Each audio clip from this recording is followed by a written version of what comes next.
Okay, welcome, welcome. Let me change over my overlay.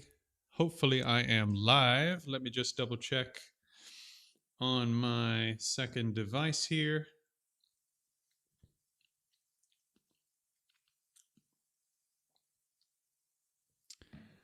Let me see if it's coming through. I'm seeing a delay so far on my side.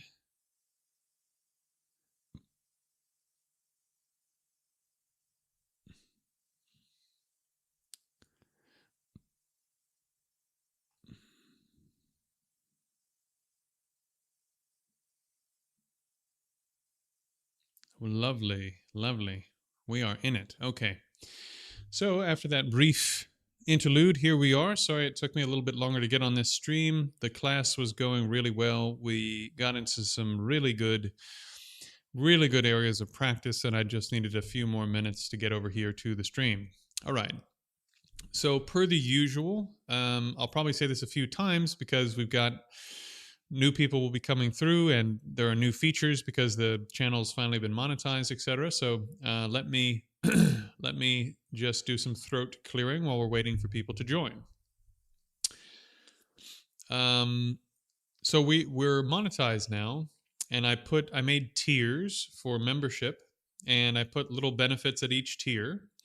As I mentioned in the comments section today, and have usually mentioned every time, I teach everything for free, so nobody has to sign up for anything special to happen.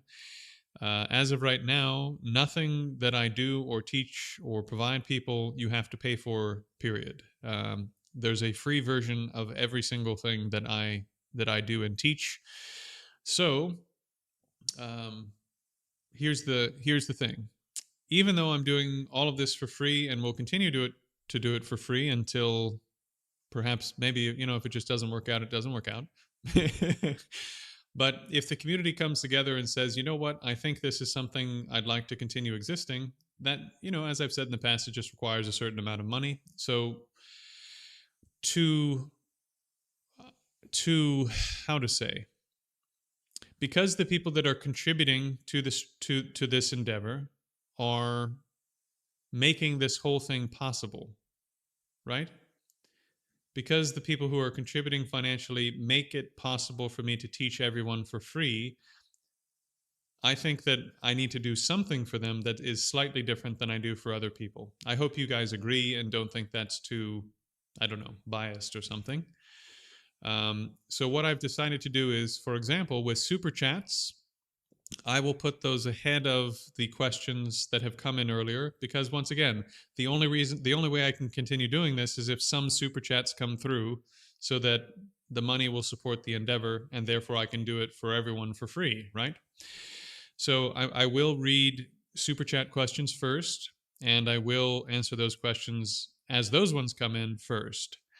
But as you guys know, I'm more than happy to be on here 5 hours until 3 in the morning my time until I've answered every single question. So it's not just a matter of people paying or something. Also, likewise, people that are members, I'm going to do my best to watch the chat, and I think it's either second or third tier of membership that I decided. I'm just going to answer those people's questions first too. So if you're at, I think it's either second or third tier, you can check on the membership section. Again, if you're supporting the entire community's ability to have this for free, I want to reward you somehow, because the community couldn't get any of this if you who are contributing weren't contributing. You see what I mean? So the community owes you something too. I owe you something, the community owes you something, and so to reward the members who are at the higher tiers and who are providing super chats, I will read your questions first and answer them first. Okay? So I think that's pretty fair, pretty reasonable. Hopefully you guys don't think that's too weird. And that's one of the ways that I can carry on and continue doing this for free for everybody. So yes, let us begin. Jay, vegan as a Buddhist. It seems to me that this is a purer path than eating meat given Buddhist ethics. Yeah, if you feel compelled to not eat meat, that's fine. Yeah. It's just not a Buddhist requirement in terms of ethics.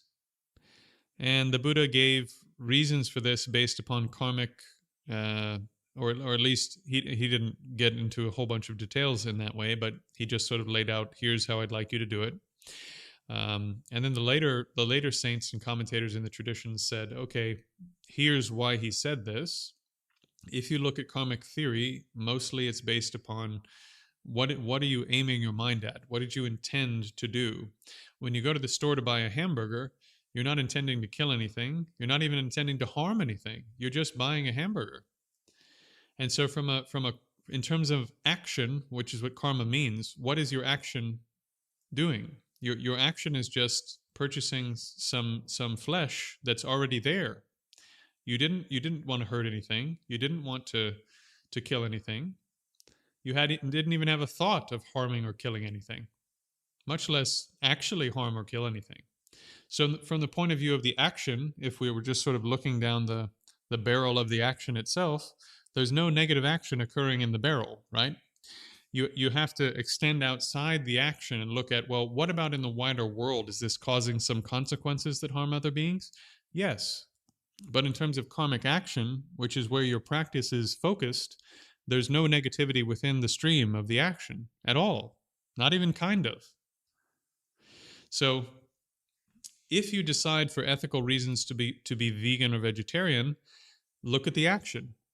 You're forming the intent to, because of what you see in terms of harm of other beings, to do something that indirectly will benefit other beings because less of them will be harmed and killed. So that's also a virtue, right? So in the stream of your action, you're cultivating a virtue by doing this. So being vegetarian is good, but it's not required to do your practice, because eating meat that under the conditions the Buddha described also doesn't have any negativity. So since it's a neutral action, it's not something you have to focus on. But if you wanted to be vegetarian for ethical reasons, you can do that, and it's good. But there's another big caveat. If you become vegetarian or vegan, and then you're really, really angry at everyone who's not, and you're vehemently, like, I've seen quite a few posts from vegans and vegetarians where they're more or less saying, I hope people who eat meat die, right? Now look at the stream of the action. Well, within the stream is the desire that a whole bunch of people will be killed and have bad things happen to them. Well, okay, now this stream of action, which maybe had a virtue earlier, is now a lot of really negative mental activity. Like, this is hurting your practice. So if you're doing it for ethical reasons, and then because you think it's morally, socially, whatever, you think that's the correct thing to do, and you are absolutely outraged at everyone else and hope they die, well, now this is harming your practice. So your vegetarianism isn't helping you in terms of training your mind. Maybe you don't care about that. That's okay. If you don't want to train your mind and you don't care about that, again, no problem. But if you're Buddhist and you want to train your mind, running around hating everyone and being angry at them because of their dietary choices, it doesn't help you train your mind. And if you read the Mahayana sources, it's even more dramatic than this, because the Mahayana sources say, Shantideva says, having even a single instant moment of anger against a bodhisattva, someone who's taken bodhisattva vows, it's like an atomic bomb that destroys millions of lifetimes worth of virtue that you accumulated. Why? Because the being that you're angry at, that being has vows to benefit all sentient beings, infinite sentient beings, and is diligently striving to benefit those beings, and you're generating anger in regards to that being. So the force of the action you're creating, even though it only takes you a couple of seconds, is actually enormous from a karmic standpoint. So here you are, the ethical vegan or vegetarian, doing your thing, and then you hear that lama so and so or whatever, this monk or whoever eats meat, and you go, God, that's terrible. I hope the whole monastery burns down. And in that very moment, you've accumulated so much negative karma that, like, it would have been better if you had been born in, like, a deaf mute instead, from a Buddhist standpoint. It would have been better if you just, like, never knew anything about anything. Like, the karma you've accumulated is so terrible. So it's good to be vegetarian. It's good not to be vegetarian. Personal choice. Don't think about it too much. Don't worry about it too much. Moving on.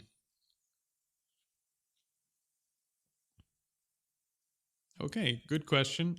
Um, so for clarity, I'm a trained philosopher and a trained scholar of religious studies, which is not to say I studied a religion in college. It's to say that I studied about religion in college. And so my master's work, my master's thesis was to look at all of the cognitive scientific research since about 1960 all the way up to 2020, and to look at what the scientists themselves were saying about their own discipline, and to ask what problems are they having in their research and their methodology according to them. And then furthermore to ask, um, if they were to adopt, for example, the way of organizing mental stuff described in the Abhidharma or ancient systems of meditation like the Bhavanakrama, would this improve their research methods and the definition of mental states that they're using in terms of cognitive journals? And I made I think, a pretty good, pretty strong argument that it would. And I won't get into specifics, but to now address your question, having sort of done this throat clearing of saying I'm not a cognitive scientist, right? um, let me see. So body scanning, body awareness kinds of meditation has a huge range of benefits. Emotional regulation, anxiety reduction, physically, the reduction of pain. That pain could be chronic, meaning that you have it all the time, or it could be acute, meaning that maybe you got like a surgery or something and you have pain that is new and related to you having an injury. It's really good for attention regulation, so being able to put your attention where you want to put your attention.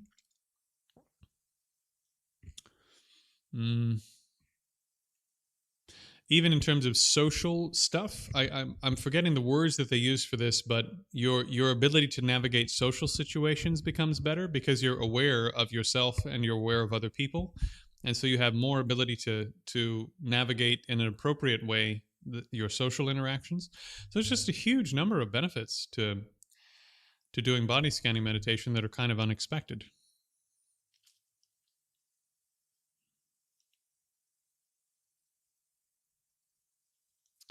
So Herculean Dharmapala, sometimes I do.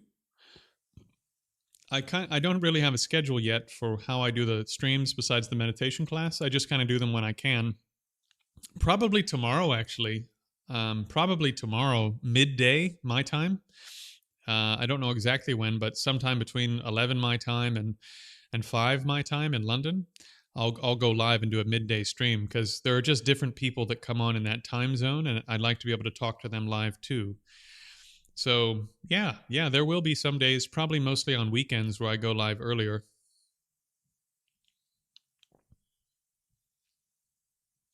We've got some Buddhas in the chat. Yeah, just so you guys know, there's a sutra for the faithful Buddhists in the room.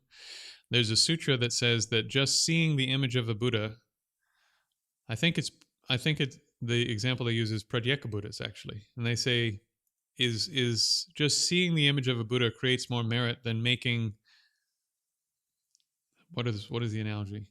There's always these huge numbers in the sutras, making 3 times a day offerings of unimaginably high quality to Pratyeka Buddhas, as numerous as there are grains of sand in the river Ganges.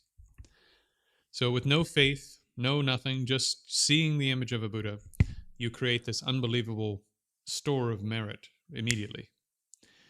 To say nothing of if you look at it and you feel feelings of faith or devotion or love, compassion, etc. And so I made little emojis, little Buddha head emojis for the chat, so you guys can drop those into the chat from time to time. It's one of the benefits of being monetized as a channel. They let me make emojis. All right. Matez Mates Zabo. Okay. Good to see you, Dr. Jones. Live Q&A has become part of my daily routine. Well, I'm glad to hear that, man. My question for you today is, what are the signs that someone is practicing the Dharma well and making progress?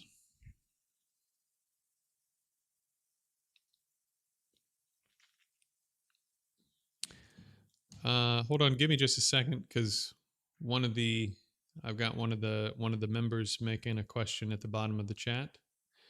I think that fact alone causes some reluctance towards seriously taking bodhisattva vows not first. Oh yeah, yeah. Of course, the fact that, you know, again, not to sound strange, because I'm not, according to myself, I'm not a very extraordinary person.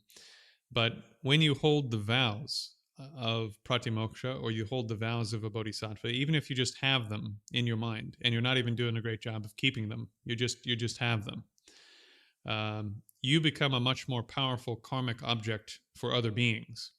And so from time to time, I see people sort of saying certain things in the comment section and so forth on the wider YouTube thing, and I'm like, you know, I'm a relatively humble guy. I'm a relatively simple guy.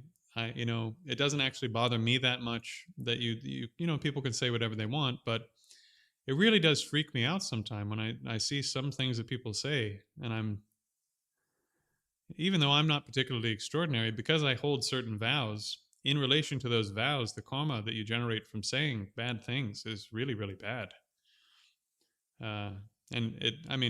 I'll give you a little sort of taste into my little internal Buddhist world. Like, it scares me. It scares me thinking about, what if I did that to another being?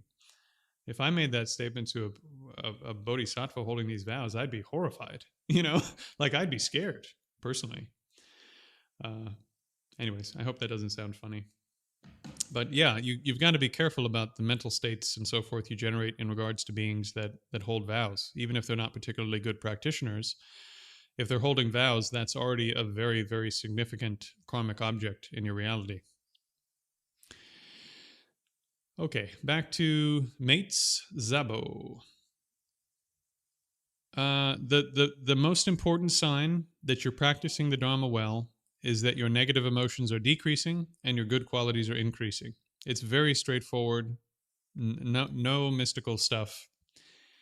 If, for example, you saw millions of Buddhas melt into your body and you were filled with bliss and you saw light everywhere, and then you acted like a total prick the next week, then that experience probably wasn't a real valid experience, because the sign you're making progress in the Dharma is that your delusions and negative emotions decrease and your good qualities increase. So, in a sense, it doesn't matter what experiences you think you're having. If you're becoming worse as a person, or you're hurting other people more, then you're headed the wrong way, right?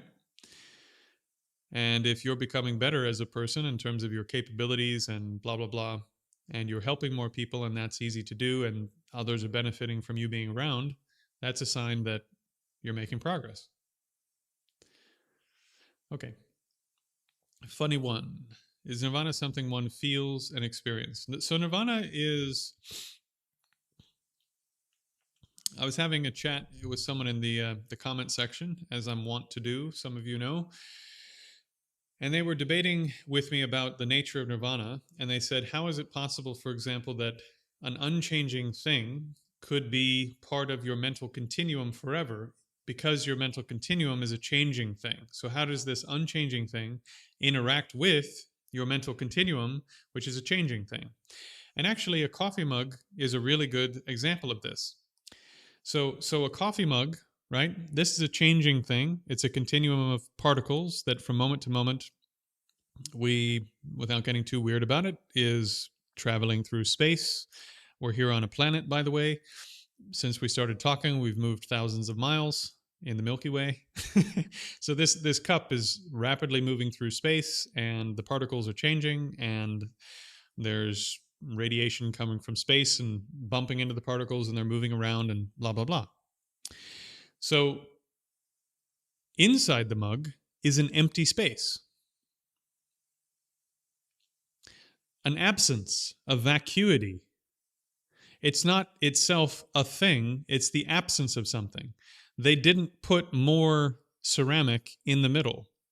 So simply the absence of that extra ceramic in the middle creates the absence is just doesn't create the absence. There's just something that's not there. And because there's not something there, I can put my tea in it, right? So the absence of a thing is unchanging as an entity, you could say. I mean, it's there's nothing there, so it's not an entity. But to make it understandable, if you isolate it conceptually, the absence of a thing, it's not caused by something. It's just that something's not there. And since it's not a caused thing, it doesn't have any parts. It doesn't change. It's just a vacuity. It's just that something isn't present. Likewise, nirvana is just the simple absence of karma, delusion, and ignorance. When your karma, delusion, and ignorance, and in particular what we would call the type of karma, delusion, and ignorance that are, we would call them delusive obstructions, the ones that disturb the mind, when those are gone, like the coffee mug, right? Like the coffee mug, the mind, the fundamental mind is still ticking forward as a causal continuum, but those qualities aren't there. They're simply not there. So it's not like you've taken some new thing called nirvana and filled the cup up with nirvana. You've simply gotten rid of the nonsense that was in the mug before. You poured it out. You poured out the ignorance, you poured out the karma, you poured out and then you cleaned the cup real well. And then to attain Buddhahood, you need to clean the mug so that like maybe I had garlic in my mug, right? Garlic and old fish. Who knows why I was doing this to myself, but I had garlic and old fish in the mug. You pour out all the garlic and old fish, and you smell it, and you go, ooh. So the smell that's left over after the ignorance and delusion and karma have been removed is what's called cognitive obstructions. They don't disturb the mind at all. But if you want to attain Buddhahood, you have to remove those cognitive obstructions. So you have to clean the mind even more. Not just dump out the stuff that's the big chunky problem, but clean the residue out of the mug. So that's the work you're doing on the final stages of the Bodhisattva path that someone in nirvana doesn't have to do if they're on the Theravada path. They just pour all the chunky stuff out of the mug. Then they have this permanent state of peace that's perfect for them. They've gotten rid of everything that could disturb the mind, but according to the Mahayana sources, there's this residue of stuff that doesn't disturb the mind, but it's still there in the mind. Just the smell of what used to be there, you could say. Then you do practices to remove all of that, which is how you attain Buddhahood. Also, in addition to that, to attain Buddhahood, you're going to pour something new into the mug. You're going to pour good qualities, new capabilities, etc., into the mug until the mug is nice and full now with this beautiful nectar that other beings can enjoy. So like this, the attainment of Buddhahood and the attainment of nirvana are permanent conditions. Buddhahood has some cessations about it, or those vacuities about it, the removal of stuff about it that make those parts of it permanent. Buddhahood also has some things that are causal, the stuff you've poured into the mug.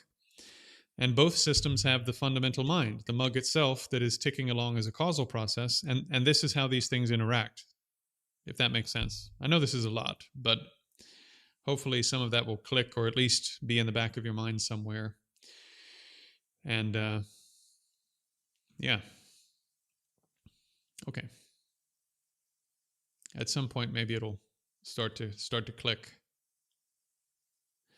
Am I familiar with Nanawira Thera? I think I've heard the name. I can't call to mind the tradition or what that person taught in particular.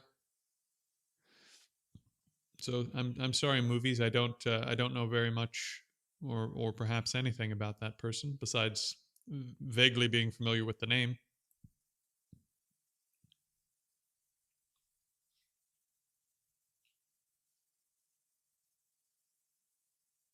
Okay. So in terms of metta practice, you want all beings to have happiness and the causes of happiness. So yeah, I mean, one way of interpreting that teaching is to say that you should give up meat, and the Chinese schools in particular of Mahayana Buddhism would agree with you that these two things are contradictory, and if you have love and compassion, that you can't eat meat. However, when you look at the Theravada sources and when you look at basically the whole rest of the entire canon, including the Tibetan canon and all the Vinaya teachings, etc., the vast, vast, vast, vast majority of Buddhist teachings say that the type of metta and the type of compassion you're cultivating in Buddhism actually doesn't contradict at all the consumption of meat. So again, if you agree with the Chinese canon, don't eat meat. If you do agree with sort of the rest of the Buddhist world's canons, then eating meat is not a problem. And actually, even in the tantras, like take this into consideration. I'll give you just one argument, okay? Because I don't want to just brush it under the rug. If you want to remove the suffering of all beings, and you genuinely believe that this is not the only lifetime, and you genuinely believe that all beings are suffering infinitely from previous rebirths in which they've suffered unbelievable sufferings over and over and over and over again, wouldn't you be willing basically to do whatever method is going to get you to enlightenment the most quick, the fastest, the best? Of course you would, because whatever method is going to get you the quickest, the fastest, the best, et cetera, et cetera, et cetera, is going to allow you to attain a state of Buddhahood with perfected qualities and all of these good qualities inside and the perfectly purified mind, blah, blah, blah, blah, blah, so that you can feed the nectar of the three vehicles to all beings forever as quickly as possible. Like, let's get there. Let's go, right? So in the highest yoga tantras, it says, because of the nature of the techniques you're using to accomplish enlightenment using highest yoga tantra techniques, eating meat will allow you to accomplish them more quickly because of the type of practice they are. And so to do a karmically neutral action by eating meat, in exchange, you're going to be able to infinitely benefit all sentient beings forever, including the being whose flesh you happen to be eating at the time. The trade-off is pretty good, you know. You're going to gain the ability to help liberate this being, even the one whose flesh. By the way, their mind has left a long time ago. Their mind is off somewhere else, existing as something else, completely unassociated with the meat now. But at some time, yes, there was a mind there. But so that being who inhabited that body for a period of time, you're even going to be able to benefit them more quickly because you're eating meat.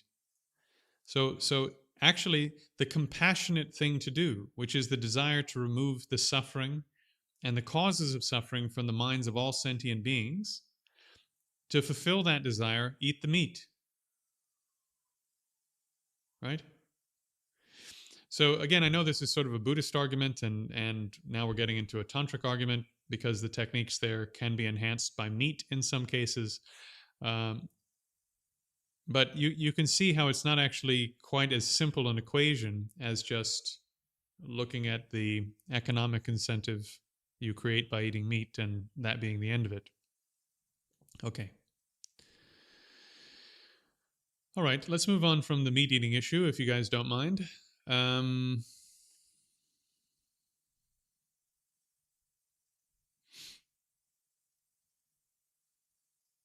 Okay. Mates says, funny thing, after I've listened to one of your previous streams about karma, I decided to stop actively hunting for mosquitoes. I'm very happy about that.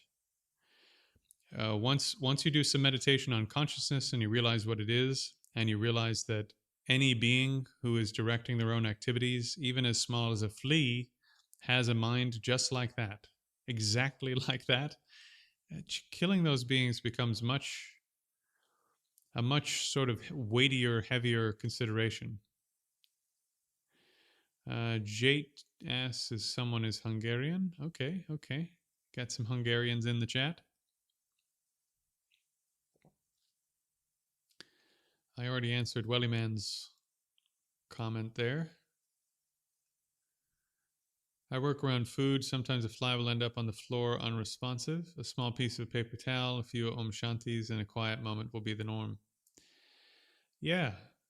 There's a really famous story of Lama Zopa Rinpoche stopping his whole day to do a puja for a bug that he saw that was in the process of passing away on a trail on one of the properties that is part of FPMT. He stopped everything to do like a whole huge prayer ceremony for this bug that was passing away, because he detected, because he was a great yogi. He didn't sleep. He spent years in caves. He no longer needed to sleep. He continued to practice at all hours. He was highly clairvoyant. Lots of really interesting stories about Lama Zopa Rinpoche. But he saw, I can help this being accomplish a rebirth that will be good for this being. And so he stopped everything that was happening for the day, I guess, and decided he was going to do a big ceremony for this bug before it fully transitioned to the next rebirth. So it's good. It's good to do some practice and what have you for beings that are on the edge of life. Okay. Hermit Ren. I very much enjoy mixing cannabis with jhana. From what I understand, this practice has been common for the sadhus in India since the days of the Buddha. Thoughts? I do have thoughts. Again, I hope I don't sound like a square, to use the old expression. I grew up in California, so use your imagination. I'm very aware of how all that stuff works. I had a conversation with someone recently, actually, who lives in the Netherlands, I believe, at the moment, or no, lives in Germany. And no, sorry, it is the Netherlands, but they are German. And this person likes to have a little bit of weed to relax at the end of the day. And they're not using it very excessively, but I just recounted this for them. When I was about 16 in California, everybody was smoking weed. And so I also was smoking a bit of weed.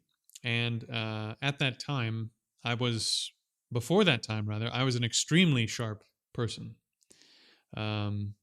Again, I'm not saying this to talk myself up. I'm saying this to sort of, I don't know how to communicate it the right way, but hopefully I don't sound arrogant, But I was an extremely sharp student. I barely had to study.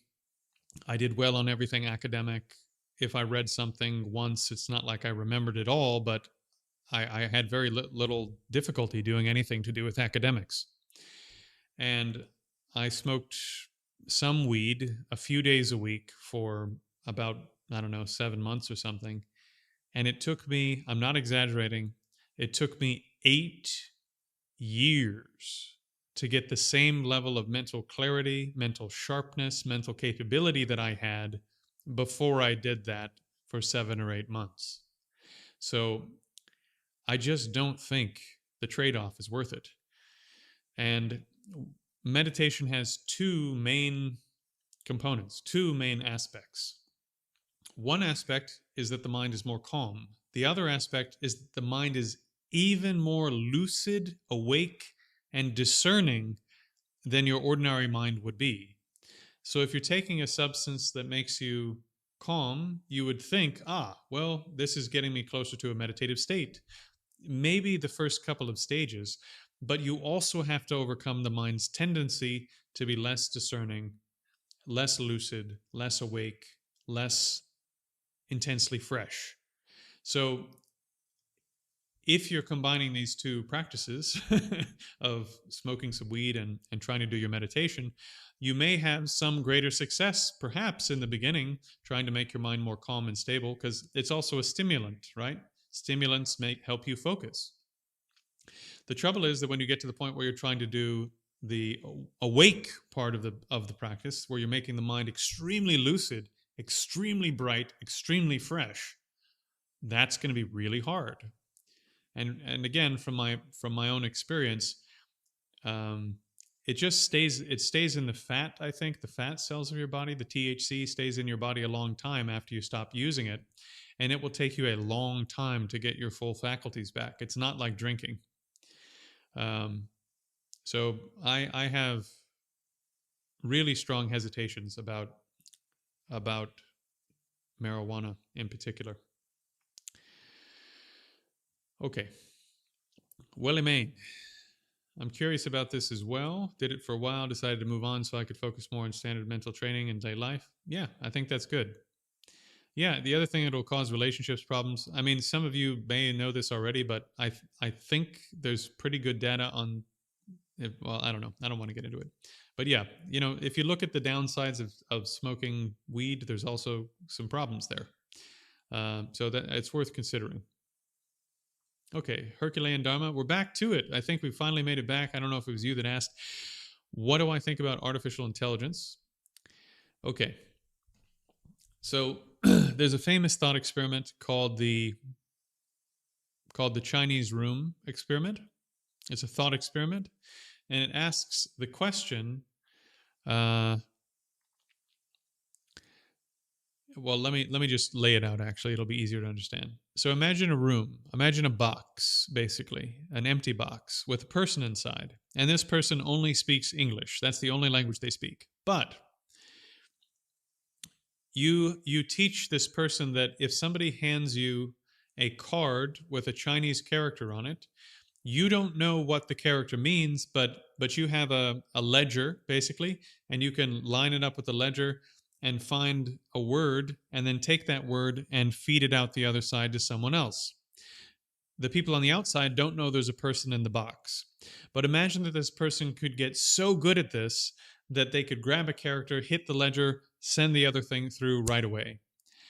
If they got fast enough, it would seem like somehow the box knows how to translate Chinese into English, and that the box understands both Chinese and the English language. But in reality, the person inside the box never understands Chinese at all. And in fact, you can make this experiment even weirder by thinking about this person translating Chinese to Russian, for example, as an English speaker who doesn't know Chinese or Russian.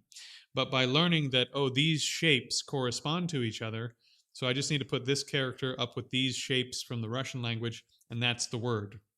If they got fast enough at this, you would think that the box, or the person in the box, understood both Chinese and Russian, but they don't speak a word or understand a word of either one.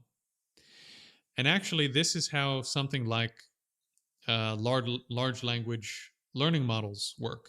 It's not exactly the same, but it's somewhat similar. A large language learning model takes not even words. What are they called? Someone in the chat probably knows, but it just takes chunks of letters, which it translates into ones and zeros, right? And then it puts those into a math equation, and it calculates the probability that if I feed this to a person, what is the likelihood that that person will say that this was a good response? It has no clue whatsoever what the content of what it's putting together is, what it means. It's the Chinese box. It doesn't understand the Chinese. It doesn't understand the Russian. It's not even working in full words. It's working in chunks of words like th or ing. And then it's calculating the probability that if I put these in a certain order, what's the likelihood I'm going to get a thumbs up? So this is why, as you guys have probably seen, if you ask a large language learning model, actually we could probably do that live on stream if I don't screw it up like I did yesterday. You want to give it a try? This could be fun. Let's try it.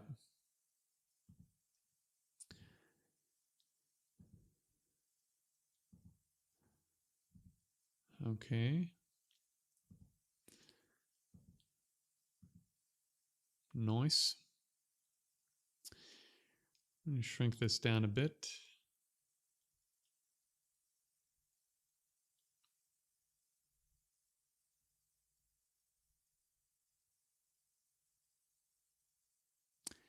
Right. Okay, friends. Let's see.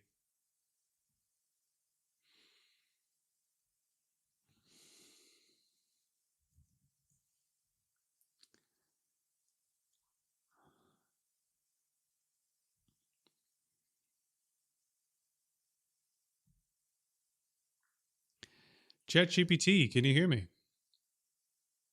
can hear you loud and clear. Fantastic. Glad to hear that. If you need anything else or want to chat more, I'm here. Let me ask you this. Why is the letter A no, actually, sorry. Can you tell me why the word prasangika has a letter E in it? The word prasangika is actually a transliteration from Sanskrit, Mm-hmm. Tibetan using. If you've got any other questions about language, philosophy, or Nope, anything sorry, like that, sorry. Just finish what you were saying. Can you tell me why the word prasangika has an E in it? right. So the E in prasangika comes from transliterating the original Sanskrit vowel sound. In Sanskrit, the term is prasangika, and that E sound represents the short I vowel in the original language. It helps preserve the pronunciation when we bring it into English. So you're telling me that the letter E is in prasangika because we've transliterated it from Sanskrit. Exactly. It's all about representing the sound from the original language. In this case, the E gives us that short I or it sound from Sanskrit, so English speakers can get closer to how it was originally pronounced. I see. Thank you so much. This has been so helpful. You you really are one of a kind. Amazing. I'm really glad it's helped, and I'm just here to be useful. No need to memorize anything. If anything, Okay, so were you guys able to? Hopefully, you were able to hear all that. Yes.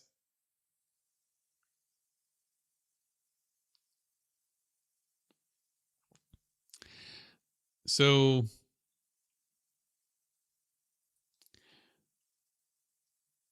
if you ask ChatGPT how to spell a word, it has no clue.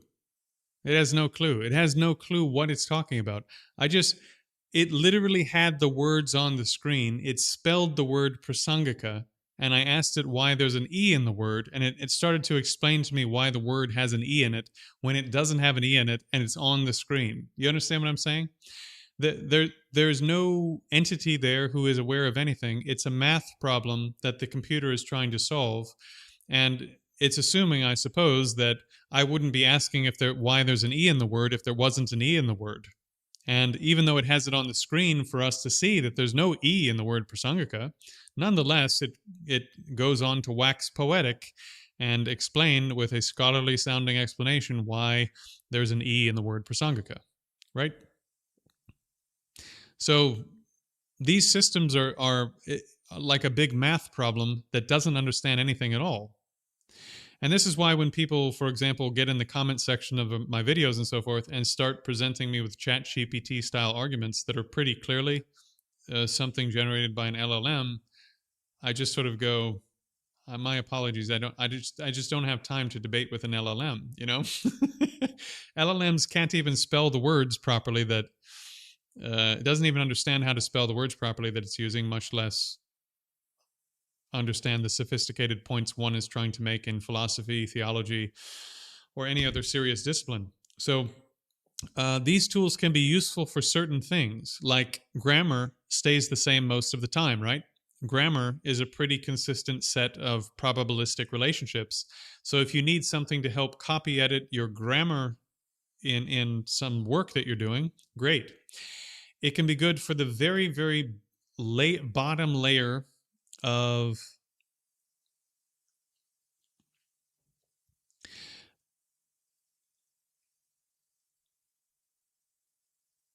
yeah. So sorry, but at the very bottom layer of your research into a topic, it can be a starting place because it's slightly better, I think, than a search engine sometimes, depending on what model you're using. Um, but also, it'll just make stuff up. Large language models are notorious for literally making up authors, making up books, making up dates, making up quotes, things that never existed and will never exist. And the trouble is, people are now taking those quotes and authors and all sorts of shit that doesn't exist, and they're putting it into academic journals, and they're putting it into blogs, and they're putting it on Facebook. And then the next round of LLMs are being trained on the internet, so they're being trained on false information hallucinated by previous LLMs. So we're approaching an era potentially where there's just way more false information out there that's harder to debunk because it's everywhere and it looks super legit because it calculated the probability that you would think it's legit and you fell for it. Anyways, these systems are not actually intelligent in the sense of being aware of anything. They're definitely not conscious. There's nobody home. It's just a math problem of ones and zeros driven by microchips and software and so forth. Okay? Okay. Can you reincarnate as a data center or an LLM? No. My apologies. So sad. No. I mean, I've described this before. Go back and watch the video where I'm talking about how to visualize the visualization of an apple, the video on the hard problem. And this will show you why that, like an LLM or a data center can never generate a mind. There's nobody home. There's nobody having an internal private world of experiences. All right. My take on Mara. So kaput maker, I think I answered that question yesterday or the day before, but Mara in the Buddhist canon can have multiple meanings. The main meaning is there's a young Deva at the time of the Buddha, and that young Deva was sort of jealous or didn't like the fact that the Buddha was on his way to enlightenment or about to attain enlightenment and wanted to keep the Buddha and other beings stuck in this cycle of suffering for whatever reason. So this Deva, this deity who was young and boisterous or arrogant or jealous or what have you, made the determination that it was going to try to stop other beings from actually being liberated and freed from samsaric existence. And was, in some cases, apparently successful in that effort. So then that deity is used as an analogy for your ignorance, because your ignorance is also keeping you stuck and working very hard to keep you stuck in samsara, to keep you stuck in ignorance. And so then sometimes your ignorance is called Mara, but then also according to the Buddhist canon, there was an actual deity or is an actual deity who's trying to keep people stuck in samsara. And so those are two different things, yeah?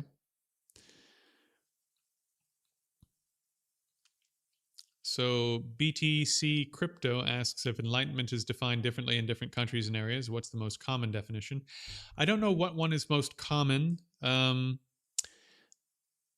Last I heard, and this could be wrong, something like 70% of the Buddhist world or 75% of the Buddhist world is Mahayana. So then we would, if you were just doing it based upon popularity, which may or may not be the best way to go, Mahayana Buddhism would be the most popular. And then in terms of the most populous, I would imagine, though I don't know, I would imagine that the Zen schools would be the most populous because they spread across China, Japan, Korea, Vietnam. And if that's true, then the definition there, I think I think there's a couple of different competing definitions. In the Pali tradition, also there are definitions you have there. So this is one of those issues that was sort of debated in the canon for a long time. But my position on this is that to explain, for example, the Buddha's enlightenment experience, you have to use the most extreme theory of omniscience in the Buddhist canon. The most mild version of the Buddha's omniscience in the canon is that the Buddha knew the causes of suffering, the path out of suffering, and so forth. In other words, he knew the Four Noble Truths, and therefore he knew everything in the sense of everything you need to get out of samsara. So that's the sort of the weakest version, right? On the other hand, think about this for a second. The sort of next level up from this, they would say, well, the Buddha had a type of mind where any object of knowledge he turned his mind towards clairvoyantly, he would know that object of knowledge directly, instantly. And therefore, at least in potential, the Buddha had what's called serial omniscience. He could know any object he wanted in order, one at a time. The trouble with that is, the Buddha, during his enlightenment experience, recalled infinite past lives of himself and infinite past lives of all other sentient beings who, according to Buddhism, are, if not infinite, so innumerable that it's beyond imagining and beyond description, beyond our ability to put it into numbers that would be comprehensible to a person. So, how did he have time to do that if he was doing them one at a time? How do you recall an infinite number of things one at a time? He'd still be sitting under the Bodhi tree.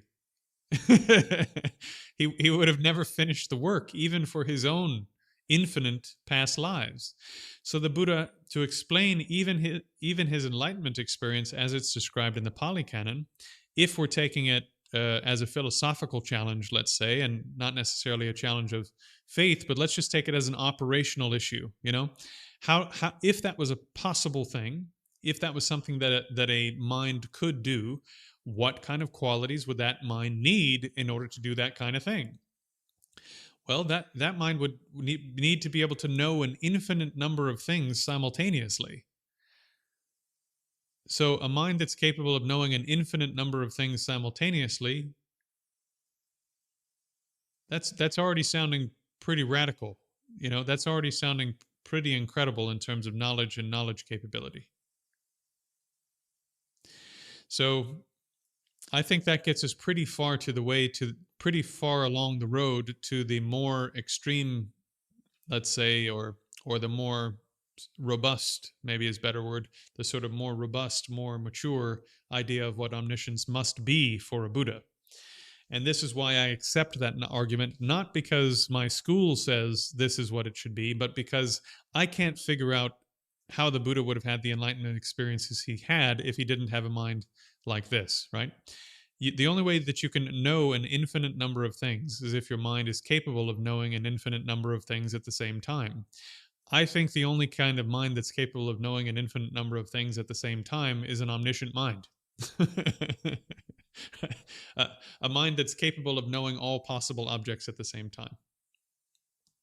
And so that's the furthest sort of development of this idea, you could say, or the most mature, or most robust, is that a mind that has no cognitive obstructions, in other words, a mind that has nothing that obstructs it knowing something else, will naturally know everything that there is to know. And if you look at what your consciousness is in meditation, your consciousness is a non-physical, non-local phenomenon that is aware and knows things. Now, even if you've even had very limited kinds of clairvoyant experiences from time to time in your life, I think most of us have had at least like one time when we were like, I wonder what my mom's doing. And then your mom called right away, or I wonder what my friend from high school from 20 years ago is doing. And then they send you a message on Facebook or whatever. We have these things where we seem to know some things sometimes that we shouldn't know. So according to Buddhism, your consciousness is not a physical thing, and it's not actually limited by time and space. It's temporarily obstructed from knowing things. And when you remove those obstructions, it simply knows more stuff in a wider and wider and wider circle of stuff that can be known. The logical conclusion, the logical end place for that kind of process is that it knows everything. All of the obstructions have been removed. It's non-local, it's non-physical, it spreads out everywhere, and anything that can be known everywhere is known. And that would explain how the Buddha knows infinite events into the past simultaneously, including his own rebirths, the rebirths of others, the workings of karma. And also, even in the Pali Canon, they describe the Buddha knowing the future. So the Buddha, through looking at karmic conditions in the present, can know what will happen in the future based upon the weight of karmic causes in the present moment. And so the Buddha knows the future based upon knowing all the karmic causes that are in existence now. How could a being know the future unless they know all of the causes and conditions that are present now that will lead to the future? You understand? So I think even if we're just relying upon what the Buddha can do from a Pali perspective and we ignore all the Mahayana sources, I think we're still stuck with a fully omniscient mind. Otherwise, I can't, even as a scholar, as a philosopher, I can't explain how and why the Buddha would be able to do those things and know those things unless he had a fully omniscient mind, as is described, for example, in the school that I study in, and in the other Tibetan schools, and in some of the Chinese schools. So I think we arrive at this position because Either we reject all of these things in the suttas that the Buddha is said to be capable of, which is fine if you're a secularist and don't care about the early sources and whatever, or you have to come up with some way to explain how the Buddha could do all that, you know? And I think the only way that you can explain all the stuff that's there is if the Buddha is fully omniscient in the sense that I just described. Hmm. Okay. So before I carry on, I'm going to do a short commercial break as I am wont to do. So those of you who are new, um, I teach everything for free. I don't charge money to anyone. I don't charge people for retreats. I don't charge people for books. I don't charge people for training materials. I don't charge people for phone calls. I don't charge people for speaking engagements. I don't charge money for anything that I do. In order to do all of that for free, what I rely upon is members of the community coming forward and providing donations so that the whole community can benefit from the things that I do. So if you think that there is some benefit to the things that I do, and it's okay if you don't, if you think I'm full of crap, that's fine. Then maybe this is not the place for you, but it's fine. You can think what you like. But if you do think that what I'm doing has some value, somewhere in what you're watching there's a link to become a member, to become a member to my YouTube channel, for example. If you click that link, you can become a stream mentor, an arhat, a pratyeka Buddha, or a fully enlightened Buddha. And at these membership tiers, at the membership tiers for the channel, with those recurring donations, I will be able to continue doing all of this for free for everyone. Furthermore, if you do super chats, if you do stickers, blah, blah, blah, blah, blah, and any sort of monetized thing through the channel, then I can carry on doing this for all of you for free forever. And for those of you who are wondering where all the money goes, this past 4 weeks, besides buying a hamburger for my wife and I, and some fries and a shake, like 40 pounds, I have taken every single penny and then some and put it into upgrading the stuff that I use to do all of this for you. So this laptop I got was due to your donations. I just got a new microphone. This one is not working the way that I want, so I'm going to get a professional microphone. I'm getting a lapel mic so that I can do standing and walking meditation training with you guys, because I can't do it with a stationary mic. I'm getting lighting so that at night I don't look like I'm on the moon and you guys can see me and it's more interactive and engaging. So I'm going to continue taking the money that you provide, and at least from here on out, as long as the bills are paid, of course, I'm going to continue upgrading the stream and upgrading what I do so that I can do more for you guys. So if all of that sounds like something you'd like to happen, then please do, if you are willing and able, click one of the links below, become a member. Even at the lowest tier, it's like the cost of a cup of coffee per month. And if I can get enough people doing that, then this can go on for the rest of our lives, if you'd like it to, because I sure would. This is all I want to do. Okay, that's my commercial break. Please do click one of those links or send a super chat through. Whatever you can really means a lot, because I'm just getting started. Okay.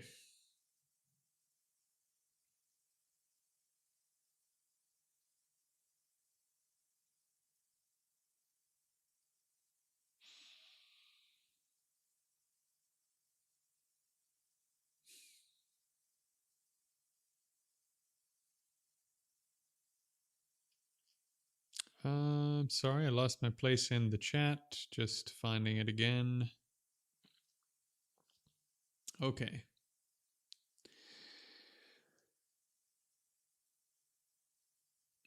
Yep, Welly Man says I stopped because it messed him up too. Yeah.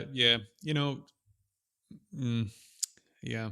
Cannabis, marijuana, whatever you want to call it, is the trouble is, if I'm not mistaken, THC builds up in your fat cells, and so it takes a long, long, long time to work its way out of your system, and you don't really notice that while you're doing it. But then later on, if you've been off of it for a while, again, it took me 8 years to get the full sharpness of my mind back, and that was really surprising and disappointing because I spent 8 years not being as sharp as I used to be, and I really could have used that time better.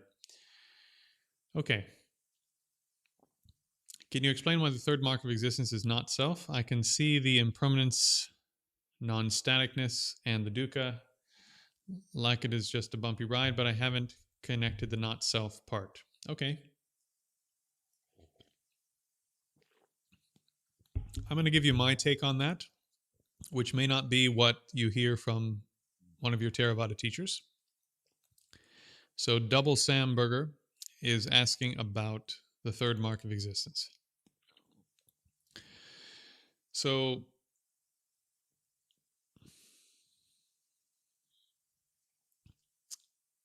one really easy way to wrap your mind around this is if you saw the video I did on responding to to Dr. Timothy Tennant, I talked about the example of a mountain, right? So the dukkha part is that if you interact with the mountain, let's say, there's going to be some obvious discomfort, and the parts that you really enjoy about the mountain, if you continuously engage in those parts you really enjoy, they become pain and discomfort. So maybe you really enjoy the walk, but if you walk long enough, your feet get really sore, then your knees get sore, then your back gets sore, blah, blah, blah. And if you keep going, then you'll start to get small fractures in the bones in your feet. And if you keep going, then you'll become an invalid trying to do this thing that you think is really, really great. Right? So pleasure turns into obvious discomfort if you carry on with something that you enjoy, which is really disappointing when you sort this out. Then there's the impermanence, the non-staticness. So the mountain itself is made of parts like atoms and particles that are constantly changing. So it's a non-static object. It's a constantly changing object. And then the object is also non-self. What do we mean? Think about the fact that every part of a mountain is made up of something that isn't a mountain. There's water, trees, plants of all kinds, animals, fish, rocks, crystals, minerals. Every single part of that object is not the mountain. When you put a whole bunch of things that aren't a mountain together, what do you get? Why do you get a mountain by doing that exactly? And where did it come from? Because it couldn't possibly come from the parts, because the parts themselves they're really busy being themselves. The minerals are busy being minerals, the rocks are busy being rocks, the fish are busy being fish, and so on. So where did the mountain come from?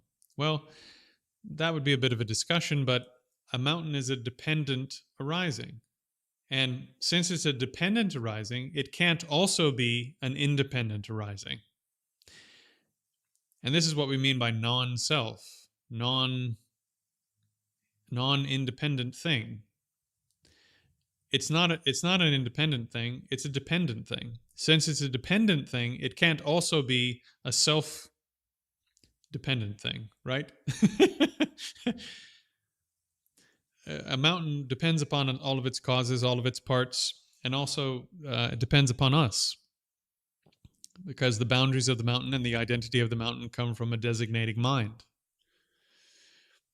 And so the identity of the thing is a relationship between the parts, the causes, and designating minds. And so when you look for something in the object itself that is a self existing out there in the world that you could grab onto or touch or interact with, there is no such thing, because that's not how selves exist. Selves exist as dependent arisings.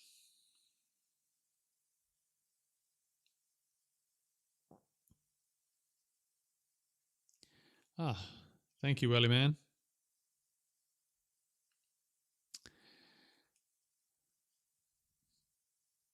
I'll see you later, Welly.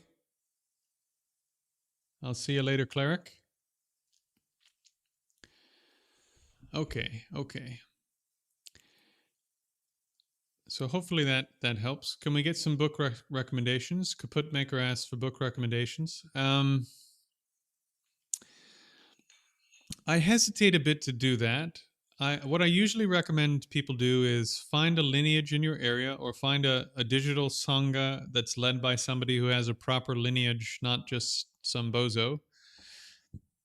And through that actual sangha or digital sangha, start taking classes, and those classes will involve probably some books that are associated with the tradition that you're studying in, and study those books. And if you wanted a recommendation from me, I would say maybe read Calming the Mind.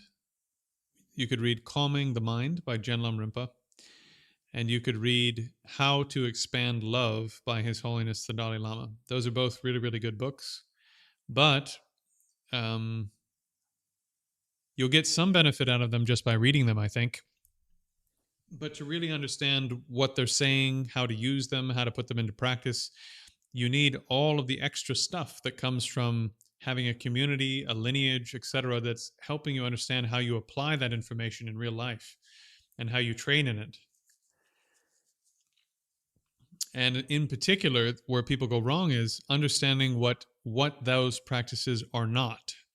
For example, I'll give you a really common one, and this one breaks my heart because the state of mind, for example, of metta, of loving kindness, according to Buddhist psychology, is amongst the rarest and most difficult minds in the universe to generate. This is not something that you can turn up to a Dharma center on Sunday morning with a hangover and just sort of muddle your way through and have it occur. This is amongst the most difficult, sophisticated, incredible, expansive states of awareness that exist. On top of that, it's a formless state of concentration. On top of that, it's not an object of meditation. It is generating the subject into a particular state and holding the subject in that state, holding your mind in a particular state. So this is probably amongst the worst objects you could try to meditate on as a beginner, and yet it's one of the most popular types of meditation taught around the world. How the hell is a beginner who can't keep their mind on their breath going to generate the subject into a state, abide in a formless state of concentration on that state? And by the way, even just to generate the state requires a huge amount of thought, preparation, contemplation, observation, and worldview to already be, to sort of already be established in that person. You can't generate this mind just by turning up and reading a few lines of a text. So,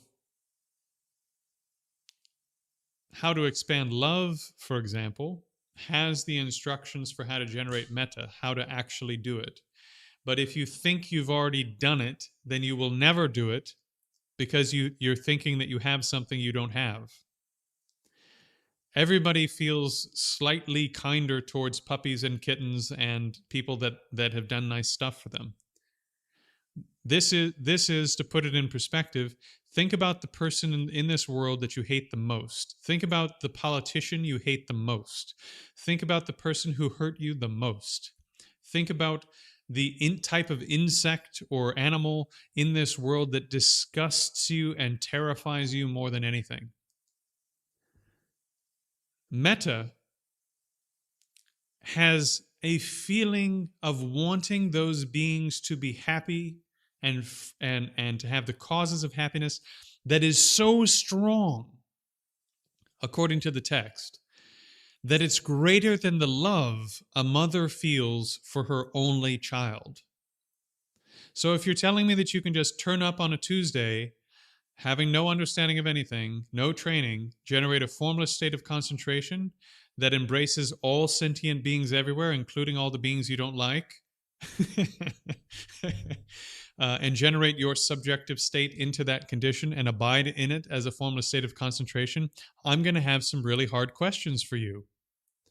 So when I see books being recommended and blah blah blah, and there's nobody teaching a person what you're actually trying to accomplish in the practices described in the book, the potential for people to just do whatever and be confused is tremendous. And then therefore to waste a huge amount of time with stuff that isn't the stuff.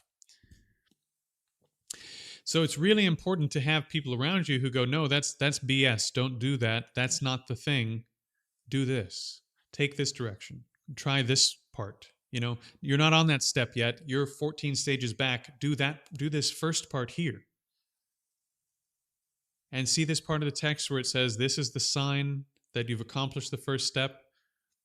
When I did that, it was like this, and you experience it like this, and this is how you'll kind of know in real terms that this has occurred. And this is the kind of advice you get that you can't get from the book. So I always tell people, go find a lineage. Don't just read a bunch of stuff or watch videos on the internet. And then where do I fit in? Because obviously here I am on the internet and here I am writing things. Where I fit in is I'm trying to remind people that this is how it works, you know, and I'm trying to give people tools to be able to take more of the nectar, more of the meat. So I'm sorry, who asked that question earlier? to take more of the essence of these traditions and be able to actually practice them and bring them into real life. So hopefully that helps, brother. Okay. What do you think about realizations made under the influence of psychedelics? I've covered that before. I'm happy to cover it again. As I've said on many occasions, your mind is a reality generating machine. You can think about it a bit like a projector in a movie theater. Normally, you're just looking at the images on the screen. When you take a hallucinogen, you take the normal film out of the projector and you put in wacko land, crazy, Kafka-esque imagery, and then you look at that imagery for a while, right? That's most of what's happening in a psychedelic experience, is you just having a different movie on the screen that's really surprising and weird for you. Sometimes in those psychedelic experiences, you have small moments where the projector turns off and you notice that, like, mind is so much more interesting than you thought it was, or where you peek at the projector for a moment, or right, like sometimes you get these tiny little insights that are real things, but that is mixed in with absolute sheer chaos that means nothing, including thinking you're talking to beings outside yourself and all sorts of stuff. And even if you were talking to beings outside yourself, how the hell would you know? You know, it's mixed in with a whole bunch of stuff you're just making up in your head. Because the room you're sitting in right now, your mind generates this room. The fact that you see a person here talking to you and it seems really real is what your mind does for a living. So when you take a hallucinogen and you see a being covered in light and he seems really real, that's just your mind doing what it always does. It's doing it right now. So you have no way to know, even if you really did have some kind of deep insight, you have no way to really pull that apart and distinguish which ones are real and which ones are BS. This is why it's not a path of training. What it can do for some people is, on some occasions, it gives you some type of insight into what your mind is and how powerful your mind is, and so forth. And that then spurs you on and motivates you to find a system where you can really train and gain stable insight into these sorts of things. As far as I'm concerned, generally speaking, that is all it's good for. And that's not how it turns out for everybody. Some people take these things and they're never the same, and it's really bad. So I just don't think it's worth the risk. How to say? Whether or not these things have clinical applications is a slightly different issue, because in controlled settings with a therapist or what have you, maybe that could help with depression, maybe it could help with PTSD, maybe it could help with whatever. You know, they're researching that stuff, and maybe there's something really worth pursuing in that regard. That's a possibility. But in terms of using it as a path, I don't think so, you know? So Drugan asks how to. First of all, thank you for the super chat. How to find a good lineage, especially if you want to learn Theravada techniques. A lot of teachers also require you to do a retreat before their retreat. Okay. So, um,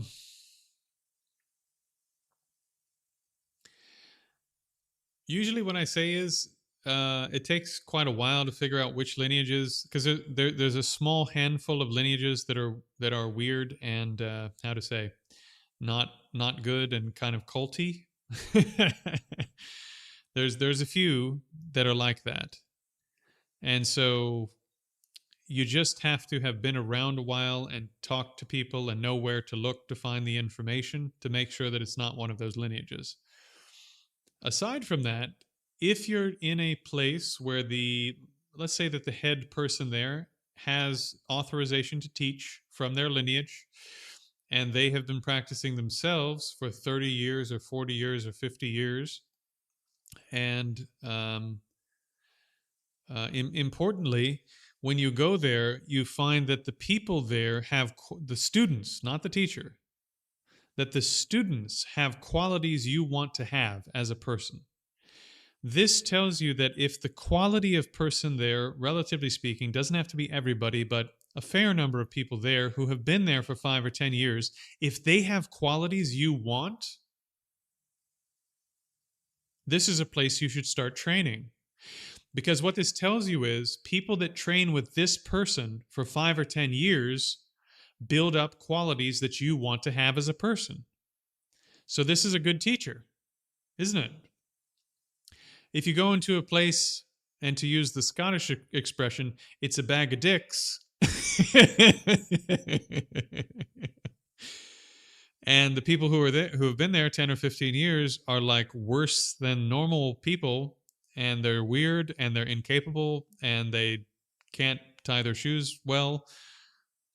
This tells you that probably if you hang around for 10 or 15 years, that's how you're going to be. So if you don't want to be like that, then don't train there. So if you can avoid the culty places, and then you can assess a teacher, at least in part based upon the students they have and how those students are doing after a few years of training with that teacher, just with those two things alone, you can get a long way. And then the next thing you want to do in those environments is, without being rude or too pushy, in the first year or two, you want to sort of make friends, talk to people who have been there a while, take them out, hang out with them, get coffee with them, become friends. And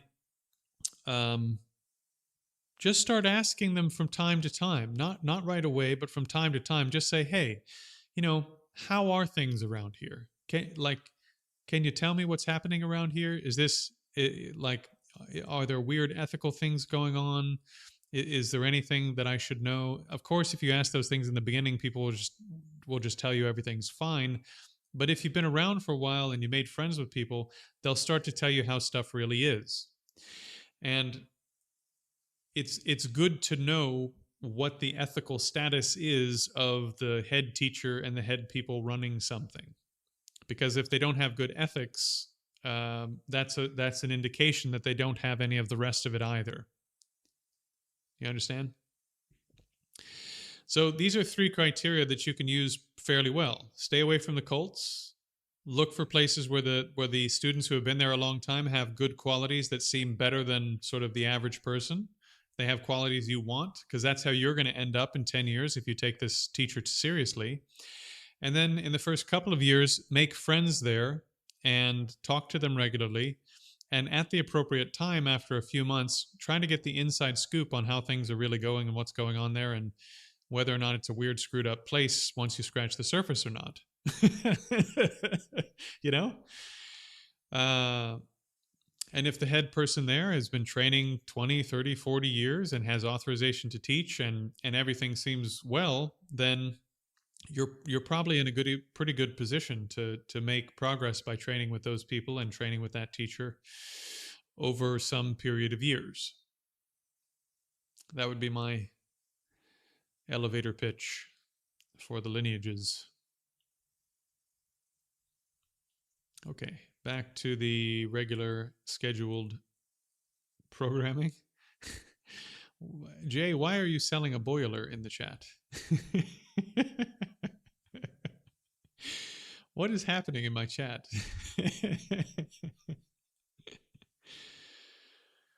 uh, Hermit Ren, I also hope that actually, my camera now is okay. I do need to buy like a 4K camera so that things are really crisp. I'd like to, it's just easier to watch when things are really, when they look nice. And that'll reduce friction and help people enjoy things more. So yeah, like I said, I'm getting better lighting, and eventually there'll be a better camera, but I haven't purchased that yet. Some of these improvements are coming in the next few days. Okay. Do you think samsara can be equated to the dopamine dopamine dopaminergic dopaminergic hedonic treadmill? Okay. And if so, could enlightenment be attributed to some sort of okay, basically, if it's the dopamine system or the serotonin system? Honestly, I don't know. I don't think that we have very good data on people who have attained realizations up to that stage. We do have some cognitive data on people who are quite accomplished in terms of their practice, and the stuff that their brain does is like falls way outside the range of normal for human brain activity.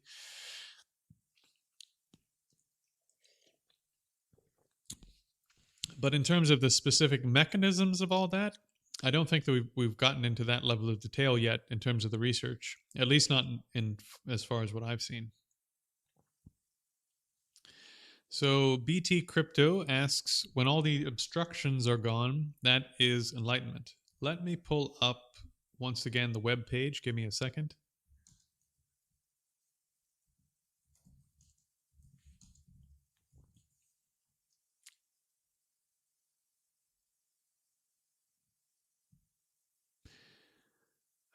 Yes, here we go. Gosh, that was easy. That was very easy. Nice. Okay.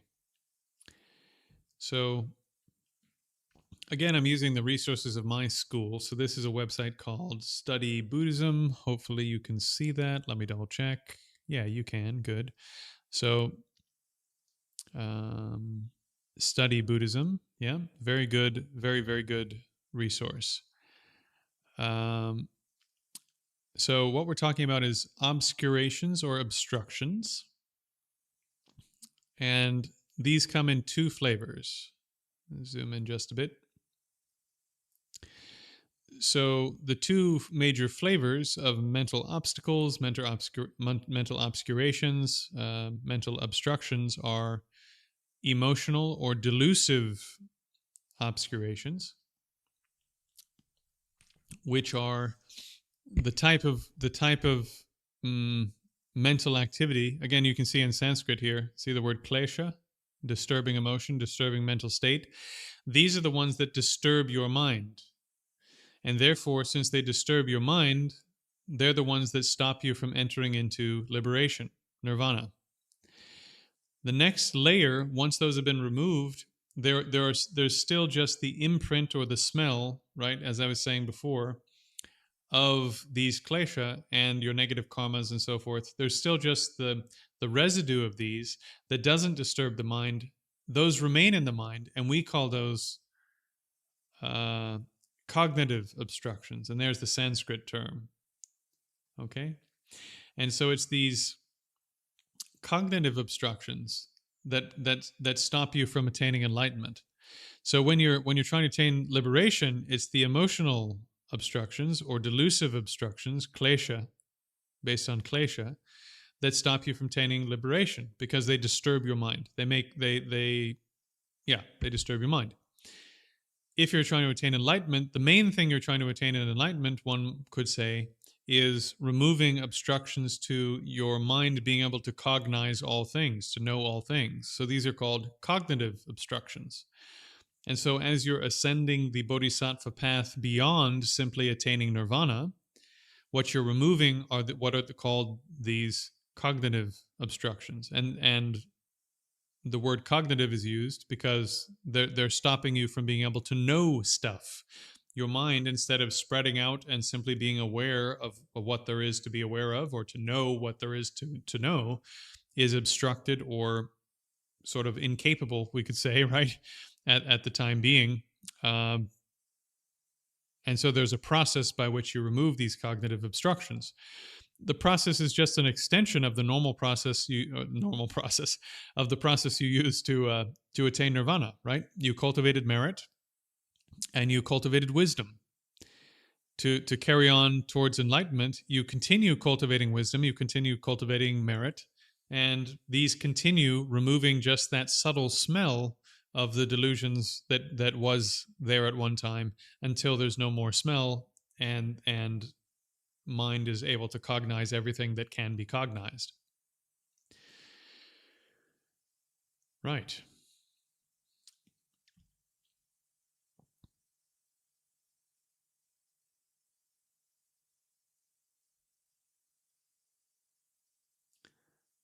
Okay.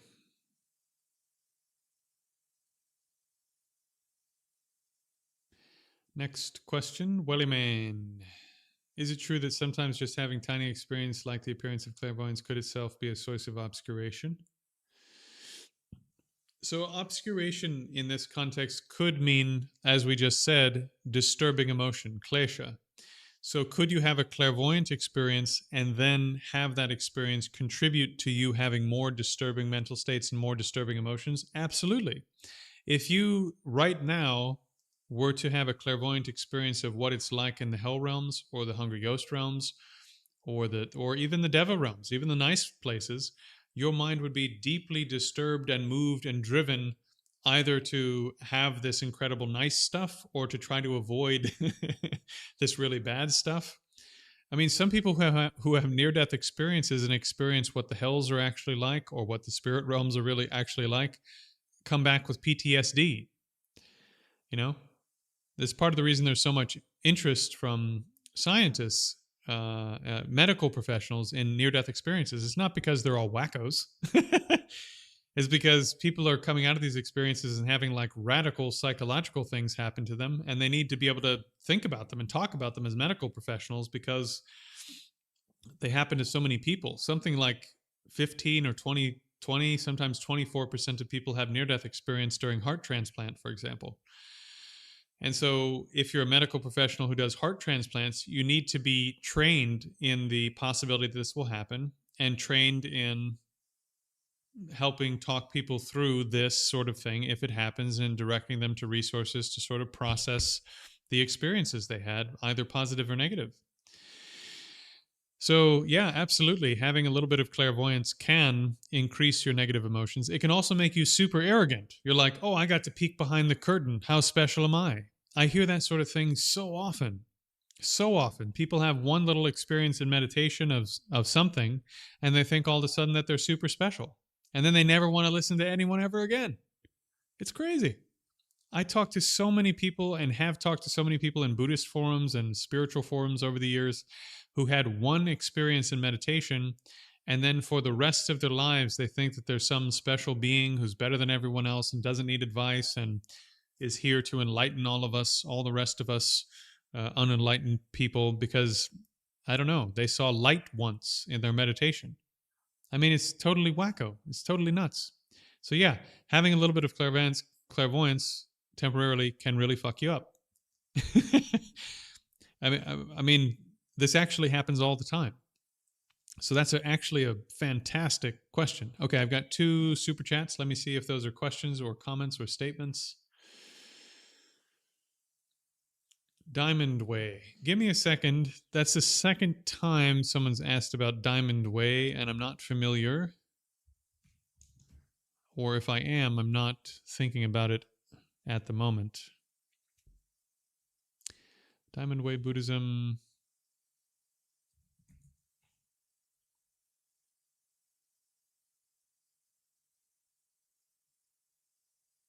Hmm.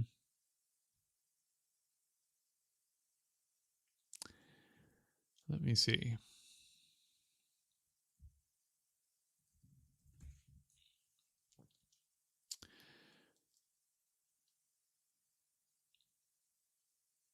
Hmm.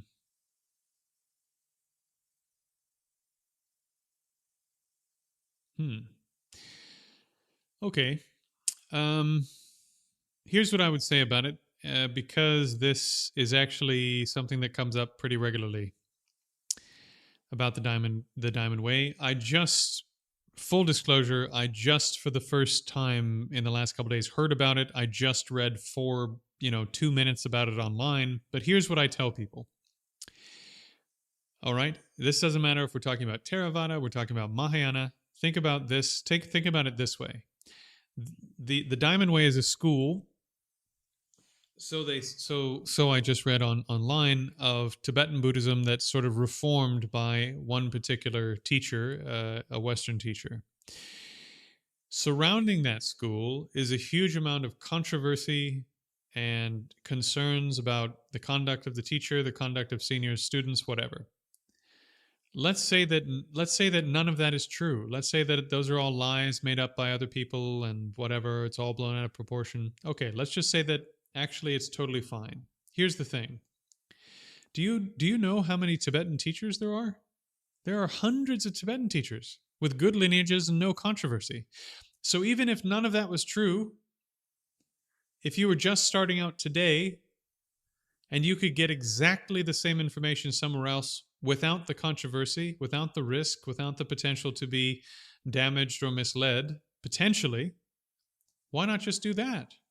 you know, like go to any one of hundreds of other options, hundreds of other teachers that don't have those kinds of potential abuses, problems, organizational issues, etc.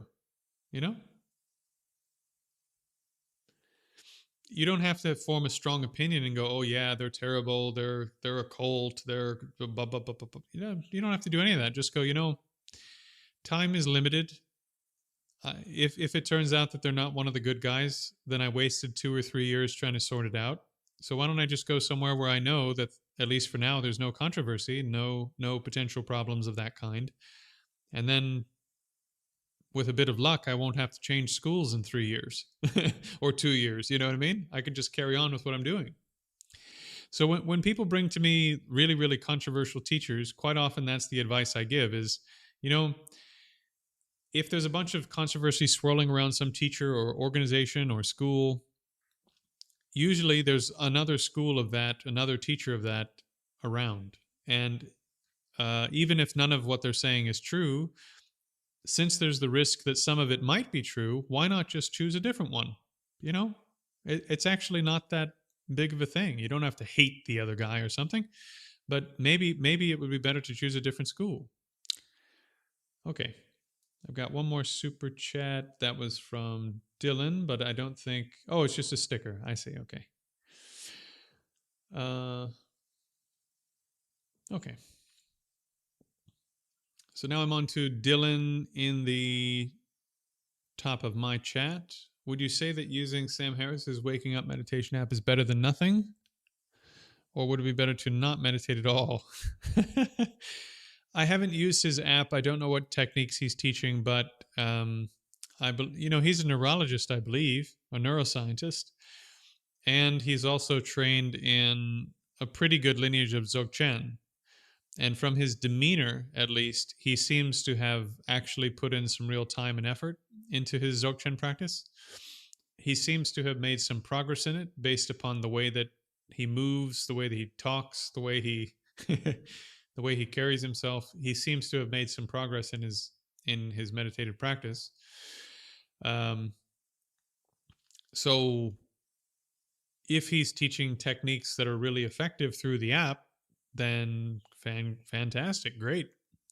But I haven't actually used it myself or seen what he's doing on there. What I've seen with a lot of meditation app stuff and people that tell me what they're doing on meditation apps, quite often when I dig in, it's stuff that's not very good. And part of the reason it's not good is that it's not telling you what technique to use at what time to solve what problem so that you can keep going forward in your meditation. It just gives you a big grab bag of techniques and you have to decide what to do. Okay, if you read the Path of Purification by Buddhaghosa, Buddhaghosa? Buddhaghosa. Venerable Buddhaghosa, one of the most important early Theravada commentaries, one of the earliest great commentaries on the Pali Canon that we have, very early. He says, you could start doing the Buddhist path by yourself. You could begin, you could do some ethical stuff, right? But when you get to meditation, he says, you need a teacher. And the reason is that meditation it's a bit like medicine, and trying to prescribe your own medicine is like a known to be a really poor thing to do. So your teacher needs to get to know you in particular. This is what Buddhaghosa says in the Theravadan tradition. And I don't know very many teachers that teach meditation this way, by the way. But Buddhaghosa says your teacher is supposed to get to know you personally, help you figure out what techniques you need to use at what time, blah, blah, blah, blah, blah. Like a doctor prescribing you medicine at the right times for what illnesses and pains and blah, blah, blah that you have. And in the modern world, even in the Theravadan schools, very often I find that that's not how meditation is being taught to people, that they give you a technique or 4 techniques or whatever, and they sort of send you on your way. And most people, I think, after 3 months or 6 months, they quit because it doesn't work. And then the people that stick around because they have faith in the Buddha, or they have faith in monks and nuns who have made a lot of progress because they have way more time to practice, right? If you're living in a Thai monastery, I think, depending on the monastery, but I think quite often there's the sort of standard is between 8 and 12 hours a day of practice. So yeah, if you could put those 4 techniques they're giving you, or 3 techniques or whatever, into practice 8 or 12 hours a day, you'd be on your way, man. But if you don't have that amount of time, I think this is why so many people quit using the techniques, and they quit meditation. And I've heard something, I think, kind of similar when you start talking about these meditation apps. There's not much personalization, and so you don't know what techniques to do and when and blah, blah, blah. But I don't know what's on his app, so maybe it's different. I'm not sure. Okay, once again, time for a short commercial break. For those of you who are new, just be aware I don't charge for anything that I teach, any of the advice I give, the phone calls that I have with people, the retreats I lead, or the courses that I have created. Everything I do is available for free. To be able to offer everything for free to everybody, some members of the community have to donate to support the effort of giving it all away for free. And so to enhance everyone's ability who wants to contribute and think this is something worth doing, I've created membership tiers. The most inexpensive tier costs about the same amount as a cup of Starbucks coffee. So if you think what I'm doing here today is worth at least 1 Starbucks coffee per month, then please do just click the link and become at least the entry-level member right now. That would really help me grow the channel. It will make the financial side of this whole thing much more stable, and then I can focus entirely on just offering all of this stuff that I do to everyone for free, just as I always have, including the people that are donors and contributors that make it all possible. Yeah. So please do, if it's within your means, just buy me a cup of coffee per month. And if half my subscribers do that, we are off to the races. Yeah. And if you can't do something monthly because you don't know what your financial situation is and you still want to do something, I have 2 links below. You can drop a little bit of money into the GoFundMe or my Venmo at your leisure as you are able, if you want to do a one-off donation. And then for people who want to train a little bit more hardcore in all of this stuff, I'm building a community through a website called School. I have that link below as well. And so people that want to donate every month, I have the entry for that is $29 a month. And I'm parking all of my meditation resources in my school. And I'm going to park my book there. And I'm also building a community of people that want to train a bit more seriously and study a bit more seriously there. So in the school course, also, when we get to about 100 or 200 members, we'll have enough people with enough resources that we can support each other going into retreat, for example. So I know some of you, maybe you don't have enough money to go into retreat for a week or a month or whatever. But if there was 200 other people that were willing to give you $10, that would be $2,000. And you could go into retreat for a week or maybe even a month. And so if there's 100 or 200 of us and we're in a solid community and we've been in that community for 2 or 3 years together, we can start sending people into retreat to do really serious practice, including, hopefully, I hope, covering some travel costs, covering some of your bills. But this requires us all working together and being willing to support each other in our practice. So I'm trying to build that community ethic with the people that joined the school course in particular. Okay, and for those of you who are new, also, one last thing before I continue. I'm going to answer all the questions in the chat or pass out on live stream. I haven't done a live stream yet that I'm aware of where I haven't answered every question in the chat, at least by saying I don't know. If I don't know, right? So do hang in there. If you've asked a question, I'll get to you. If you want to be pushed up to the front of the line, there are 2 ways to do that. If you become, it's either a 2nd or 3rd tier member, I'll push you to the front of the line because the community owes you one. The community owes you one because through your donations, the entire community gets to ask their questions and have them answered for free. And so I try to answer members who are, I think I can't remember, 2nd or 3rd level tier. I try to answer their questions first because you're doing a lot to help the entire community, and the community owes you, and I owe you. And then people who put through super chats, same thing. It's only because of you doing super chats and stickers and other financial things that I can do this for free for the whole community. So I'm going to put those questions at the top when they come through. So if you're new, that's the way this whole thing runs. And yeah, hopefully you think there's some value in what we're doing, and hopefully enough people will think it's valuable that I can carry on doing it. It actually doesn't take that many people coming together to make this thing viable so that I can keep doing this. I'd really like to, and I hope you guys would like me to as well. Okay, enough about that. Let me carry on. So the next question is,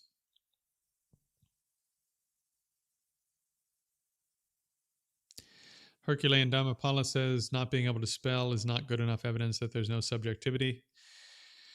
Go watch the hard problem video. I'm really showing a lot of different things by showing that it can't spell. What I'm really pointing to more than it's not having subjectivity is that it's not a very good resource for trying to get precise information on things because it's not actually that well put together yet. And how to say,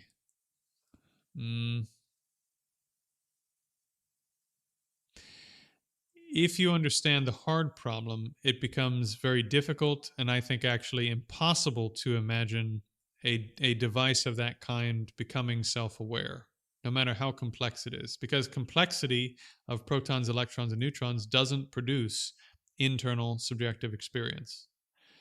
The apple you visualize in your mind is not made of electrons, protons, and neutrons. The apple visualized in your mind is not observable by any instrument designed to observe physical things. And your consciousness is what generated the image of that apple that is made of non-physical stuff. And therefore, it should follow that consciousness itself is also something that's not detectable by anything physical, which is why we haven't detected it. And why neurologists say we still haven't figured out what consciousness is and how it arises. We know that conscious functions of various kinds are coming from, or not coming from, but are highly correlated to certain areas of the brain, but we can't explain what consciousness is, why it's there, blah blah blah blah. We can't explain the basic questions. I was actually talking with a neurologist about this recently, and she was agreeing with me on all of this. She said, "Yeah, we basically ignore this issue because we can't do anything about it." So the hard problem is still very much real, and if you train in meditation and you see more of what your mind is like, you'll be even more skeptical that a circuit board could produce any kind of anything resembling a state of awareness. Okay. Vixen is trying to donate, but Google blocked card access. Vixen, if you go below the video and check the description below this video, not in the chat, but below, I have my Venmo there and my GoFundMe there. You can probably get through one of those ways because super chats and stuff aren't available in some countries. Oh, and now you're green.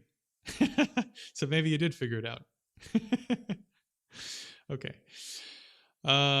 Thanks for teaching, clarifying non-self to me, reinforce what I have been learning recently. Really glad to hear that, Sam Berger. Willie Man is green. Vixen is green. Look at all of you with your little Vadras next to your names, your 4-direction Vadra. Okay. Is metta meditation a type of arupa jhana? Yes, it is. Great question, Sarah. Metta is an arupa jhana. It is a formless jhana. How do you know? When you generate the mind into a state of metta, what color is it? What shape is it? It doesn't have a color. It doesn't have a shape. It has no form. It's not a particular. It's not like a square, right? It's a formless state of concentration. You have generated your consciousness into a particular state called metta, and then you're holding it in that state. Your consciousness is formless.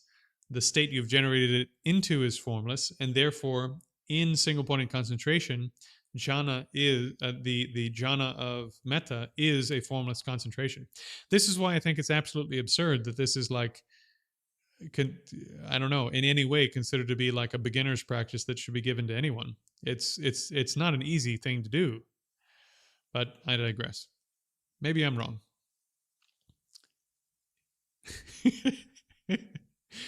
Okay. Good. I get that metta is high level, but I don't think it's far from all but the elite. In my tradition, at the end of Vipassana, we do metta. Yeah. Again, I'm not saying it's a bad thing. What I'm saying is that to actually generate metta itself is amongst the rarest states of consciousness that exist. It's extremely difficult to generate. That doesn't mean you can't generate little bits of it, not little bits of the actual full-blown thing, but that you can generate things that are getting closer and closer and closer to what metta actually is, and that whole process has benefit. That's true. But to actually generate full-blown metta, let me just put it in perspective for you. I know someone who really did this training full on, and it took them 4 years just to generate the precursor mind that's required for you to generate metta. Not even metta yet. There is a type of prerequisite attitude that you need to be able to generate and stabilize before you can have metta.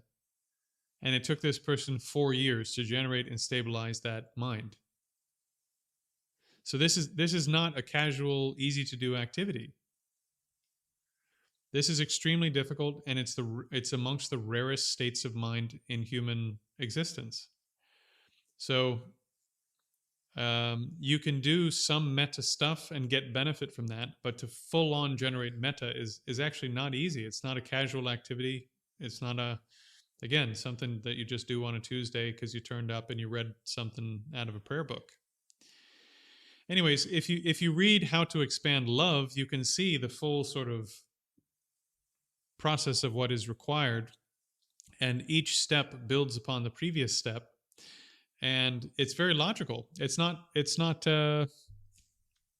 like some mystical thing or some elitist thing. It's just a very difficult set of attitudes to generate. Let me go a little bit further on this. For example, when you generate metta, can you do it for Donald Trump? Can you do it for Mao Zedong? Can you do it for Hitler?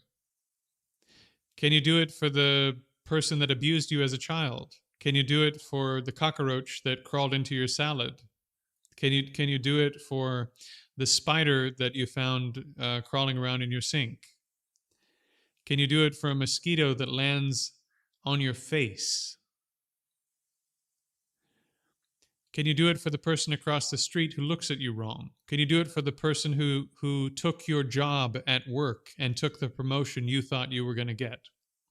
If you can't get the ordinary bias of your perception out of the way, and your mind acts totally normally in regards to the categories of people who do nice stuff for me and people who do bad stuff that I don't like, and your mind reacts totally normally to all of these things, you can't generate a universal, absolutely all-inclusive, unbiased, universal, all-embracing state of mind where you want every single being with every atom of your fucking makeup,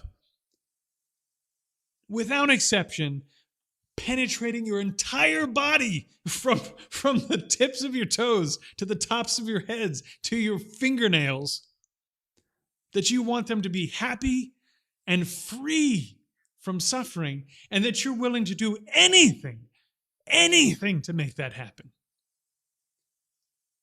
Absolutely anything within your capability. If it's possible, I'm going to do it. I'm going to take absolute responsibility for this with absolutely no compromise whatsoever. I'm going to bring this about, no matter what it takes. For Hitler, for Donald Trump, for the cockroach, for the mosquito, for the fucking fleas living on my dog's back.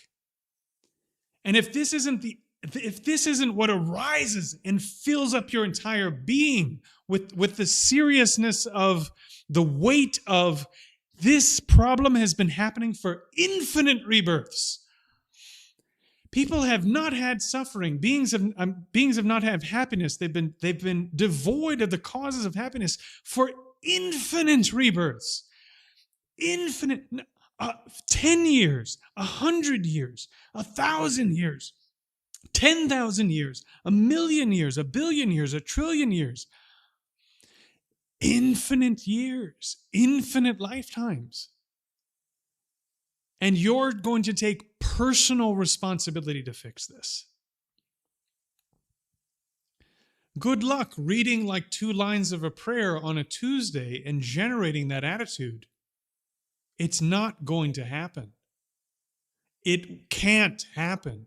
It is a logical and psychological impossibility that powerful, unbelievable, all-consuming attitude could occur.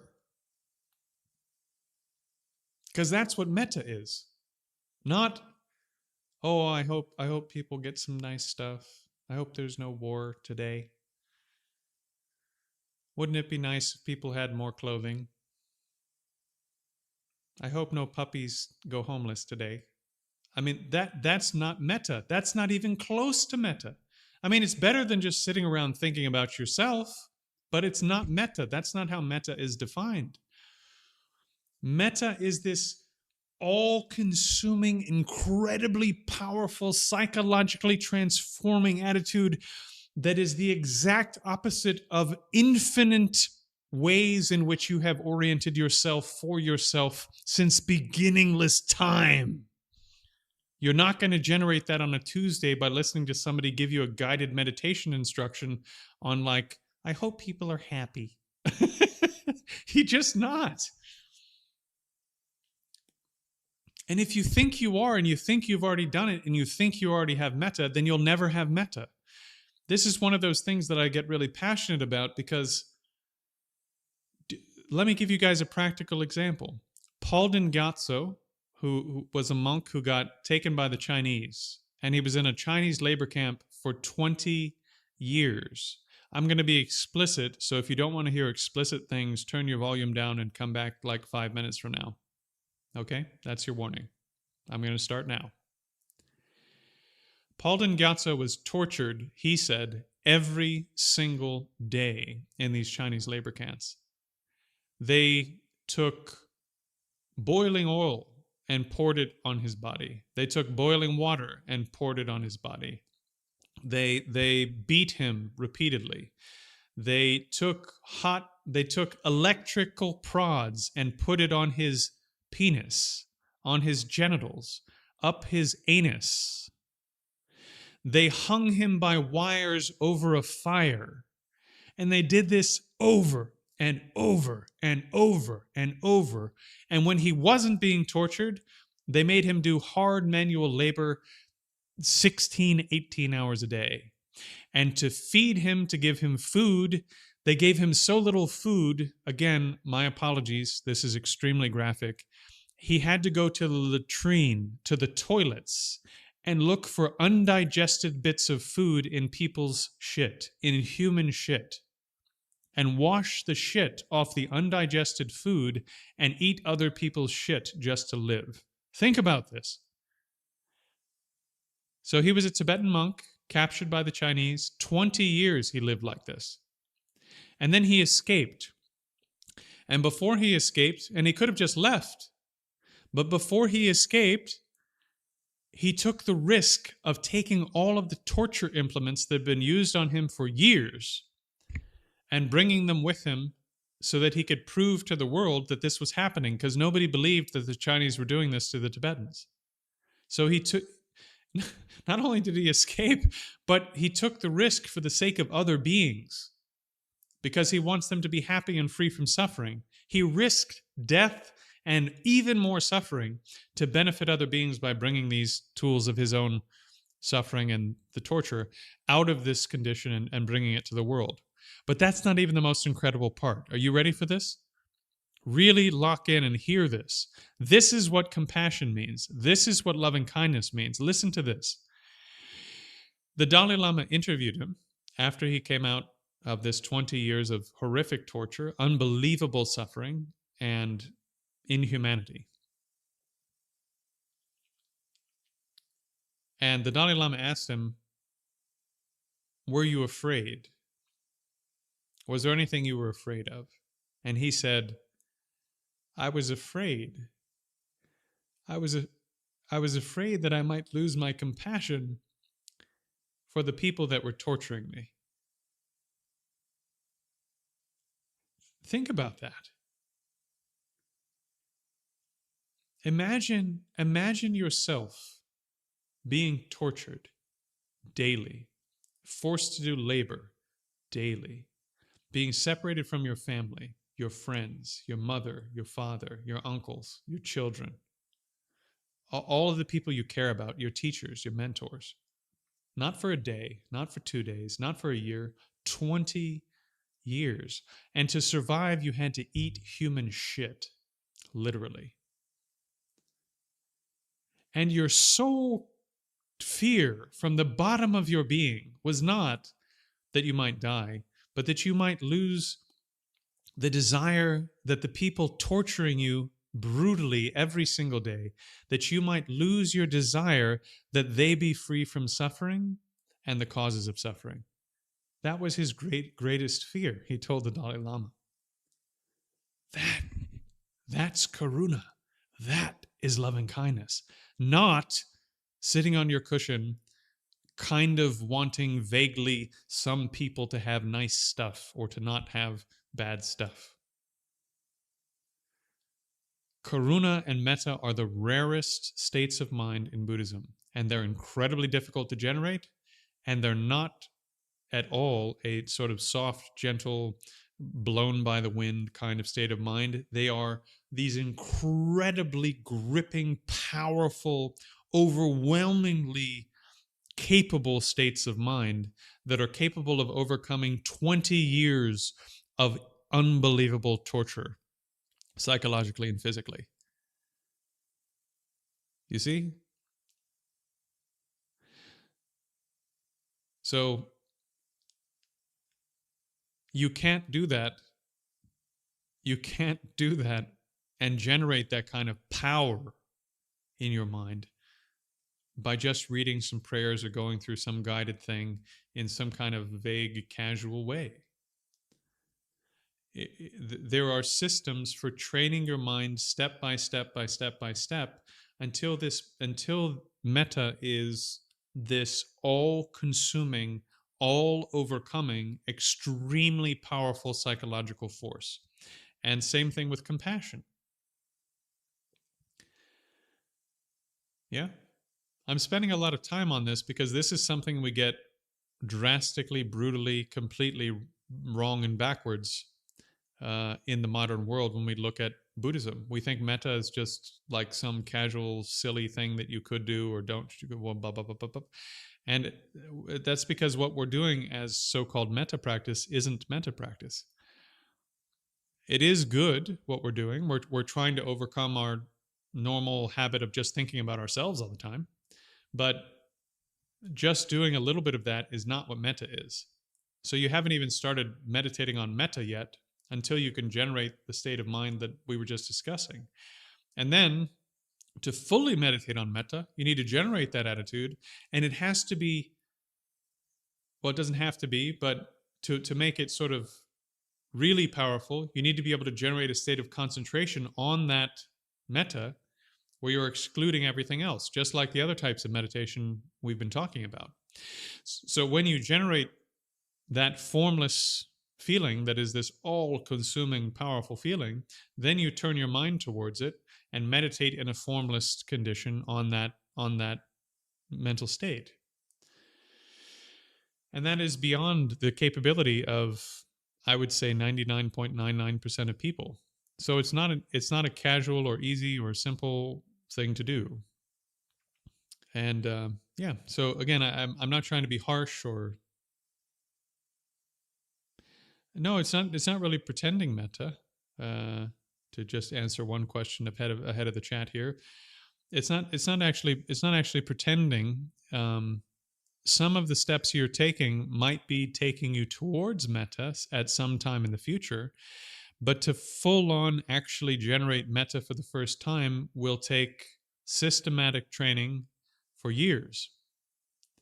And to accomplish metta even for a few seconds for the first time is like a major accomplishment.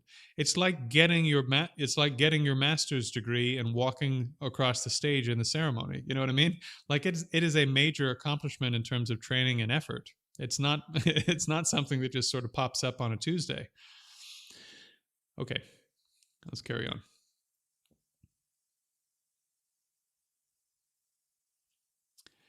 Sasha, good evening. I was wondering what you could tell me about Pure Land Buddhism. I'm confused about Amitabha and the Land of Bliss. Yeah, so Pure Land Buddhism has somewhat of a correlate in the Theravada tradition. In the Theravada tradition, there are places called pure abodes. So if you were what's called a non-returner, some of you will have heard the term non-returner. So a non-returner in the Theravada system, is a practitioner who does some training in this lifetime, passes away, but when they're reborn in a heavenly realm where it's only other practitioners of the Dharma. And in that pure abode, that pure heavenly realm, they will continue their training. And I'm not an expert on the Theravadan pure abodes, so bear with me. I might make a mistake in some of the details, but my understanding is basically in those pure abodes, you carry on training and you gain your final realization in the pure abode. And you enter nirvana from the pure abode rather than being reborn again as a human being. And that's why they're called a non-returner. They don't return to human rebirth to finish attaining nirvana. They do it in the pure abodes. So similar in the Mahayana tradition, there are places called pure lands. What makes the Pure Lands a little bit different is that the Pure Lands, some of them are a bit easier to get into, a bit easier to get into than the Pure Abodes. To get into the Pure Abodes, you already need to be a really capable practitioner. According to Amitabha's teachings in the, what is it? Is it the Sutra of Sukhavati? Or what is it called? Maybe somebody in the chat knows. Amitabha Sutra.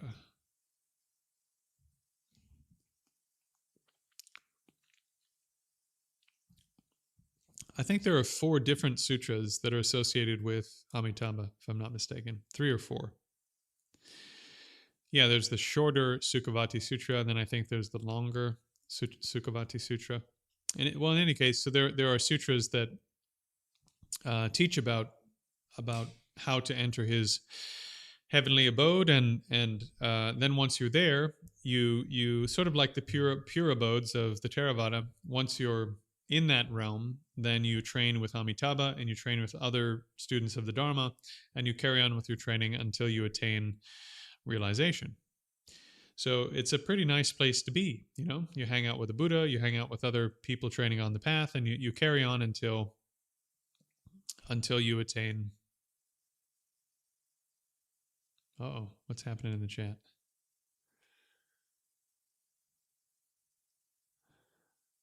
Oh.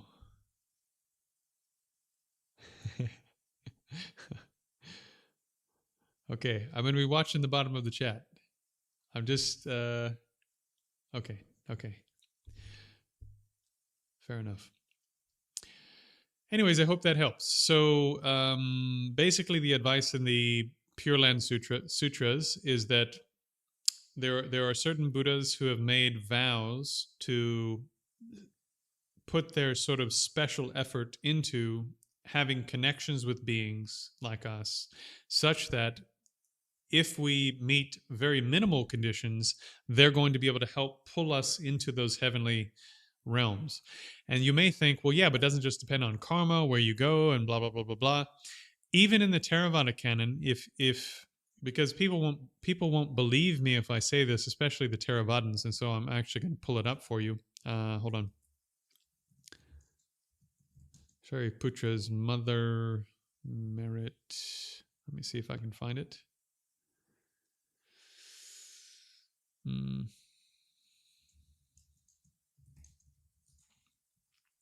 Bear with me if you would.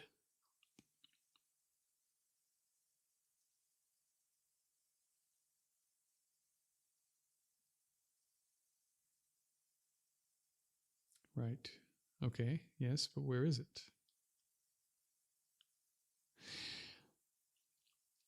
Actually, I'm not going to put it on the screen because I'm going to have to go through quite a bit here to find it.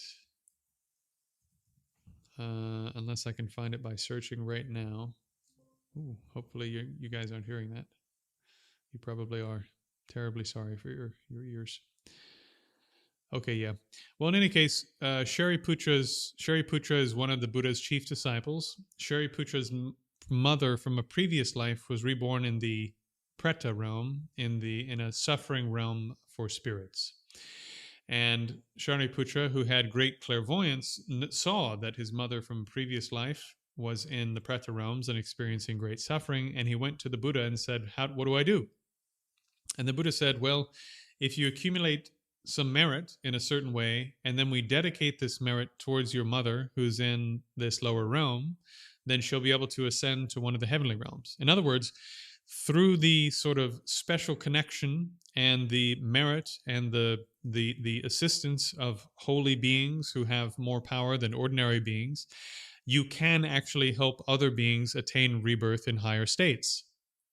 And so similarly, in the Amitabha Sutras, if you recite Amitabha's name, if you memorize the name Sukhavati, and generally speaking, also it's good practice to live an ethical life, train in some concentration, do the normal Buddhist stuff, but certainly, at least as a backup plan, create connections with Amitabha.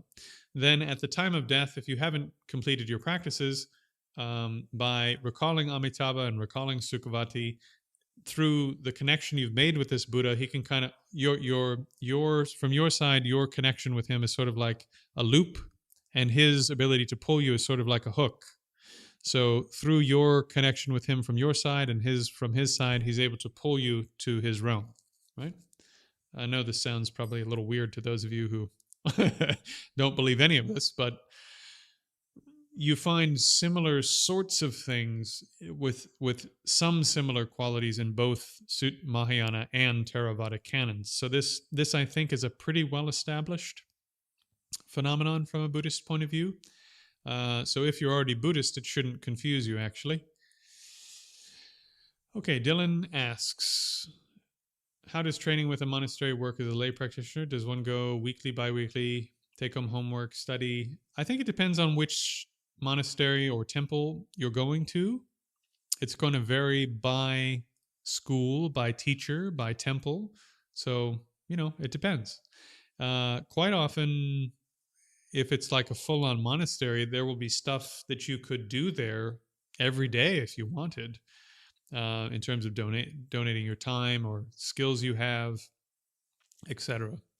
So you could always just chip in, and then they'll have classes probably that they teach regularly. So yeah.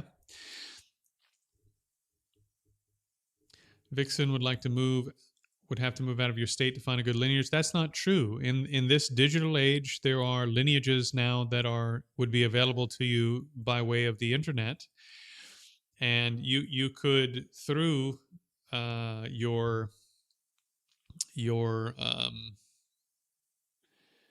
beginning your process on the web with a digital sangha of some kind. Like, for example, myself, I live in Edinburgh.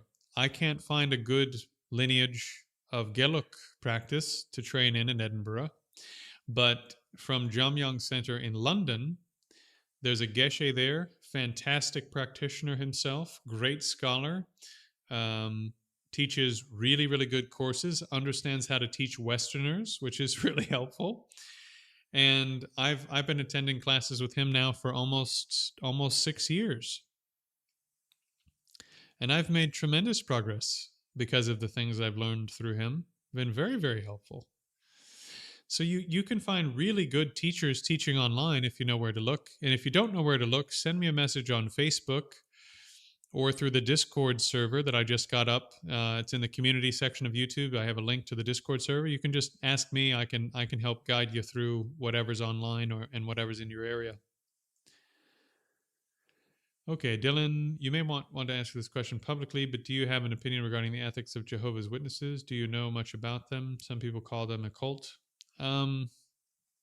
Honestly, I don't know that much. I don't know that much about Jehovah's Witnesses.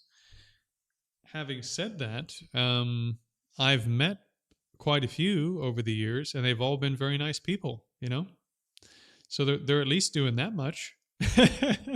I don't know what their communities are like when the doors are closed or anything, but all the Jehovah's Witnesses I've met have been like pretty nice people. They seem to be fairly grounded people, which says something about the organization. Either they're very good at training people to seem nice when they're not, or people's character is being transformed by what's being taught in that system of religion. So I don't have a firm opinion on it. Okay, what is after nirvana except peri-nirvana, asks Sarah. So you have two options basically in terms of nirvana, what comes after nirvana from a Buddhist standpoint. Okay. So if you were in the Theravada and all you want to do is attain a personal nirvana, in the Mahayana we would call that abiding nirvana. You remove the causes of suffering, you break the 12 links that cause out of control rebirth. Since you've broken the 12 links that cause out of control rebirth, when you die, you enter into a state, I think they call it consciousness without surface. Your mind sort of dissolves down to the subtlest layer of consciousness. And because there's no cause for you to come back up out of this and reform the rest of your aggregates and carry on taking rebirth out of control, therefore you remain in this subtlest layer of your consciousness, which is a causal thing. It's not a soul. It's not an Atman. It's not a Brahman. It's just a very, very subtle aspect of your conscious continuum. It's the part of you that goes from life to life. And it's a causal thing, not a permanent thing, right? It's a constantly changing continuum because it's a series of causes. even though it has the same properties from moment to moment. So you abide in that. You live, so to speak, in that most subtle state of your being, and you are perfectly satisfied. It is absolutely satisfying because not even a whiff of what might pull you out of that to carry on doing something to try to seek happiness remains. You have happiness because the mind is perfectly satisfied where it is. So what could possibly pull you out of that? Under control, compassion. This powerful mental state we were talking about a minute ago, metta, this all-consuming personal responsibility you've taken to benefit other beings by making them happy and removing their unhappiness, this all-consuming desire to free other beings from suffering and the causes of suffering, these extremely powerful minds that are powerful enough to make you afraid that you might lose your compassion for people torturing you for 20 years, right? These incredibly powerful minds reignite the process of the formation of various types of things besides just being the subtlest layer of consciousness. But in reinitiating those, you're not reinitiating yourself into a suffering state because you've broken the 12 links. You know, the karma that would cause suffering, the ignorance that would cause suffering, the disturbing emotions that would cause suffering are gone. And therefore, even when you re-arise as a being out of a very subtle state into more coarser and coarser, more manifest states, even when you do that, your mind is still in nirvana. So we call this non-abiding nirvana. And then from non-abiding nirvana, as I've said many times, it's sort of like a ladder. You did Theravada practice, boom, boom, boom, boom, boom, boom, boom, and achieved nirvana. You could have entered into abiding nirvana, but instead, because of compassion, you continue climbing the ladder until you achieve full enlightenment. How do you do that? As I said earlier in the stream, you do that by removing cognitive obstructions. So first you removed disturbing emotions, what are called disturbing obstructions, or what was the term? Emotional obstructions. And then you remove cognitive obstructions on your path, on your way up to full Buddhahood, which is why you attain omniscience at the end.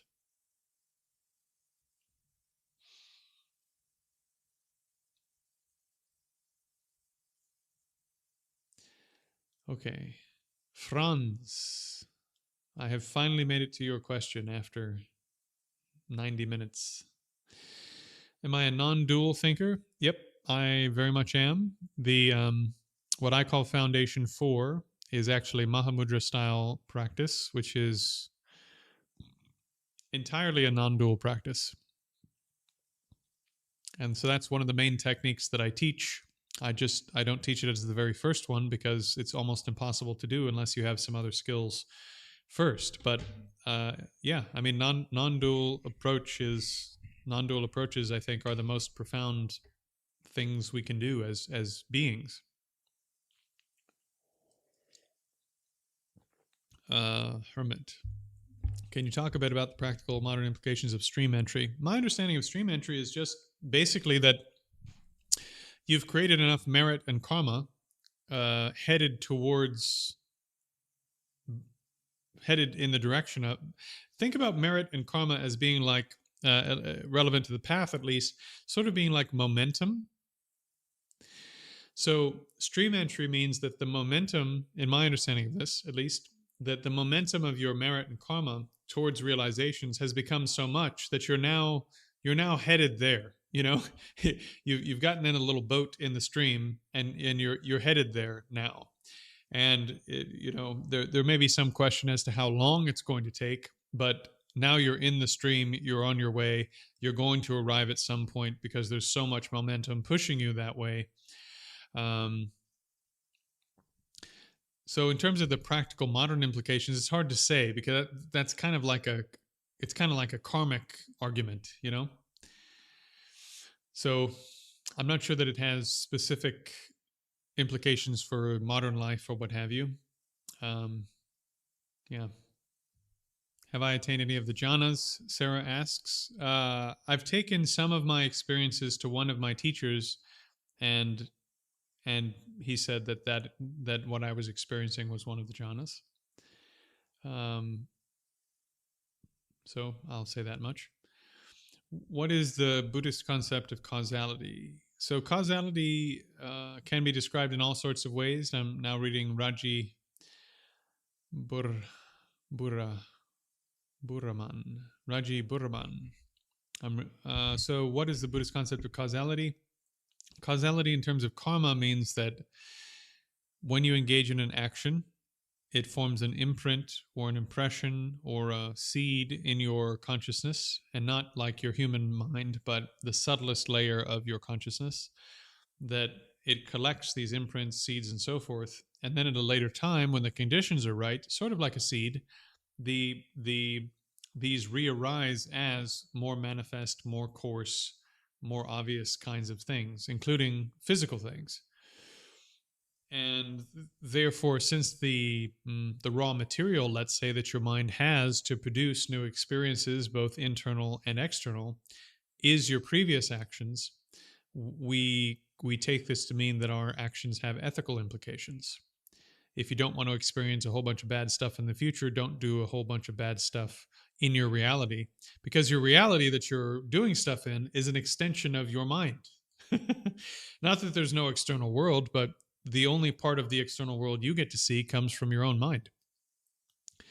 And then your mind records what you're doing within your own experience of your own mind, and then it replays that for you at some later time as a new physical reality. And if you did a whole bunch of bad stuff and broke things and hurt people and blah, blah, blah, blah, blah, what it's going to replay for you later is not going to be very nice.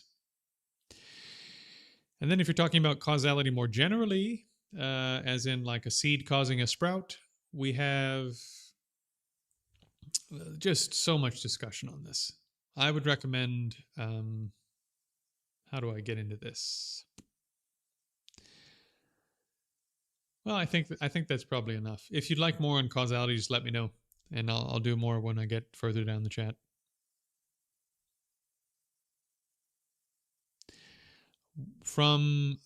Even from a quote unquote mind only school perspective, Franz, there is more than consciousness.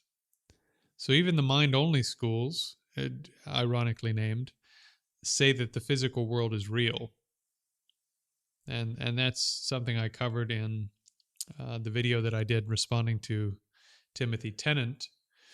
To understand what they're trying to say, you have to understand what they're getting at when they say that the world is mind only. Actually, isn't that the world is mind only. I don't know if this is just something that happens in Asia, but things are quite often named in ways that don't correspond exactly to the point that's being made. And I think it's because the way that those schools get their names is that the opponents of those schools name them stuff to try to kind of poke at them a little bit. Okay. Sarah asks, do you think Penrose and Hameroff's theory of orchestrated objective reduction of quantum consciousness, basically saying that a blip of awareness occurs with each collapse of a superposition? I'm not sure. I'm not familiar with that approach. Sarah asks, does metta meditation correspond to infinite space jhana or infinite consciousness, infinite nothingness? Or right, so metta meditation itself is another category of formless jhana because it doesn't have a form. It's not like a trick question or trick answer. Metta is a mental state where you've generated the mind itself into a particular condition. So when you hold your mind single-pointedly focused on this mental state you've created, since it's a mental state, mental states don't have form, they don't have color, they don't have a shape, they don't have a mass, they don't have a sound, they don't have a smell, they don't have a taste, they don't have a tactile sensation. It's just a formless thing, right? Well, maybe tactile sensation is saying too much because you do feel stuff in your body if you generate strong emotions. But again, the single pointed focus on the metta itself, which maybe gives rise to those tactile sensations as a byproduct, the metta itself is formless. So it's not infinite space, etc., etc. It's just meditation on metta. Sarah says, "Oh yeah, okay, same question."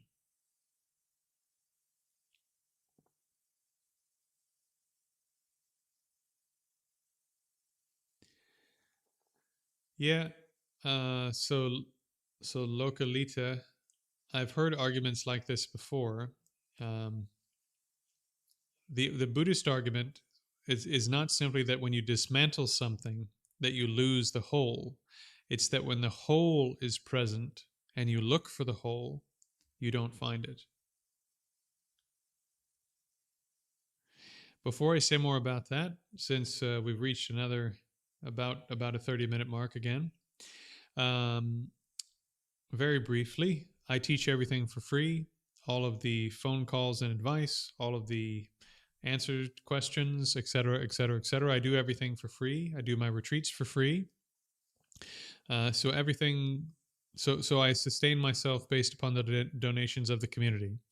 So if you want to be one of the people that's helping me do all of this for free for everyone else, I have memberships that you can do through YouTube. Those are new, and one of the very small sort of, because I don't want to make it some weird thing where people end up actually paying me or buying my time or something.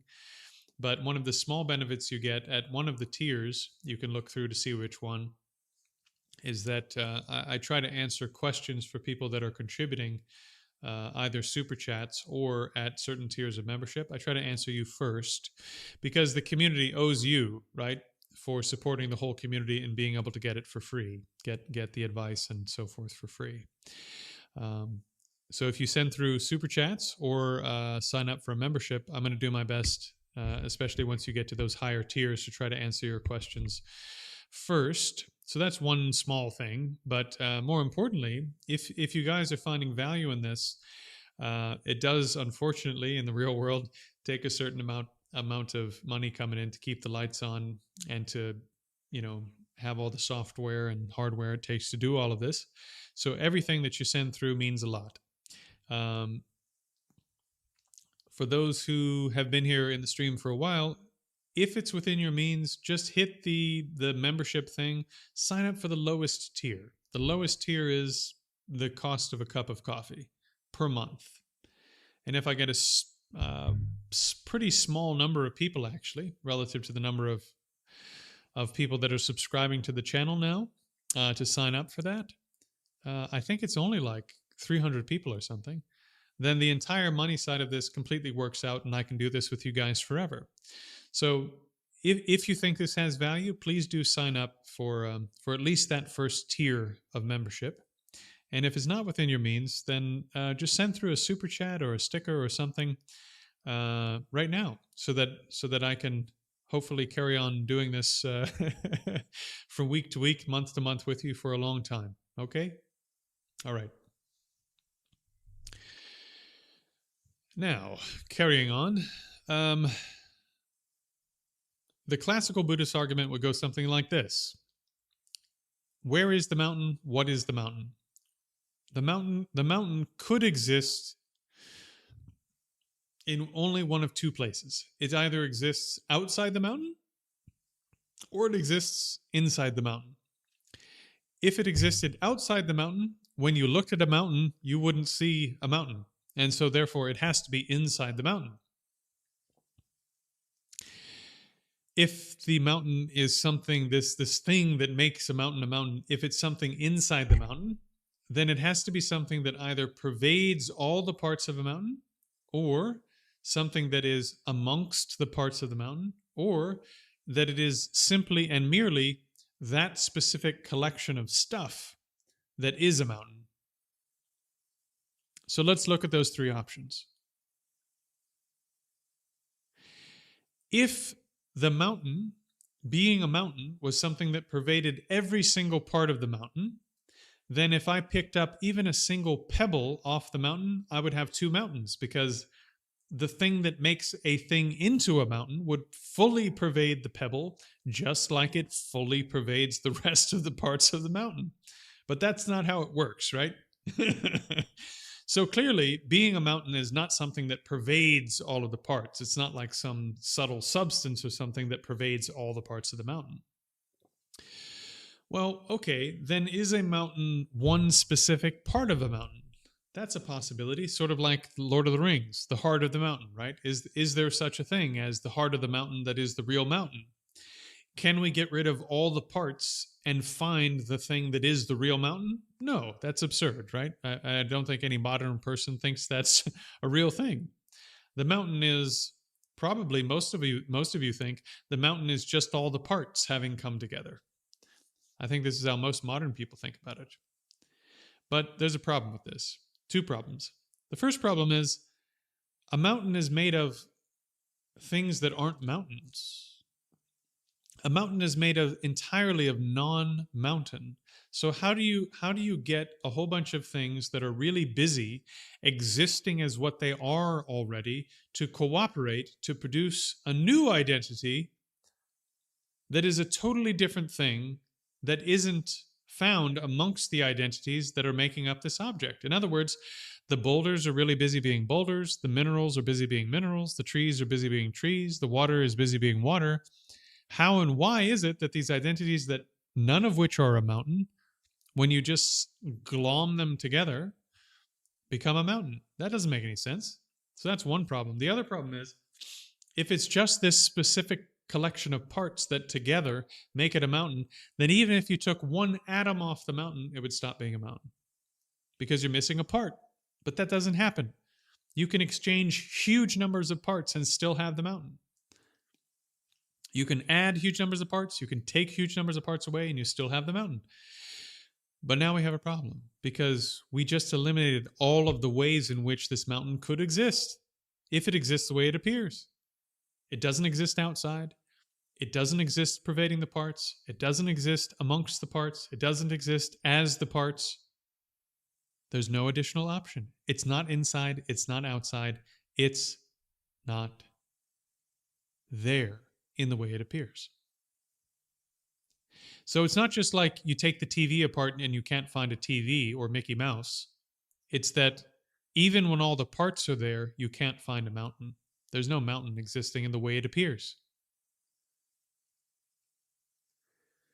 So the way that it actually exists is that it exists as a bunch of different sort of sets and subsets of relationships, one of which includes conscious beings and designating minds. Part of what makes it a mountain is that the stuff that's out there isn't obstructed from being known as and functioning as a mountain when a sentient being imputes the concept of a mountain onto that set of parts and causes.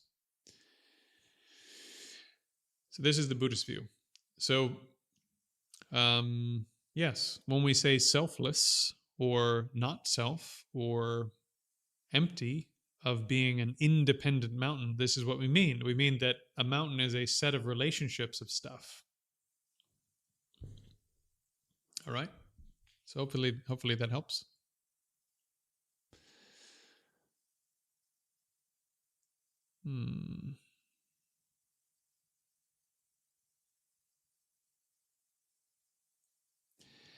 Metta should remind you, Sarah, of Christ's command to love your enemy. Sometimes I compare it to the Christian concept of agape, but agape, generally speaking, in my understanding of agape, only extends to human beings. Metta extends to all beings, all the beings in hell, all the beings in the hungry ghost realms, all the animals, all the human beings, all of the devas, which are deities, all of the beings in the formless realms above the deities, all of the beings in the bardo who are in the process of being reborn but haven't been reborn yet. All beings, not just all your human brethren. So it's actually much more expansive than the Judeo-Christian idea of agape. It's much, much, much bigger as a concept. In particular, think about this. Does agape or universal love from a Christian perspective include loving demons? Because if there's such a thing as a demon, and a person can go from a human rebirth, for example, into a demon rebirth, and then die as a demon and be reborn as a cockroach or whatever, then that sentient being who happened to wander through a type of existence where their entire purpose is to cause suffering to others is also equally deserving of compassion as any other being. And I have strong doubt that the concept of agape, for example, extends even to the most evil kinds of beings that might exist in reality. So your love and compassion extends to all beings. So it's a very broad category. And yeah, the example of Angulimala is a good one. You know, here's a being who was literally in the sutta. It's almost, if it wasn't, I mean, if it's a true story, it's kind of macabre to laugh at it, but it says he turned villages into non-villages. He turned towns into non-towns. You know, you're going, wow. I mean, he killed, according to the Buddhist canon, he killed 999 people. Angulimala. And the Buddha immediately turned him around. It's incredible. So Angulimala was like a demon, right? It was this incredibly terrible ethical situation, causing so much harm and suffering to others. And the Buddha turned him right around and helped him achieve nirvana, and he became completely harmless. Is there anything making the human body capable of housing consciousness, making it different from a computer? Yep. Yep. Um, the human body has a subtle body inside of it made of sub-physical substances that have wind or chi or prana moving through them. And that subtle body is what your mind uses, because your mind is non-physical. That subtle body is what your mind uses to solve what we would call in philosophy the mind-body problem. How does your non-physical mind interact with physical stuff when they don't share any properties in common? Well, there's a bridging substance. There's a substance between the two that in Buddhist texts is called prana or wind or chi, depending on what country you're in, or ki, depending, again, what country you're in. And this substance is a bridge between consciousness and physical stuff. And in your physical body as a biological organism are channels and sort of pathways that these winds that are associated with consciousness move, and that's part of how you operate your body as a consciousness that is fundamentally non-physical. So what does the computer hardware not have? It doesn't have a subtle body through which the winds of consciousness can move to animate that stuff and do something with it. You're welcome. I mean, I know this is a non-answer if you don't think any of this stuff is real, but I mean, you can do some practices that only take you about a month or two to build up, where you can have direct experiences of this stuff. So you don't have to take it on faith for very long. If you were to do the practices associated with the subtle body and the winds and the movement of all this stuff, you're going to have these experiences within a month, 2 months, 3 months if you're working hard at it. So it's not again, you know, not really something you need to take on faith if you're willing to put in the work. MDMA and others give us a shortcut glimpse into the state. I've addressed this a few times, including today, I believe. I don't know if you were here for this, but basically I'm not into hallucinogens. I think they give you really unreliable information because it's mixed with a bunch of hallucinations and you don't know what's real and what's not real. The spelling of a thing is a matter of limited sense. Okay. Not sure what that means.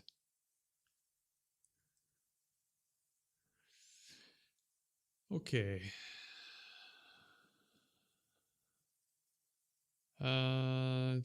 Okay. Yeah, man. I don't know. Diamond Way, I'm not sure. There seems to be some questionable things about it. I've got I've got a lot of other stuff I'm doing and lineages I'm involved with and so forth. I'm pretty well taken care of at the moment.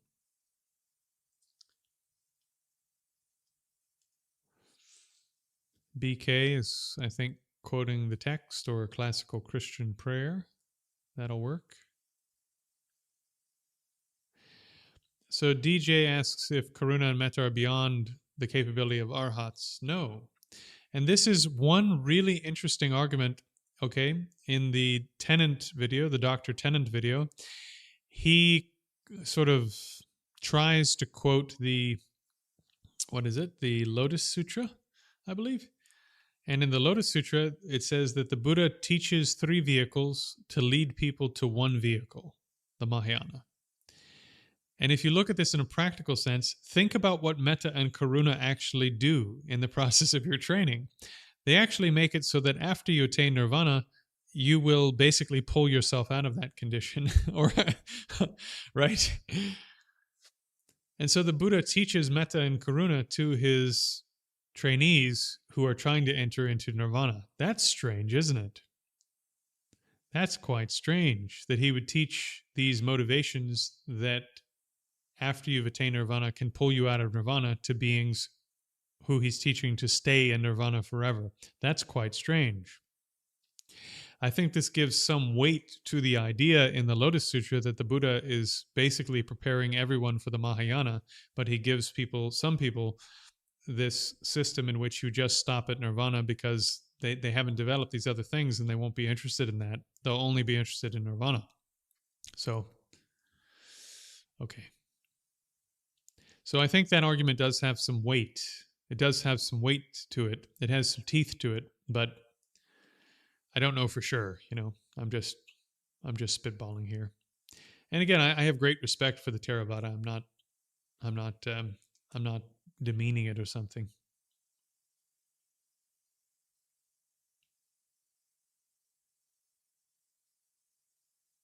Oh my God.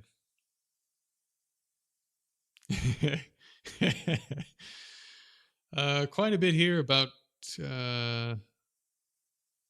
some things I'm not going to repeat. Okay.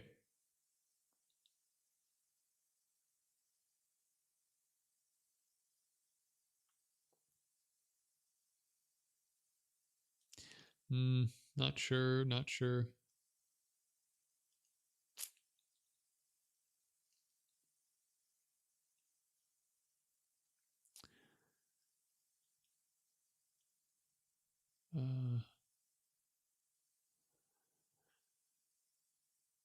Okay.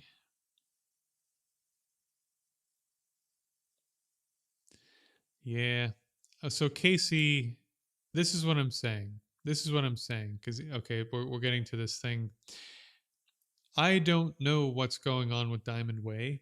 There's controversy around the founder. There's controversy around the organization. There's stuff floating around the community that says this might not be good since it's a Tibetan lineage and there are other Tibetan lineages, and you can get that training all over the place, all over the world from teachers who don't have that kind of controversy, why not just do that? Especially if you're new. Why not just, if there's a potential risk, why not just go a different direction? I mean, this isn't actually a radical statement of some kind.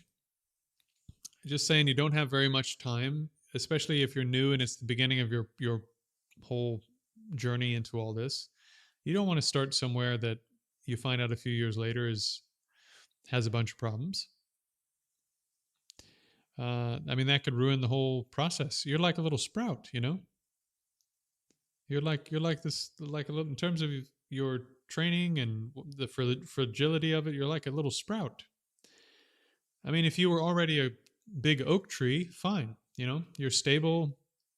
You want to go in there, see what it's all about, do the practice. Maybe you can even bear up under the whatever weirdness there might be and take a lot away from it. Fine. If you're already a mature practitioner, but if you're new, don't do that. Just go somewhere that there's no whiff of controversy or very little and start there.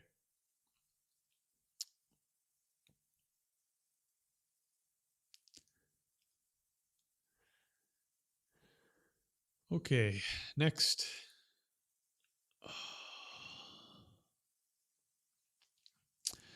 Vixen, thank you, Dr. Jones. I've been following Venerable Bhikkhu Panakara since December. I think I've had a great good fortune of coming across your stream. Ah, well, I'm glad. I'm glad to have you, Vixen. Um, also, very much a pleasure to have you here. You know, I'm here because you guys are here. If you weren't here, I'd be asleep. I'd be in bed. Have you seen the TV show From? Yeah, I have actually.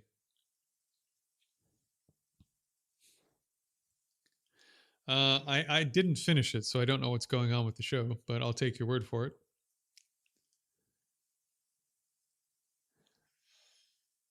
Send me on a BOGO retreat.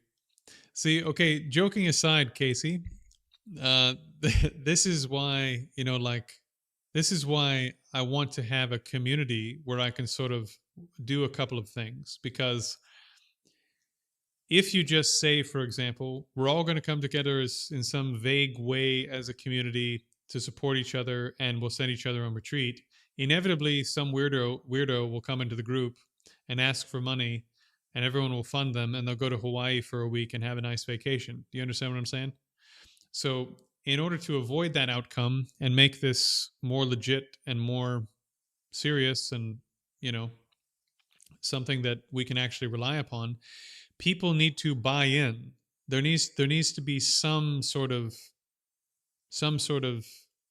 check and balance where I know they have done study, I know they have done practice, I know they have joined a lineage of some kind, and I can get in contact with whoever their teachers are in the lineage they're actually practicing in and want to do retreat in, and I can talk to them and find out, is this person actually coming to this retreat?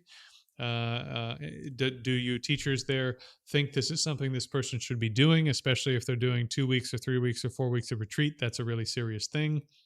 Blah, blah, blah, blah, blah.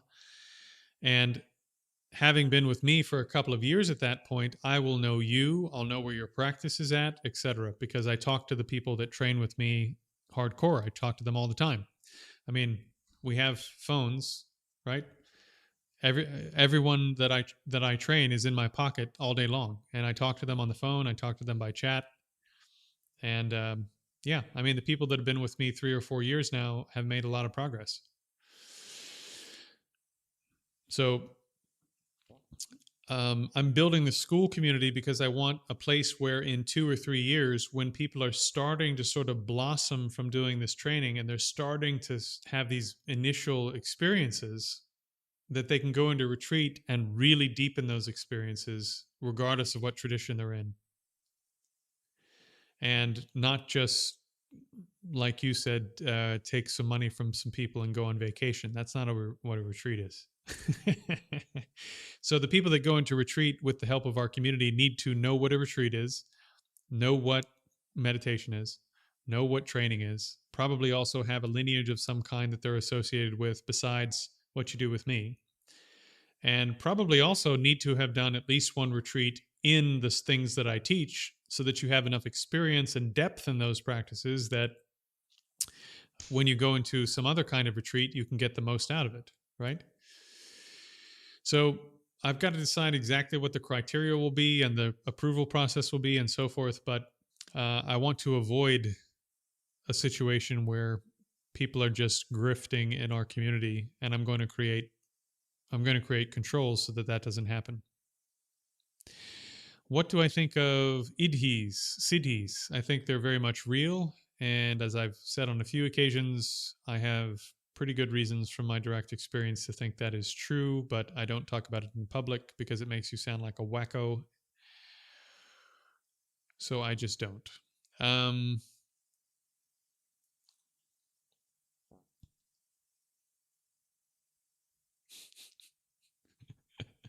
Parasitic Scavenger 86. What a name. Okay. DJ, the Theravadins would say the bodhisattvas have an attachment that the arhants have eradicated. That's because you haven't defined attachment properly. Attachment is the exaggerated perception of something as if it could cause happiness when in fact that thing can't cause happiness. And you would need to explain to me exactly what it is that a bodhisattva thinks could cause happiness that their perception has exaggerated, that they are now chasing into further rebirths. Because a bodhisattva's mind in non abiding nirvana doesn't have attachment at all in that way. And if they simply released their compassion, they would enter into nirvana. So when Theravadins say that of bodhisattvas not understanding this, I think they're mistaken, personally. Otherwise, I'd be a Theravadin, right? Again, I could be wrong. This is my opinion. I think my opinion holds together, but if you're on the Theravadin path, I will support you all day long, heading for personal nirvana.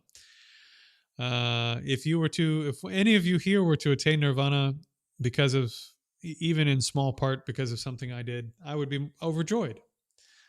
I don't care personally if you're on the Theravada or Mahayana path. I have vows to help all beings achieve the three vehicles, not just the Mahayana vehicle, but whatever vehicle you happen to be in. Toby, what are your thoughts on Thai Theravada? It's fantastic. It's one of the best. It is one of the best by a long shot. If you have an opportunity to train in that system with good teachers, especially if you can do some retreat in that system, definitely do it.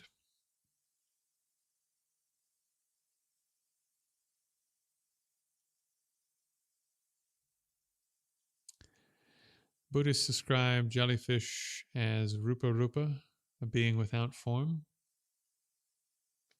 Never heard that. Oh, with and without form. Oh, okay.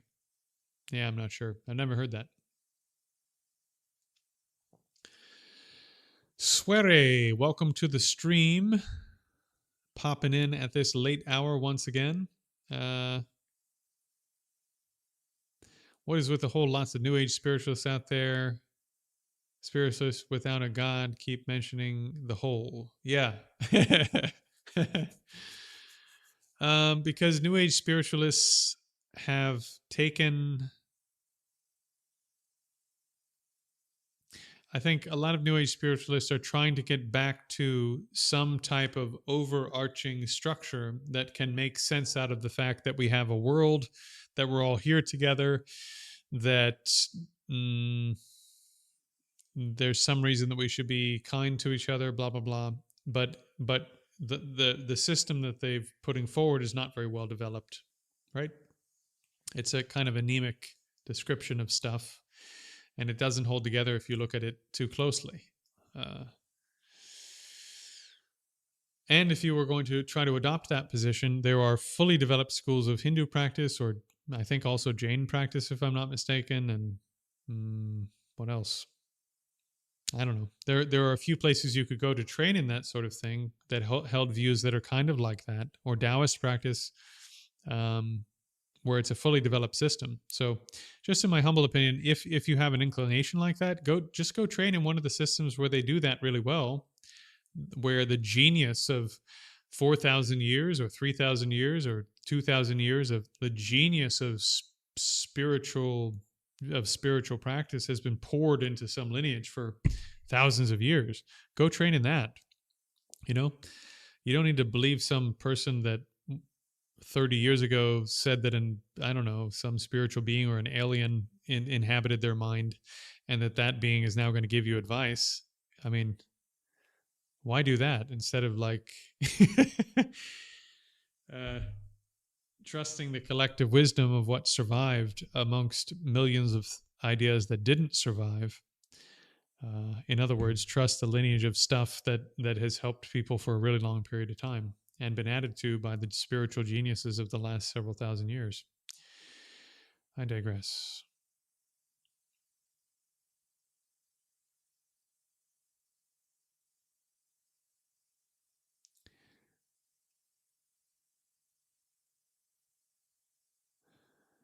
The more money you have, the more speech you have. I'm not sure what that means, Daniel.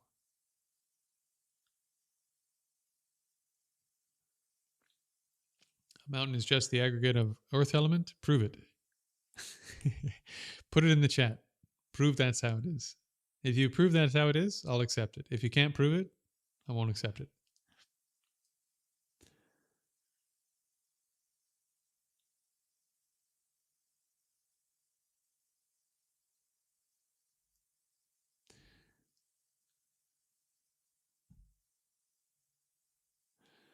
Okay.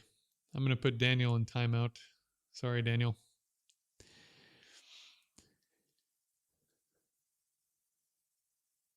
Mountain is imputed. It's just, oh, okay. Mountain is just imputed, just earth or solidity.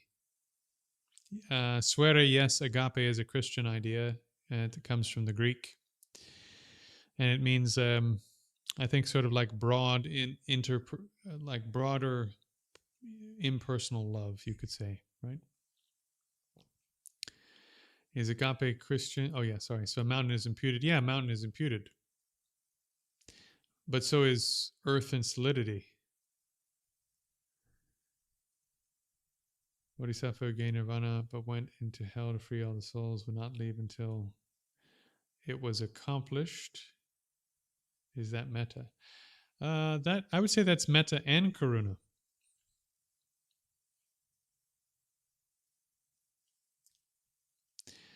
Okay, Vixen, Venerable Bhikkhu Panakara, and his sangha did no such thing. Oh, that's the inter. Yes, I really need to get some. Does anybody want to volunteer to moderate?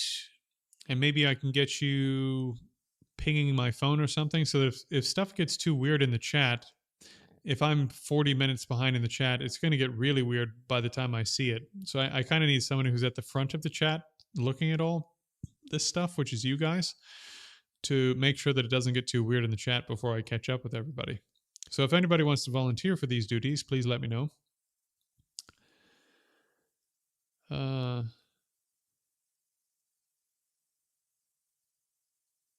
Okay.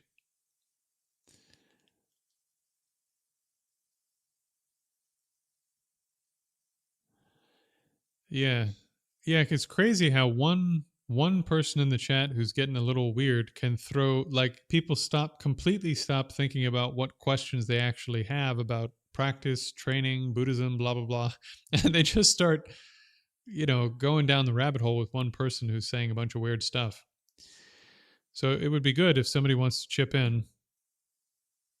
Okay, Sarah, Vixen. Okay, we'll talk about it. Just send me a message on, if you're comfortable, go to the Discord, which I linked in the community section of my YouTube, and we'll talk about it a bit just to see, just make sure it's a good fit,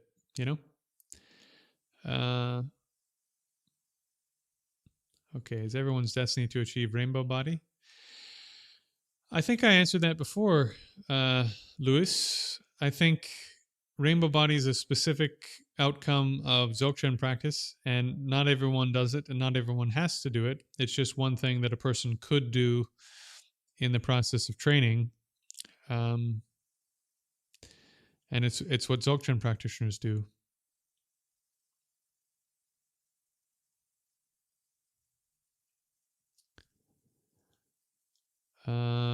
Okay, so we have reached another 30-minute mark, so it's once again time for my most annoying commercial break. For those people who are new, I don't charge for anything. Everything is free, and that includes, the phone calls I make with people and the retreats I do, etc. But to do this, a certain amount of super chats need to come through, and donations need to come through, and a certain number of people need to be members of my YouTube channel. So I have memberships now. And I consider all of these things to be donations because I don't actually charge for anything, including the courses that I have. On the school course, you can find all of that information for free through my YouTube channel already.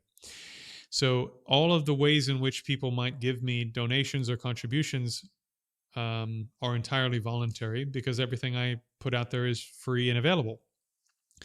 That being said, to maintain this so that I can benefit the whole community, the community has to chip in something so that I can keep the lights on and keep upgrading the stuff that I use to give you guys this advice and make content and do all this stuff that you guys like.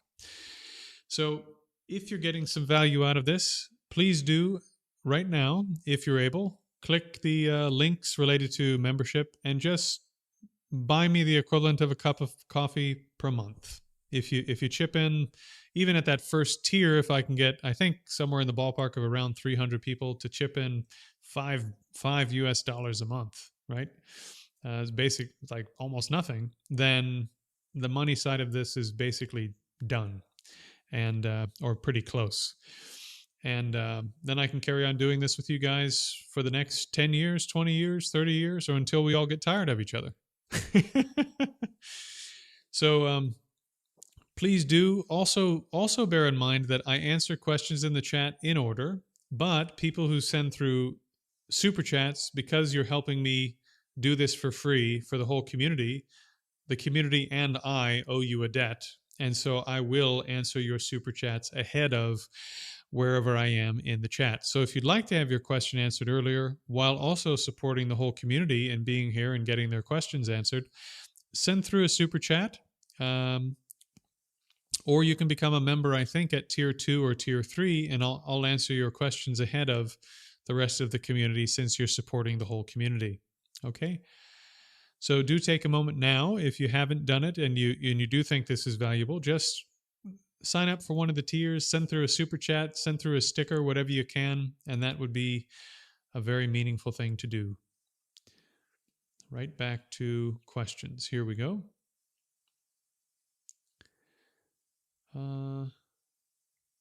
Okay. Why a Bhutanese Rinpoche say that his religion doesn't believe in the soul? So Lewis, in Buddhism, there's no soul in the sense of a unchanging, independent, and partless essence that makes you what you are. Instead of this, we say there's a mind stream that is a causal entity where the subtlest aspect of your mind from moment to moment to moment causes the next moment of your mind like this. So the previous moment causes the next, and that subtle, most fundamental kind of mind, it has the same properties from moment to moment. It has the same properties in every moment. The previous moment of your subtle awareness was clear and knowing, and the next moment is also clear and knowing, and so on and so forth. So from moment to moment, your fundamental types of awareness have the same properties, which is actually starting to sound a bit similar to a soul in some respects, even though we're saying it's a causal entity and therefore not a soul in the sense of an essence with no parts and blah, blah, blah, blah, blah. You see? So what we have in Buddhism explains the same stuff that a soul explains, and explains more than this, but can't really technically be called a soul in terms of most people's understanding of what a soul is. That being said, actually, if you look at the Christian definition of a soul, it has two meanings that are very similar to what we mean by consciousness. The soul can mean just the mental part of you in the Greek, I believe, and the soul can also mean the animating or life principle, the thing that makes you alive as a being. And that is what consciousness is. Consciousness is the thing that makes you alive. If you didn't have consciousness in your body, you would be a dead body. So consciousness does, even in terms of not to disagree with the Bhutanese Rinpoche, but these two things actually do have a lot more in common. When you dig under just the surface definitions, they have a lot more in common than you might think. Okay. Herculean. Yeah, the subtle body is easy to miss. During a Samandala, part of the soul of one who made it, it is there.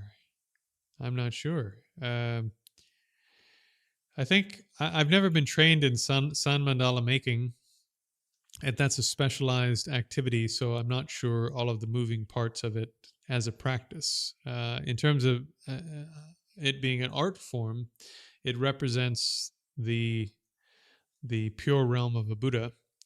And as a sort of more general thing, mandalas are like really powerful symbolic systems that you use to help train your mind to become much more powerful.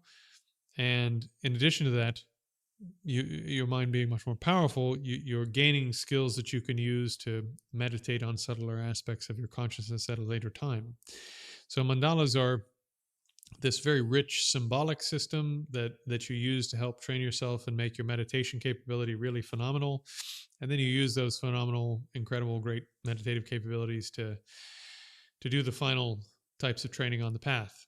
If you're a tantrika, if you're not a tantrika, don't worry about it. Just do your normal practices and contemplate all the stuff you're supposed to do at the sutra level and carry on. Okay. I think very likely Jesus came into contact with Buddhist or Vedic practices. I'm going to do something on that, Welly Man. I'll do something on that probably in the next couple of months on the connection between Jesus and the Eastern mystical traditions. I'm not going to give away what I think about it just yet, or there'll be no suspense, but I am coming to it.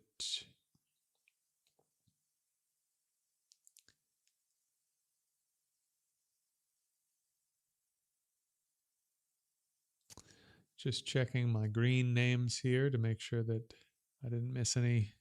Okay. Carrying on in order. Red Panda, if you take Buddhism seriously, should you be an anti-natalist because you bring life into the world and your child will suffer? No. No. I would say definitely no. Because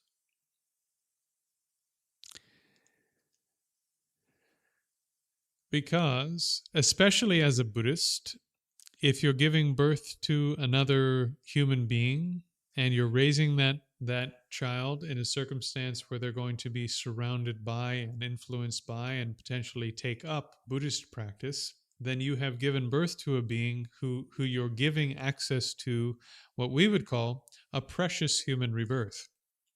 So you're giving this being who wouldn't have otherwise been born an opportunity to actually potentially attain nirvana and enlightenment in a single lifetime. What could be more incredible than this? After infinite rebirths in the past, suffering rebirths, that you're going to have a child who will have access to potentially, if they decide to, attain nirvana or enlightenment in a single lifetime. I mean, it's unbelievable. Wherever they are now, floating around before entering the womb, wherever they are now, they're already suffering. They're already trapped in infinite rebirths. Their situation will not be made worse by being born as a human. As a matter of fact, being born as a human is really nice compared to most rebirths. So I don't think it should make you an anti-natalist at all. Do I recommend listening to teachings in Buddhist temples? Very much. What us-ish? Not sure what that means. Tucker Valdez, how long are you on live every day? I don't know, man. I get on here until people stop asking questions, basically, and then if I'm doing something else like making a video, I get on from 8:30 to 9:30 to teach meditation, and that's not an open question time. That is meditation question time only. And then if I have enough energy or there's interest or blah blah blah, then I'll get on after meditation class quite often and do this. Sometimes on weekends, I also get on in the afternoon because I hit different time zones in the afternoon and I get to talk to people I wouldn't normally talk to, which is pretty cool. So I don't have a set schedule for that at the moment. You just have to set your notifications to on, subscribe, and when I go live, you'll get a notification on your phone. Do I follow the blood type diet? No, I do not. As my guru's guru used to say, I like pepperoni pizza. In other words, don't take your diet too seriously. Don't eat super unhealthy. Don't be neurotic about the things you eat. Just eat what you need to live. Eat relatively well. Eat relatively healthy, but don't get too weird about it.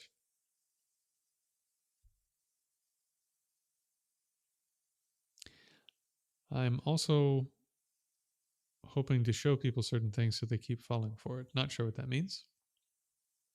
So they don't keep falling for it. Also, not sure what that means. Could you reincarnate in a peaceful planet? Yeah, yeah. I mean, according to Buddhism, aliens are real things. Um, you know, not a lot of people know this, but human in Buddhism means a being who's intelligent enough to basically understand ethical actions and have the potential, at least, to train their mind and decide that they want to adopt certain things and abandon other things in a more sophisticated way than an animal can. An animal, more or less, is driven by instinct most of their life, and a quote unquote human is a class of being who has the ability to choose between their impulse and some other direction. Uh, so there are humans, i.e., other beings who weren't born on this planet, uh, all over the place, according to Buddhism. There's life all over the place. There's life all over the universe. So could you be born on a planet that's much more advanced than this and totally peaceful where everything's taken care of? Yeah, absolutely. What are my thoughts on Kriya Yoga? I am Chroma Key. I'm not very familiar with Kriya. I think Kriya is action yoga, isn't it? Isn't that Kriya? Or am I making that up? Kriya Yoga. Dynamic meditation, breath control, pranayama. Oh, through Lahiri Babaji. I've heard good things about him. If that's the system you're talking about, if we're talking about the same thing, I've heard good things about him. I think he spent a long time in retreat. He's a Hindu practitioner, but again, Buddhists and Hindus share a huge amount of their meditation technology, let's call it, in common. And he was a very, very capable practitioner, from what I hear. I've heard good things. So if it's his system and you find a good teacher for it, I don't see any problem with it. The only thing I would say as a Buddhist is when you get to the point where you can generate samadhi through that type of training, then do the Buddhist part at the end.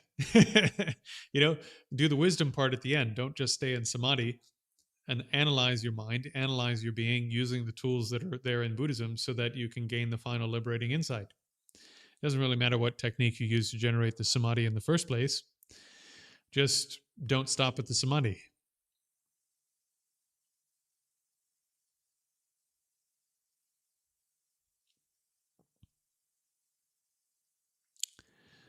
Um, Advice to stop overeating? Yeah. Um,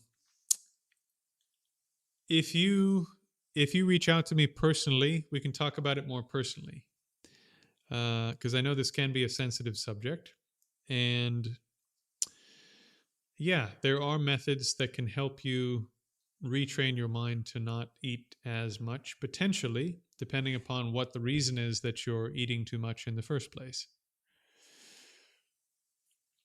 Why are Buddhist vows meaningful and what makes you accountable? So vows make it. This is really deep. You guys ready for this? Right now, most of you are not killing anything. I hope. Most of you are not actively killing something at the moment, but that's not an action. That you're not taking an action by simply not killing. It doesn't amount to a virtuous karma because you're simply just not doing something. On the other hand, if you take a vow to not kill, then every single moment of the day and the night, even when you're unconscious and asleep, because you're holding the vow to not kill in your mind, you are taking the action of not killing.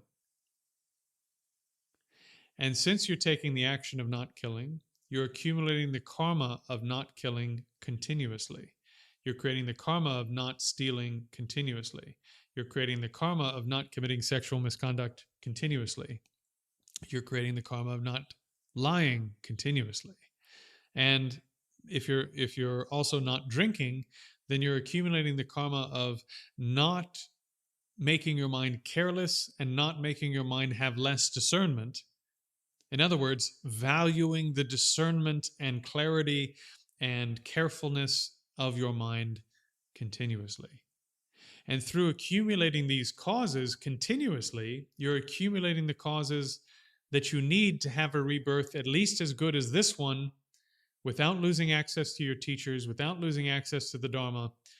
You're accumulating all of the conditions that you need to have at least one more rebirth like this one, so that if you don't complete your practices, you can carry on next time. How's that? And then if you take the Bodhisattva vows, it's even more powerful than taking the Pratimoksha vows. Because you're taking vows in regards to all sentient beings everywhere, instead of just taking vows for the sake of yourself. You're taking vows for the sake of all beings. So now you're accumulating actions in every single moment of virtue in regards to every single sentient being in reality. Because you're taking an action mentally, at least, in regards to every single sentient being in reality in every moment. So again, this is why karmic theory from Buddhist standpoint is so important. Karmic theory is part of what explains ethics, of course, and why all of this is so important, and how you stack up virtue to create merit and momentum in your practice and your training. Very important. Okay. What makes you accountable? Karma is what makes you accountable. Furthermore, even in this lifetime, if you do things that enhance your character and your ethics, your mind will have more peace. And you'll have more peace in your life. And if you do things that damage your character, damage your ethics, you'll have less peace in this life. So even before you start talking about rebirths, if you're unethical and you hurt a bunch of people and you have bad character, you'll have a worse life. And you'll be less at peace with yourself and in yourself. This is why my teacher gave me the advice, almost before anything else, just become a gentleman. And if you're a woman, become a gentlewoman. Become like a real human being first. And just have good character and treat people well in a totally conventional way. Think about other people when you do the things you do. And don't do skeezy things to try to get ahead. Okay.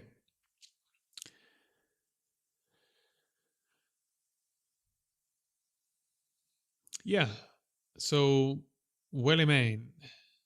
When a man is always mindful, knowing moderation is eating, discomfort fades, he ages slowly. So one of the ways that you can stop the impulse, or at least not chase the impulse to overeat, is to think about the benefits you gain from not overeating. Hence, a sutta like the one you quoted, when a man is always mindful, knowing moderation in his eating, discomfort fades. If you become aware of the benefits you will get by not eating so much, then you can motivate yourself to not eat so much. Like you're going to age more slowly. Your mind's going to be sharper. In a conventional sense, you'll have a healthier body, a more comfortable body for a longer period of time. Whether you like it or not, and I don't like it, but in general, unless you have like a really awesome personality, quite often, if you're significantly overweight, for the worse, I'm not saying this is a good thing, but for the worst, people take you less seriously. And so much of what you want to get out of life will be so much harder, because there are at least some people, and a lot of people, who will take you less seriously if you're significantly overweight. And so if you think about the benefits that you'll get from not eating as much food and losing some weight, and if you think about the drawbacks of not losing the weight in terms of health and all these other things, then you will be able to fight the impulse that you have to eat more food. Yeah. And the health data on this is pretty good, you know. Like if your body is in better shape, you will live longer, your body will be healthier, blah blah blah blah blah, down the line. So it really is something that's worth it to do. And then also in terms of training and meditation, if your body's more comfortable, and if you overeat, your mind gets a little foggy, right? It's sort of like what do they call it? Um, when you sort of eat yourself into a coma, you know, like at Thanksgiving in the United States, you eat so much food that you have to take a nap. So if you're really, really, really full, it's hard to keep your mind fresh and awake and alert to do your practice. But when you're a little bit hungry, as long as you're not too hungry, if there's a little bit of hunger, your mind is a little bit more fresh. Okay. Yep. Okay, that was answered.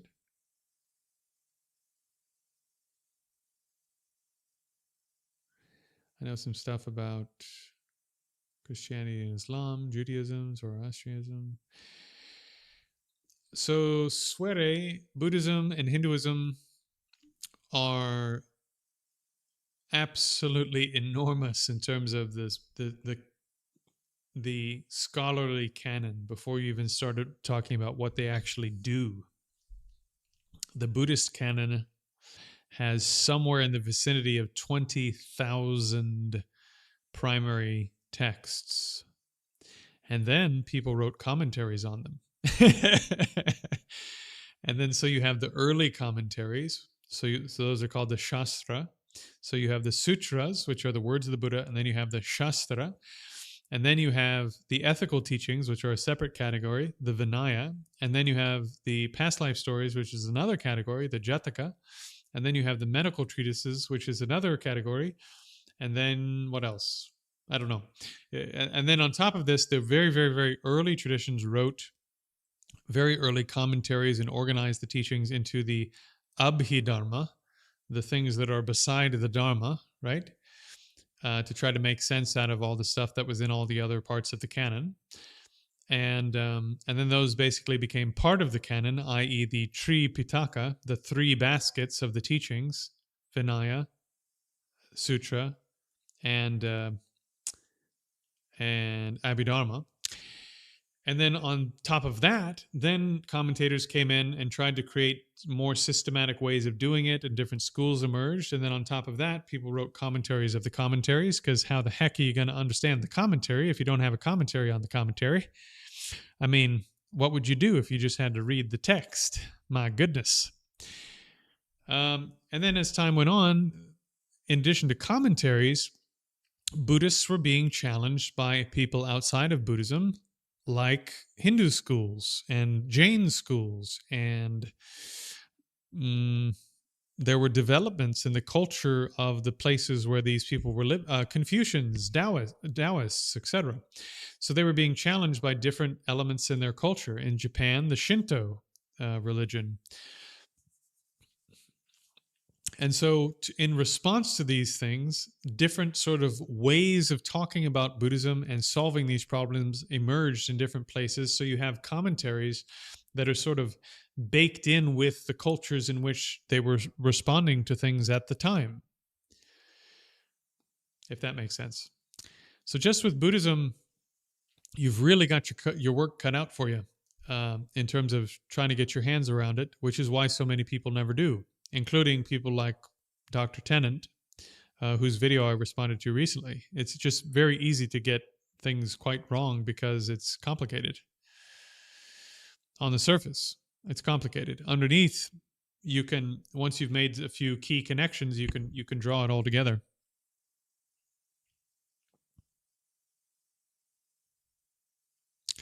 So what would be the same cause and origin for humans? Is there a Buddhist explanation for human origin? Yeah. again, human is just a category of being who have the ability to decide more or less if they're going to follow their impulses or not. And therefore, they have the ability to take up new good actions and abandon bad old actions. And they have enough intelligence, therefore, that they can be led into better states of existence and they can train themselves in religion, for lack of a better term. An animal, by definition, is a being that can't do that. They're too much driven by their instinct to take up new things in that way and abandon old things in that way. And therefore they're just gonna play out their instincts from the past without a choice, or without much choice at least.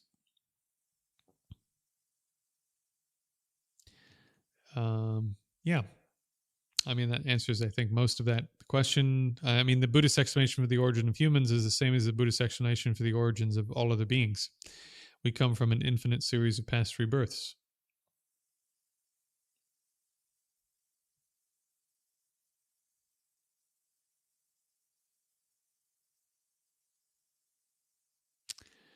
Okay. Do I believe in a evil global elite? No, I don't. Is it better to adopt than abort? I prefer not to get into politics on these streams if I can. This is a question and answer about Buddhism, not politics and the world. If it exists, do they have power over us? I've answered this sort of broadly before, but I mean, if in this world, if people have a lot of money or they have a lot of ability to access and control media of various kinds, they're going to be able to influence global culture. So yeah, there are people that have power over you, whether you like it or not. I mean, are there television shows you like? Okay, well then somebody has power over what it is you consume and what you think. Right? They figured out you're going to like this thing, and then they put it in front of you in some device in your house, and you bought it. They influenced you, and then you consumed it, and now you talk about it. And now it's in your head somewhere, influencing your decisions. So yeah, I mean, that's a real thing. Okay. Lagging games. Would nirvana, Buddhahood, end goal of the soul be to eventually destroy your individual experience, become a non-individual? No, that's not a thing in Buddhism.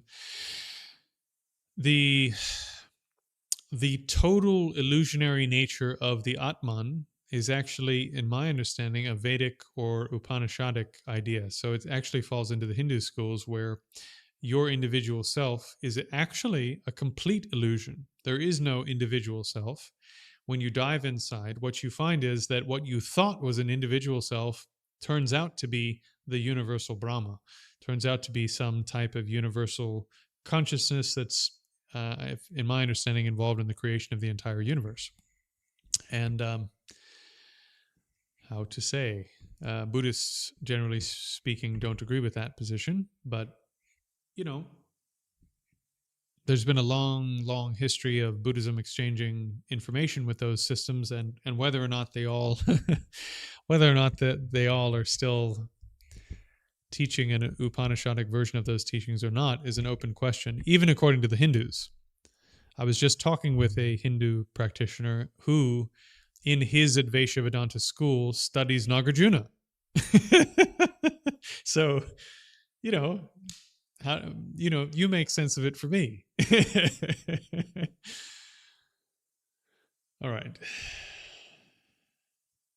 What do previous Buddhas look like? Do they have a human appearance? How can we reconcile evolutionary history with humankind and the previous Buddhas enlightened into this world? From my understanding, when Buddhas appear, they always have the same appearance because they create a particular appearance that's beneficial for other beings. So they set the circumstances up ahead of time so that they can appear in a certain way that's beneficial for others. And that includes not just how they physically appear, but I can't remember what it is, 7 or 9 signs or something. Even according to the Pali Canon, that all of the Buddhas, they go through various life stages because that way of coming to enlightenment or appearing to come to enlightenment in their last lifetime is very beneficial for other beings. So the Buddha, for example, first experiences extreme pleasure for the first part of his life: wealth, success, pleasure to the extreme. Then he rejects all this and pursues deep meditation and trains in concentration, and also rejects concentration alone as a path to enlightenment. Then a Buddha trains in self mortification, causing extreme deprivation and pain to the body, and does this for quite some time to convince people who would otherwise spend years mortifying their body that that won't work and that they need to do something else. You see?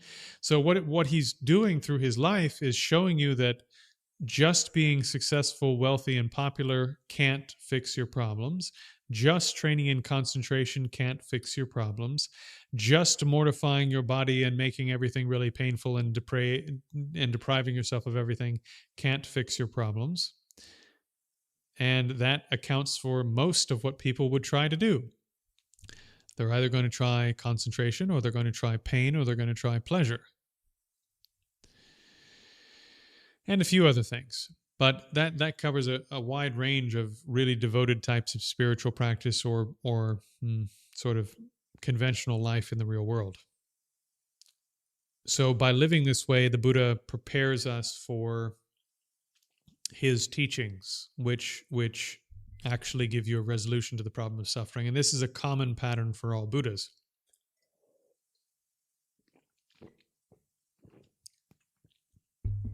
Okay.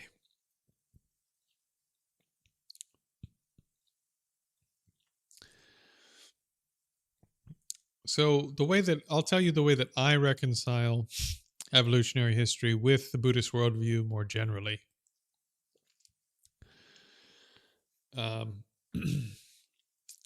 According to karmic theory, as I put in, thanks, Dylan, much appreciated.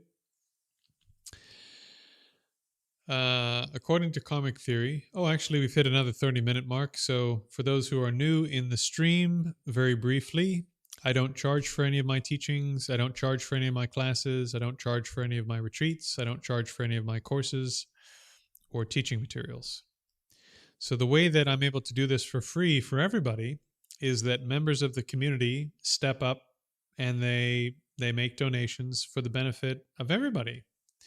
So if you're getting value out of this and you'd like this to carry on, you can become a member and do donations to what I'm trying to do here from month to month.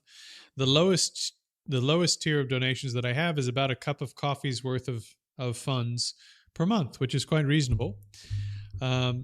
So if everybody that comes through, of the probably, 1,000 people that will come through in the next week or so watching this stream, if half of you guys just buy me 1 cup of coffee per month, then we can do this for the next 20 years together.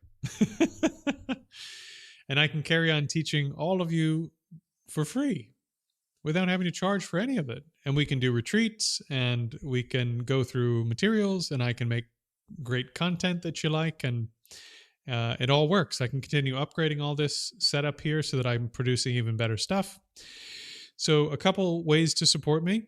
If you think this is something that you'd like me to carry on doing, I have links down below where you can make a one-time donation through Venmo or through GoFundMe.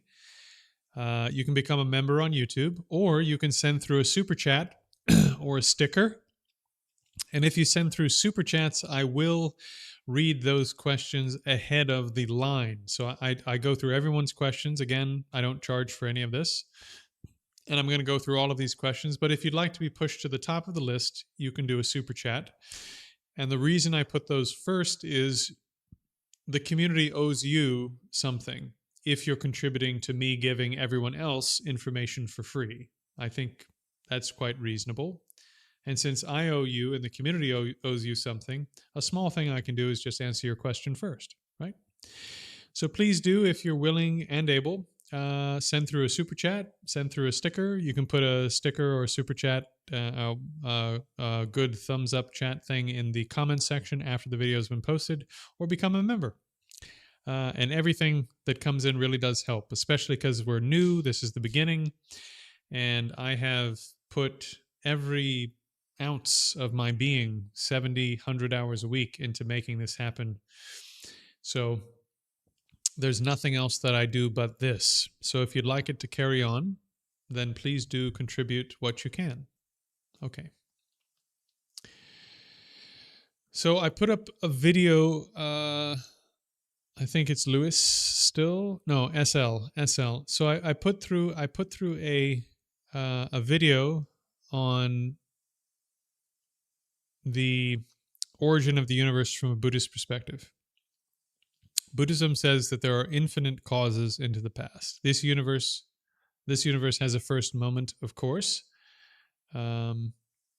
This universe did come into existence, but we say the chain of causality that eventually led to this universe is infinite into the past. There's no first moment of existence.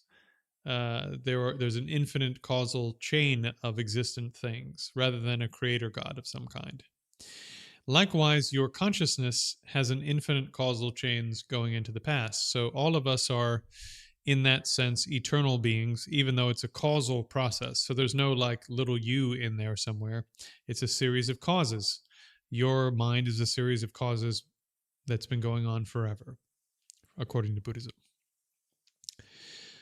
Okay, so in addition to this, the relationship between the two is managed by this, what's called non-associated compositional factor called karma.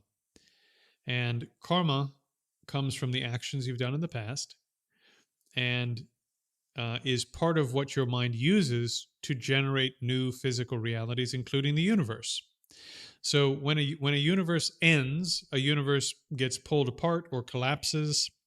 It's not so important, really, from this point of view of the current conversation. But the beings who were in that universe, who are not yet being reborn as something, that they sort of remain in a state of hibernation of a kind for a period of time, just ticking along as a causal continuum of consciousness, not aware of very much. And then at some point, all of our collective karmas, all the beings who are going to be reborn into a new universe, our collective karma and our individual karma works together to bring into existence a new universe. So why is the universe fine-tuned for life to begin to exist and organic creatures to evolve, and therefore sophisticated forms to evolve that conscious minds can be born into? Why does that happen? Because the universe comes from the karma of sentient beings with the aim of us being able to play out the results of our karmic stuff, which includes hanging out with each other on live streams and playing out the results of our past karma. So the evolutionary history of the universe is entirely real. There was an evolution of beings, there are evolution of biological forms. All of this happened. We don't have to throw that out the window. We can accept all the science on this. We don't have to be weird about it at all. But why is it that it seems as if there's a bit more weight to what seems pretty improbable, this fine tuning of everything to produce life forms? Again, I'm not entirely convinced, actually, by the fine-tuning argument. But if there is fine-tuning, we would explain it by saying the universe comes into existence due to the collective and individual karma of sentient beings, and therefore the universe is set up in such a way that it will produce forms we can exist in to play out our karma. That's why it came into being in the first place. So that would be my answer. Okay, Sarah, is there a purgatory in Buddhism? Not really. So there's a bardo, an in-between place where you are in between rebirths. And in the Pali, it's not described very much, really, not very much at all, but they describe in between rebirths, you become a Gandharva, you become a, I don't know what to call it exactly, but a type of being that's moving from one rebirth to another. And then at some point you enter, for example, the womb of your mother, and then after entering the womb and developing along with the fetus, your mind is developing all of these extra faculties that it'll be using as a human being. and then you're born as a human being. There are some realms of rebirth where, again, you would go through this middle period where you're a type of being who is seeking a proper rebirth. Uh, but there are certain types of rebirths where you appear as a fully grown being. You don't go through a process of development like we do here. In the heavens, for example, you're born, basically speaking, as a fully functioning adult. Same thing in the hells, same thing in the spirit realms. In the formless realms, what generally happens is you would be born uh, basically by passing away in a state of formless concentration as a human being. So you don't even go through the normal stages of death. you know, you're in a state of meditation on formless consciousness. Your body dies, and you just continue on in the formless realm. So this is a bit different in terms of transition. Okay. What is full enlightenment in the Mahayana tradition? Full enlightenment is the perfection of all good qualities and the removal of all negative qualities from the mind from your mind. So when you have accumulated every single good quality that can be accumulated and removed every negative quality that can be removed, that's Buddhahood. In addition to that, the sort of key qualities are the perfection of wisdom, the perfection of compassion, and omniscience. But you also have thanks, Dylan. You also have the ability to how to say, you, through the process of this training that you're doing, you gain the ability to manifest various forms for the benefit of beings and all sorts of other abilities that are helpful in terms of leading sentient beings to nirvana and enlightenment. Yeah, Lewis, the hells are quite diverse in Buddhism. We are very creative when it comes to describing how people suffer in the lower realms. You're welcome to read about that, everyone, on your own leisure. Do the Pure Lands exist in the heavens? In the heavens. I'm not sure what you mean by in the heavens. You mean like in outer space somewhere?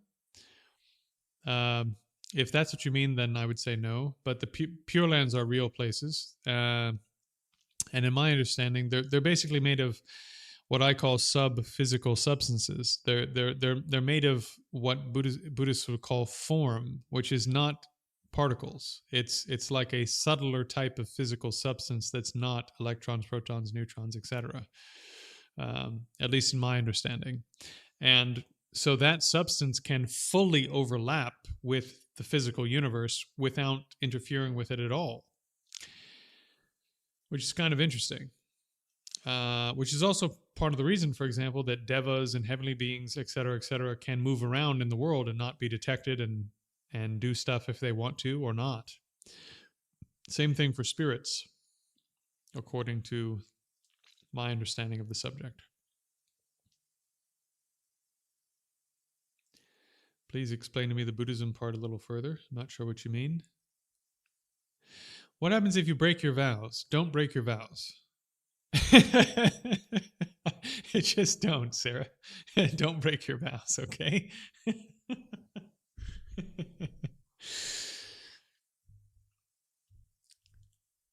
When you take a vow, you're vowing to all the Buddhas and all beings everywhere that you're going to do something in particular.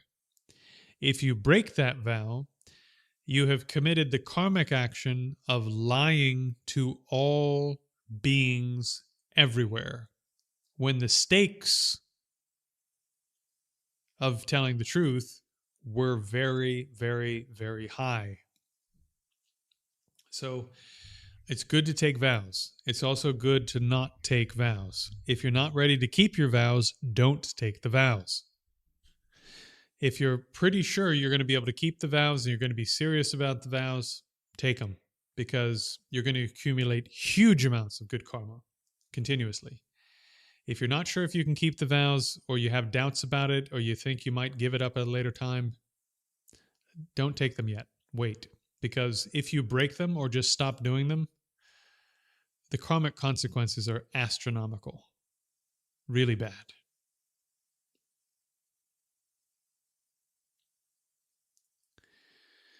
Okay. Lewis, I'm not familiar with Samuel Aun Weor nor Kalki Avatara. My apologies.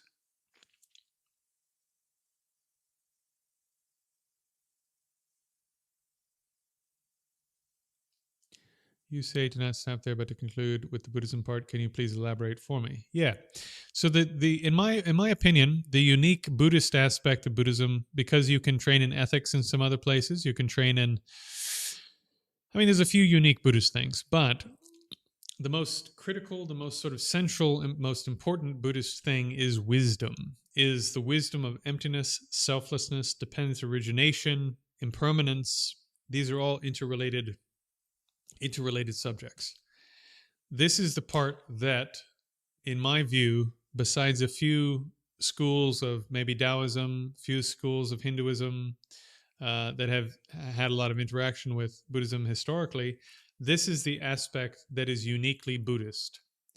And if you want to attain the final realizations of Buddhism, it is this wisdom aspect of selflessness, emptiness, impermanence, interdependent origination that you have to directly realize in meditation. Once you have the ability to do samadhi, once you have the ability to do profound concentration, you can directly realize those things. It doesn't matter if you gained that as an Orthodox Christian or a Hindu or a Jain or a Kabbalist or a Western mysticist or a, I don't care, a street sorcerer living in Calcutta. Like, it really doesn't matter how you gained the concentration in the first place. If you can use that concentration to penetrate the nature of reality and gain Buddhist wisdom, you're in way better shape than most people. And it doesn't matter if you call yourself Buddhist or not, that is the Dharma. That's what Dharma is. That's the final Dharma. So, yeah, I'm just saying, if you were to do Kriya Yoga in that system and go quite far with it, continue to study with your Buddhist teachers about the wisdom aspect of Buddhism: selflessness, emptiness, impermanence, dependent origination in particular. And then at some point, when you gain capability, if you're really attracted to Kriya Yoga, when you gain enough capability through those practices, then use the powerful mind you have from those practices to realize these final Buddhist insights. Okay.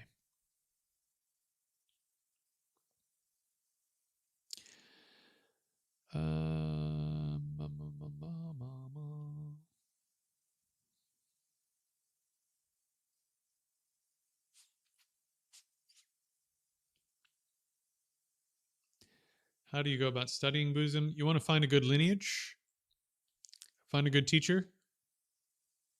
Altus Buddha. Yeah, if you want to study Tibetan stuff like Lam Rim, there's lots of good programs online now. I can give you some resources. Go to the Discord if you wouldn't mind. Go to the community section on YouTube for me. There's a link there to the Discord. Go on there, and I'll talk to you on there. Or you can reach out to me on Facebook. But it'd be kind of cool to start using the Discord to park resources and stuff that a lot of people will want to see and use.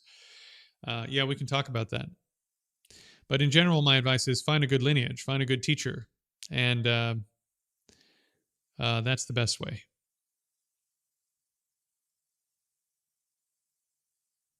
Yes, the texts do say don't eat after the sun is at its zenith in the sky. Not necessarily 12, but when the sun is midday, that you shouldn't eat anymore. And the reason for that is that, one, it'll keep your mind a bit sharper, but I'm sorry, no, one, it'll keep you a bit sort of fitter, right? And you'll be able to practice longer because you don't die from the diseases that come from overconsumption. What is this? A gift membership. Someone's going to have to explain to me how to use gift memberships. Let me see.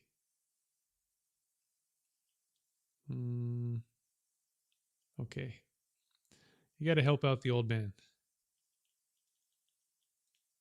Oh, I see. Okay. Cool. So you guys are able to gift memberships to each other. That's pretty cool. Okay. Um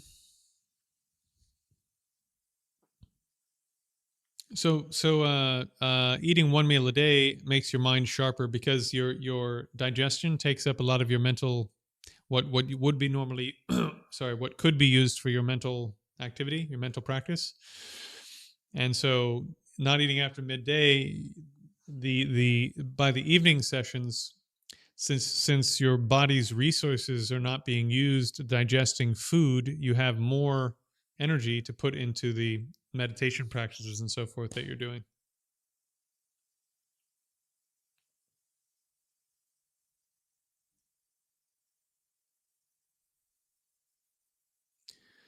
Speaking of food, I'm about to enjoy delivery.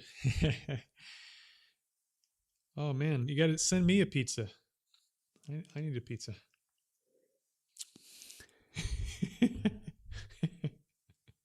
Okay. According to Tibetan medicine and Ayurveda, stomach is the size of your fist when you should only eat half. Yeah. There's good advice in Ayurveda and Tibetan medicine. The Tibetans, I think, borrowed that from Ayurveda. Tibetan medicine is a blend of the Ayurvedic system, Persian system, and some of the the Chinese medical system, and of course the Indian tantras from the Buddhist system. So the Tibetans inherited a lot of different medical knowledge that they put together in one package.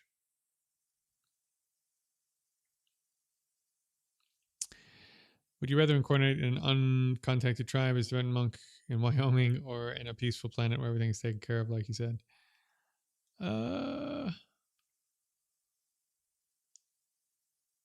I'll get a little personal here for a moment, if you're all into it, and say that for myself personally, I don't know where this comes from, but I have a profound desire to follow a path that's more like Vimalakirti in my future lives. To the degree that I'm able to decide that from where I am now, I want to attain a condition in which I have the resources to benefit others in a conventional way, which is to say that you need to have connections, friends in high places, money, blah, blah, blah.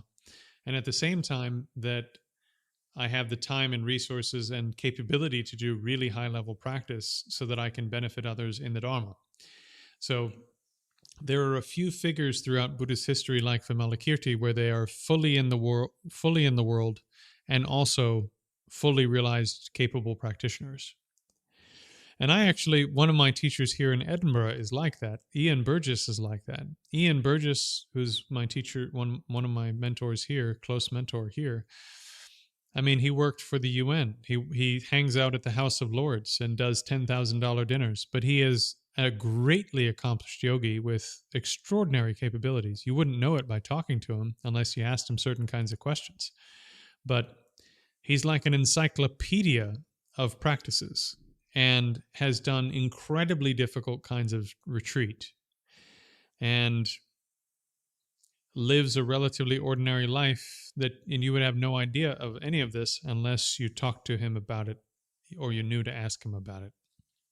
So I'd like to be a practitioner like that in my future lifetimes and to benefit people through really diverse activities, not just taking vows and appearing as a monk, for example. So I certainly don't want to be in an uncontacted tribe where I can't do anything. Certainly don't want to be just on a peaceful planet where I get all the nice stuff, because that would be a big waste of my karma that I worked so hard to get. And it's not my. If it was the best thing to do, I'd become a monk. But from where I'm standing, there are lots of monks and nuns, and I'd like to do something that benefits lay people, that shows lay people that you can do this as a layperson. So that's my aspiration, not just for this lifetime, but for future lifetimes.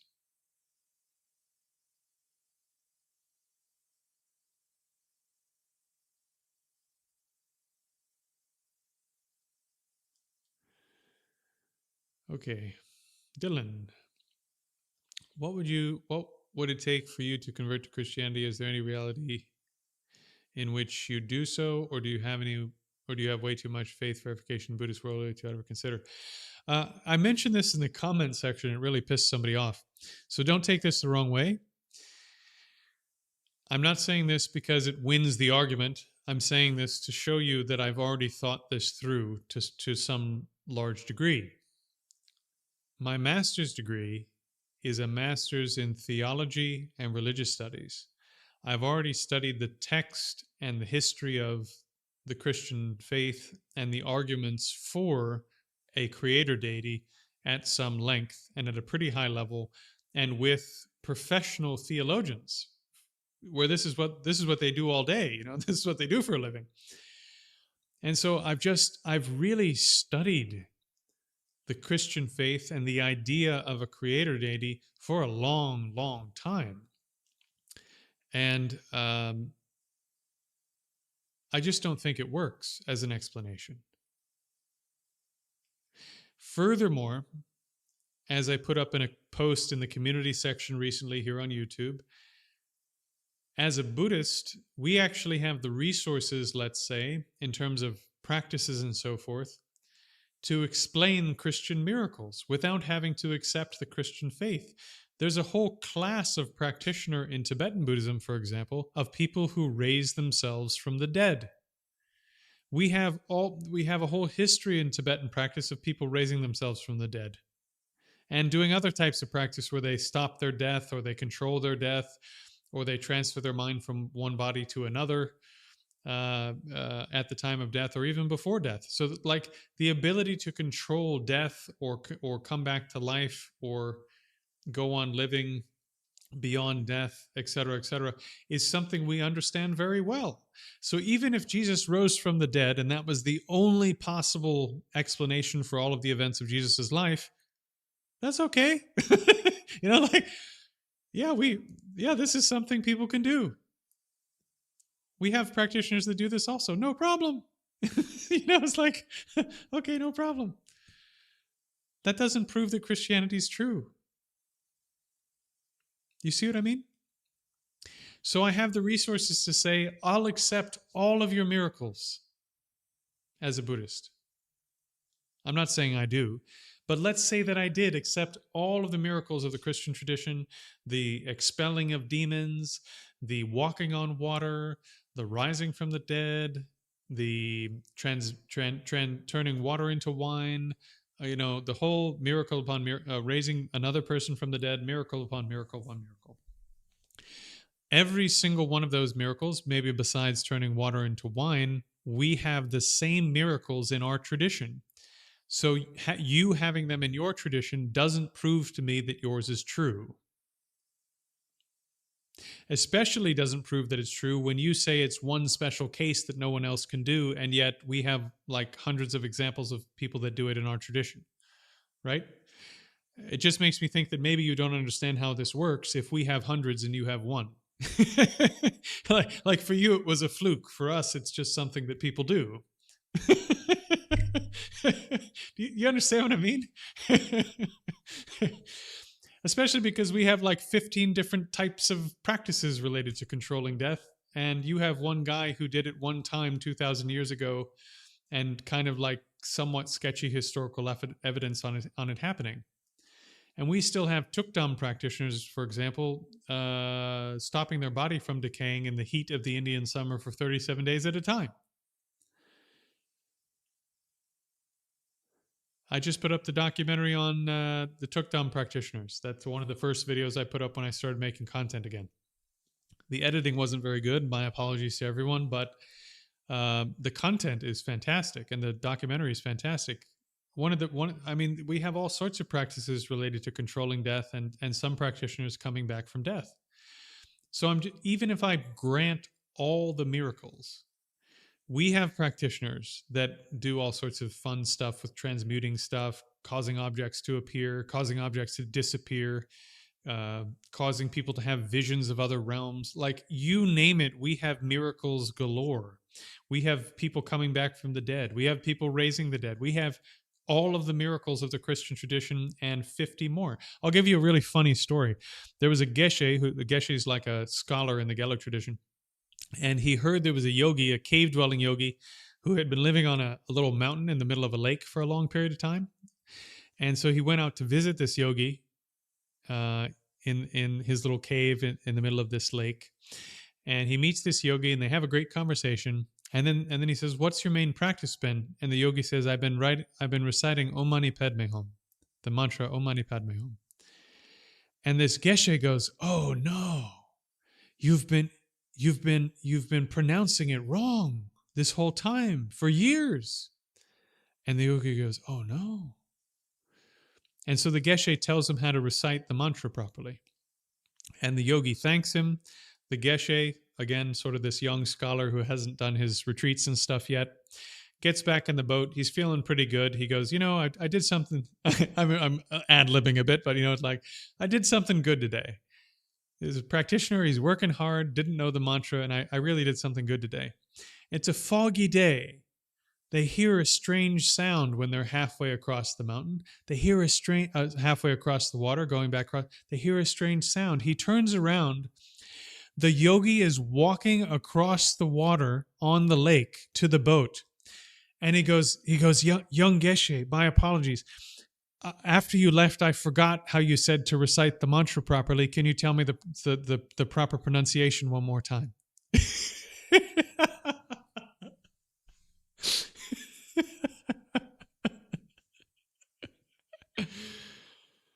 You get it? So the yogi walks across water, displaying these incredible miracle powers, and he goes, "Young man, can you tell me how to recite the mantra I'm not reciting properly one more time? I really need your help with this." Anyways, Buddhism has miracles galore, miracles that are quite often all the way up to the modern period. People in my community still, not just like historically, but still the great meditators of our traditions, you hear about this stuff all the time if you know people with connections to the monasteries and connections to great meditators. So I can grant every single miracle of Jesus and still be entirely unconvinced by the Christian argument. And then because I've studied theology to a deep level, and I've studied Aquinas, I've studied Skillabex, I've studied, I don't know, I can't remember now. It's been like 5 years since I looked at the material, but I've studied some of the great theologians of the 21st century, and I know some of their arguments, and I'm not convinced. I think it's worth studying them because it's really interesting thought, and it helps you understand Buddhas, actually. It helps you understand Buddhas because they're dealing with basically how one being can be more than one being, and a Buddha emanates as countless forms. They're dealing with omniscience, and a Buddha is omniscient. They're dealing with how to integrate omniscience and power and loving kindness and compassion and goodness and truth into one package, and that's what a Buddha is. So there's a ton there that's worth Buddhists studying this material, actually. But there's no such thing as a universal creator God. It's a really bad explanation for how we got here and why we're here. That's why I don't accept it.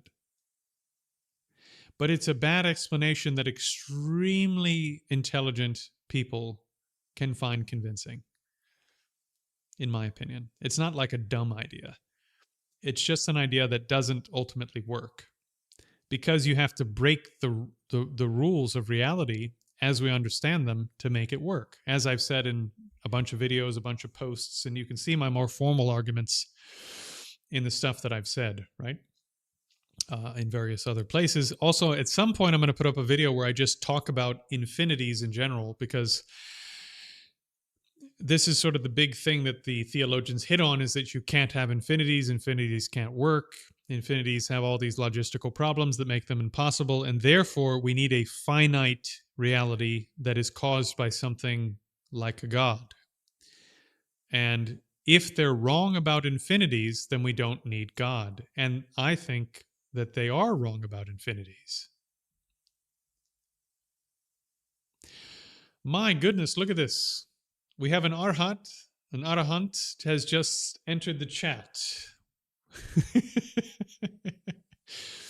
It's just like the time of the Buddha. We've got stream enterers, we have arahants, we have all sorts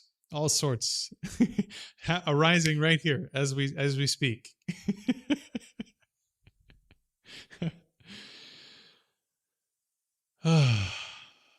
Okay. So at this point in stage in my life, I don't think there's any way I could be convinced that Christianity is true. I just know too much about Christianity and too much about philosophy and too much about Buddhism.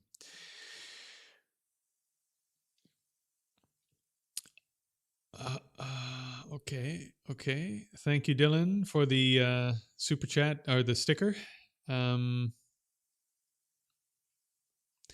And all kidding aside, Altez Buddha, thank you very much for becoming a supporter at the Arahant level. Is very meaningful, very helpful, and you're helping keep these teachings free for everyone else. So everyone else owes you a thank you as well, not just me. So thank you very much. It really means a lot. Okay, let's see. Is the ultimate reality clear awareness? There's some debate about this, Peter. There's some debate about this. Some schools basically say, look, at the subtlest level of consciousness, it's already completely undefiled. It's Dharma Dhatu. It's Buddha nature. There's no error. There's no ignorance baked into the most fundamental layer of consciousness, because if there was, you couldn't remove it. So since there isn't, if you can contact it, then just resting on that final subtlest layer of what you are can liberate. So there are arguments like this in some of the schools. And that final nature is clear awareness. But it's clear awareness unified with the fact that it is not inherently existent. In other words, it's interdependently existent. Maybe that helps. Maybe it doesn't. It's a debate area. And again, pretty interesting debate area. Sarah, I don't think that universal nirvana is actually a Mahayana position. I could be wrong. You use the idea of bringing everyone together to nirvana at the same time as a motivational tool, but it's not something you could actually do. In reality, you need to attain Buddhahood so that you can bring others to realization. Otherwise,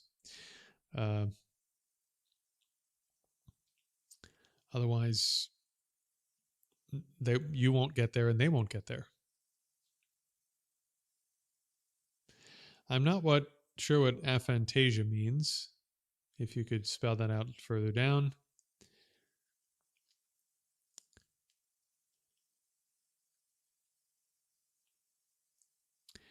So, Sverre, just so you know, this word wisdom is not just general wisdom in the Western sense of the word wisdom or the English sense of the word wisdom. It refers to this word prajna in Sanskrit, and it's referring to something very specific, which is a particular type of extremely powerful insight into interdependent origination, emptiness, selflessness, impermanence. It's referring to that, and it's referring to nothing else at all besides that when we say it as Buddhists. Turtle battery. If I did, I'm sorry. I'll address your question now. Sorry if you had to wait forever. I was wondering why some Buddhists interpret ahimsa as being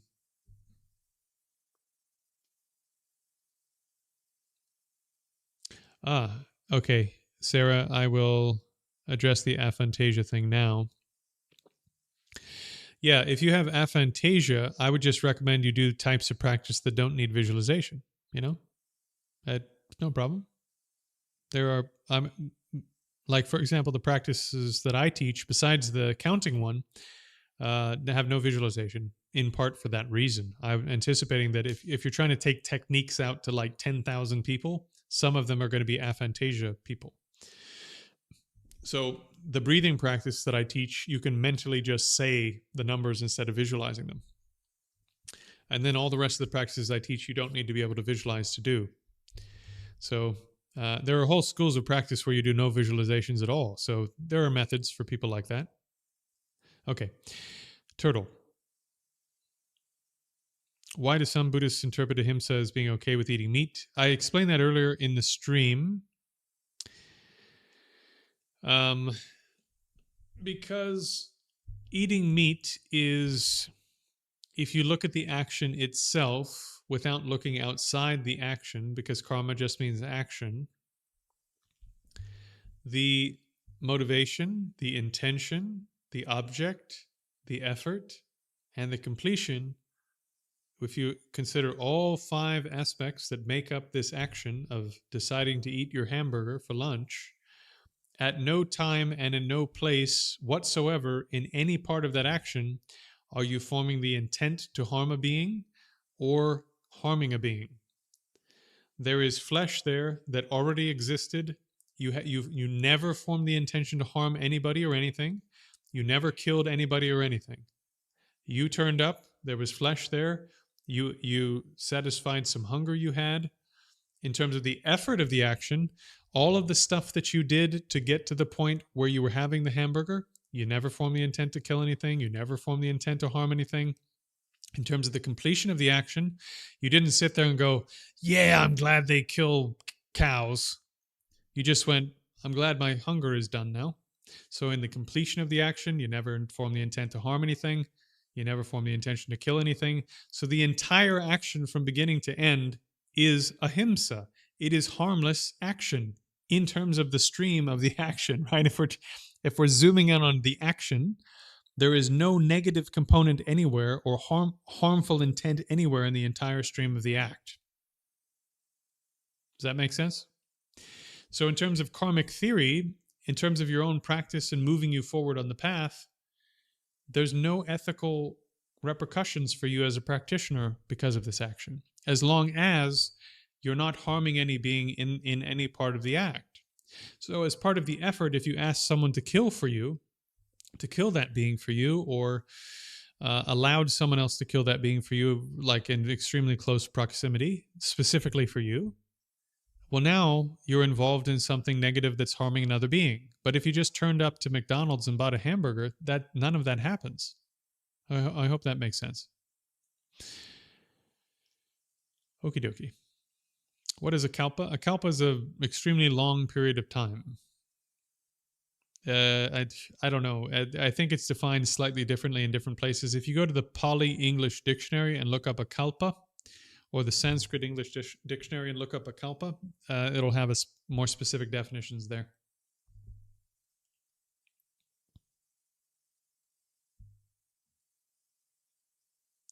I'm not sure about the second part of your question, SL. My apologies. I just don't know.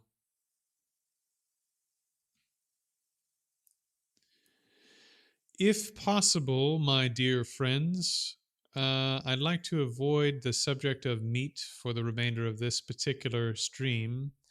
Because I've answered that at some length already, twice in this session, it would be good if you have more questions to focus on another area. Because if you go back and watch this stream and the previous stream, I talk about meat at some length, I think, in both of them, and I answer the question pretty thoroughly. Basically, the Buddha just doesn't accept the economic incentive argument. There is no karmic consequence whatsoever for you eating meat, as long as you're not involved in the harm of the being who died to produce the meat. And therefore, it has no ethical consequence in terms of your training on the path, period.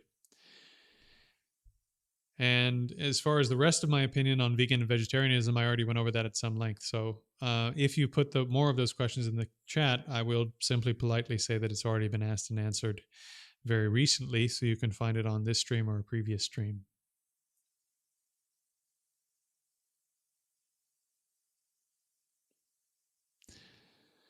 I'm not familiar with the term Nirod Samapatti. You'd have to bring that into English, Sarah.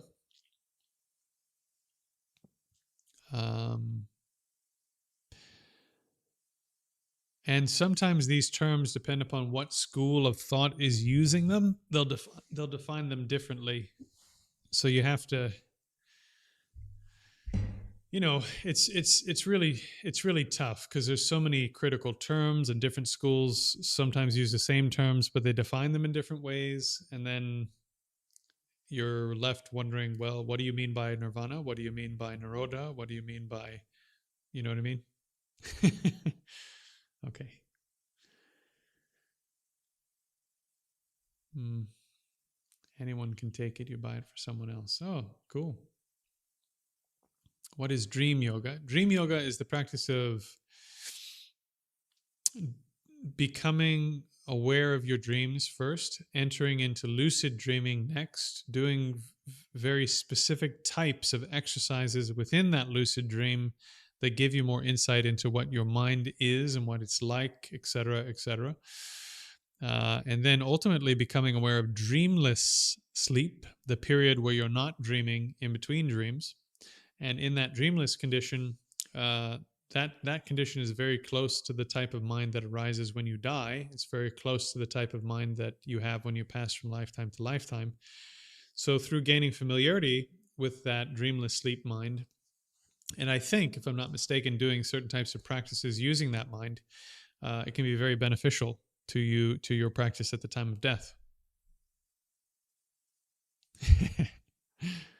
Pizza has become non-pizza. Good, good. Jay, what's my opinion on video games in relation to Buddhist practice? Again, this will sound totally nuts to some people who find this later, like absolutely bonkers, but two of the greatest yogis that I know watch television, and one of them plays video games, and both of them use social media. So I don't actually think that those things are absolutely detrimental to your practice in any way. But if you're using them obsessively to the point where every time you go to the grocery store, you're hearing grenades go off because you've trained your brain to think that every sound of something hitting the floor is a grenade or whatever, um, then that level of obsession with entertainment is going to cause problems in terms of your training and practice. But, just in general, if you're doing whatever you're doing to relax and the consequences are quite benign, then do what you want to do. Yeah, that's how I feel about it.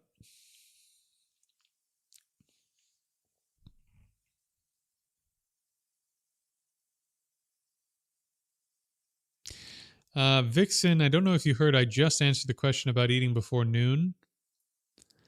I just answered that before, but it helps you train in concentration because your digestion turns off after some point after midday, and then there's more energy for you to be able to put into your concentration for the later sessions in the day.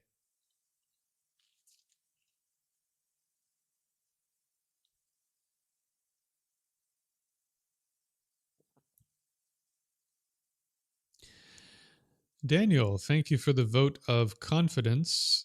To be honest, I've been in a state of disbelief because to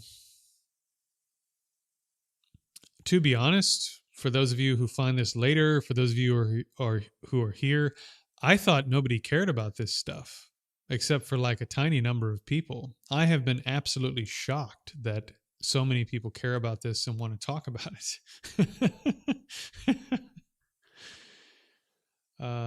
And frankly, all I really want to do is do my practices, do my studies, and talk about this with people and help them do this stuff. There's absolutely nothing I want to do with my life. So the fact that people think my ideas are worth hearing on any of this is actually pretty surprising to me, and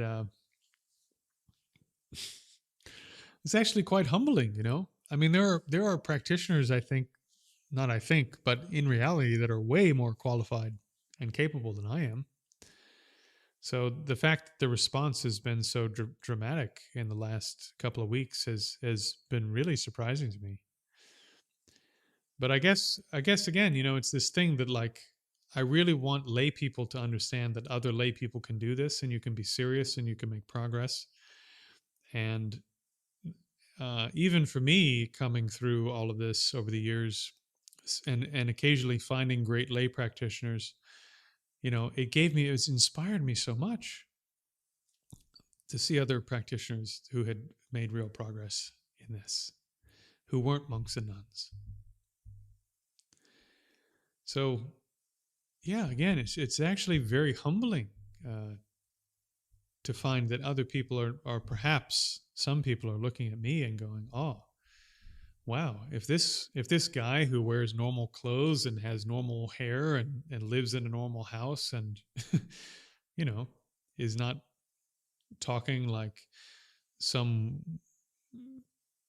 weird person who takes drugs, you know, not talking in ASMR and whatever.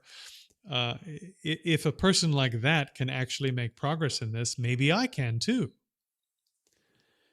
And that's the point. This stuff doesn't make you weird. It doesn't make you float around like you don't know what the hell is going on.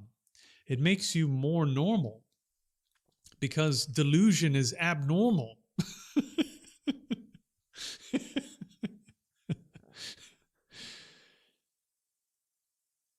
Okay.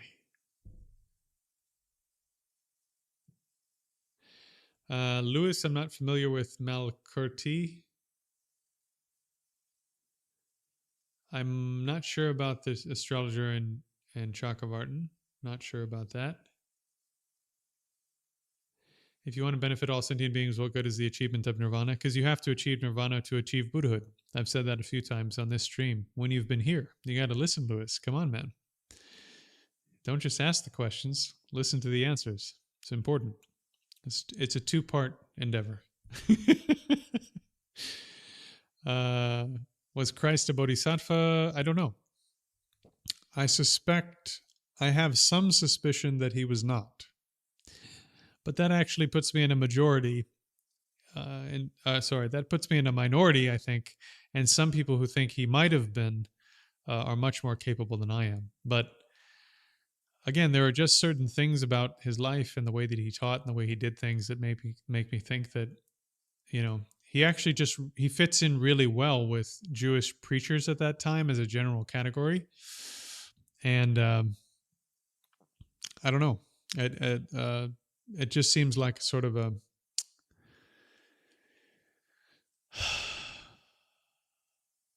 just one of those things in history where things came together to make this person very, very famous and important and make their life and their death very sort of exceedingly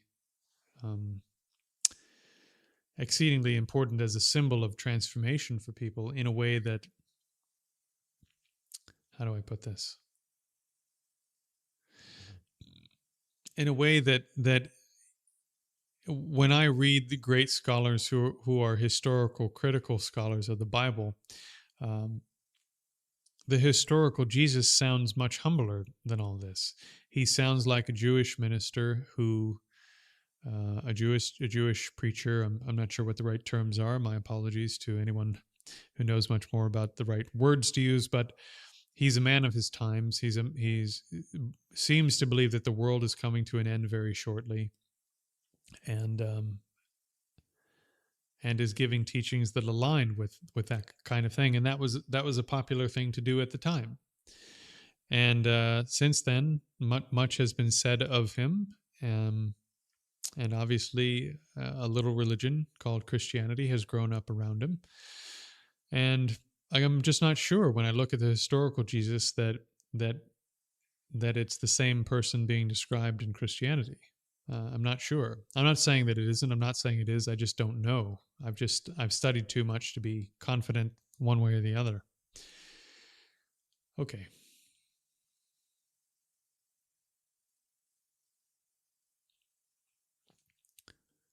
I know mine over matter, and some monks stopped eating. Well, that's fine. Go watch the Swere. Go watch the Yogis of Tibet documentary that I commented on, and then go watch also the Tukdam documentary that I commented on. I think you'll be pretty fascinated by that stuff. Any opinion on mind, made body, and astral body? I have some thoughts on some things in that area, but none of them are fully baked. They're kind of half baked. So no firm opinions.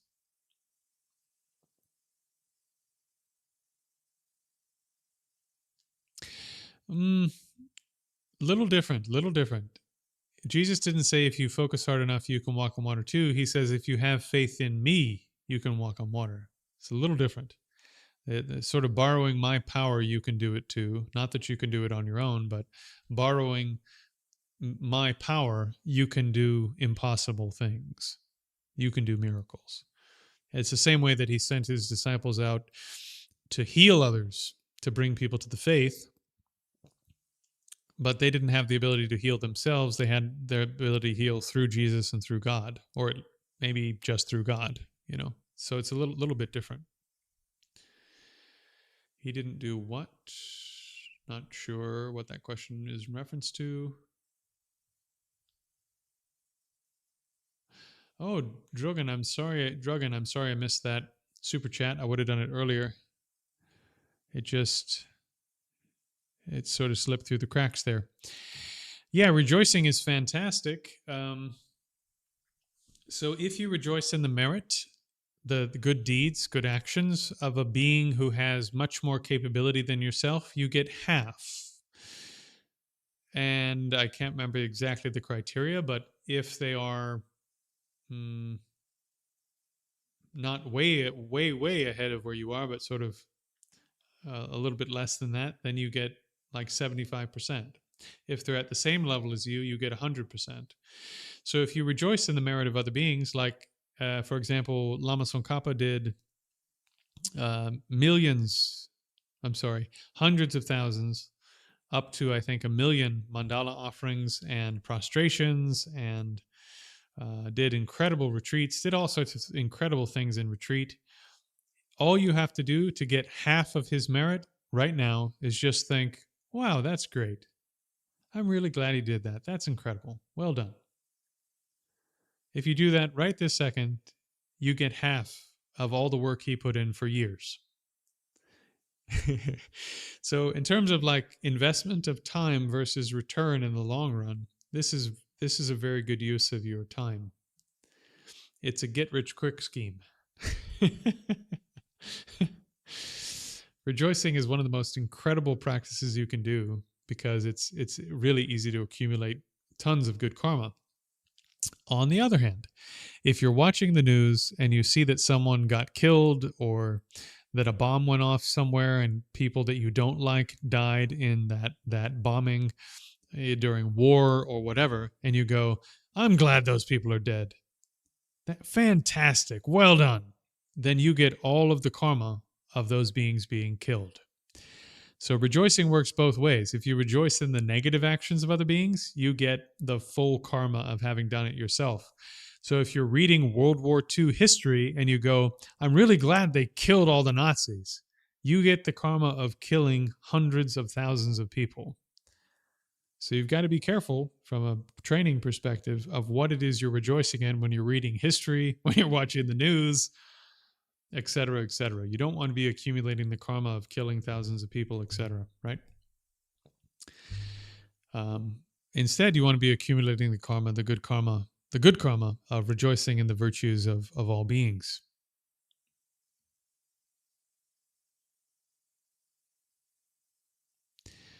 You think aliens are the cause of humans. That's fine.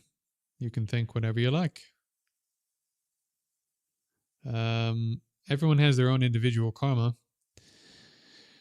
So you're not the result of anyone else's karma.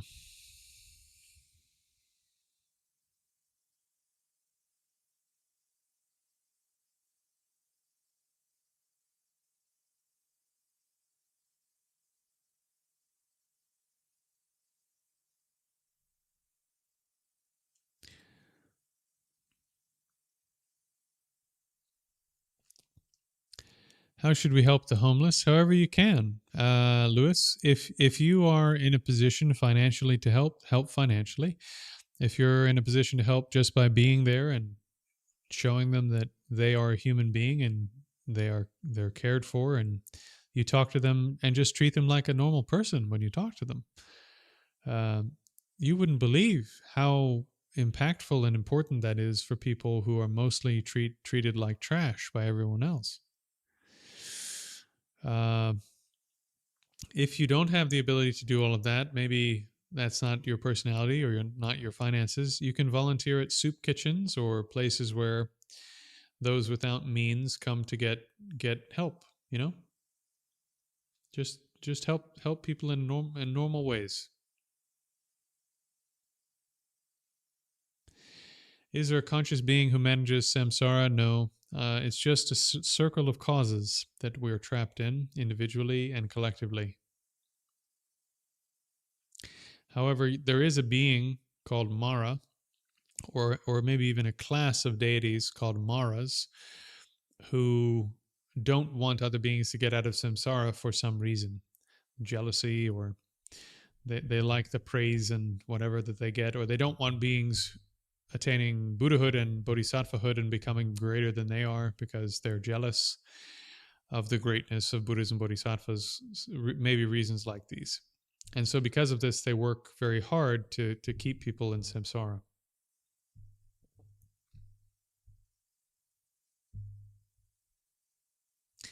And then sometimes because there are beings like that we call maras, that are real beings, we also talk about ignorance being a mara because it's also your enemy working against you, trying to keep you in samsara. So both of them are talked about in this way for Daniel. Welly man, exactly right. I'm hungry. I want something to eat. Here's something to eat. I've eaten something nice. So the action is completed from beginning to end without generating a harmful intent at any point. And therefore, it's not a karmically harmful action. You have maintained ahimsa the entire time. This is the critical point in terms of meat eating. But again, that'll be the last bit on meat eating.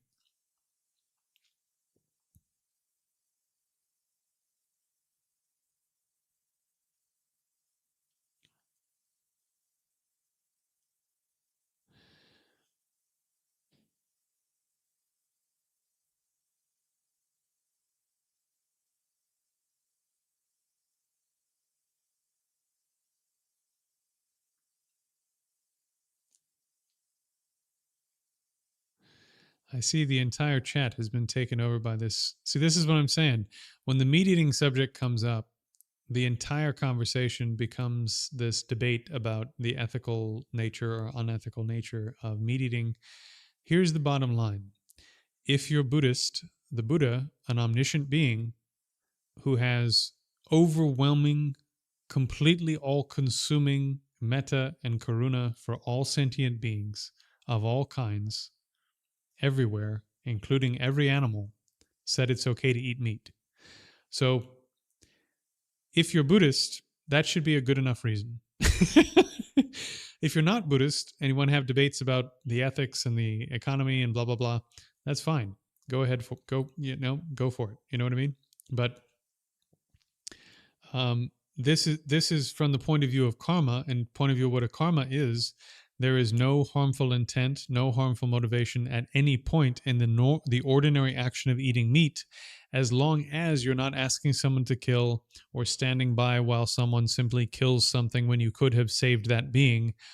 When you go to the store and you purchase that meat and that animal's been dead for 3 weeks, you not eating that burger right now has absolutely no effect on that being whatsoever. And likewise, you eating that burger right now has absolutely no effect on that being whatsoever. The fact that there is an economy for that being in which they die is actually, from a training perspective, not your responsibility. If you make it your responsibility, that can be a virtue, I admit.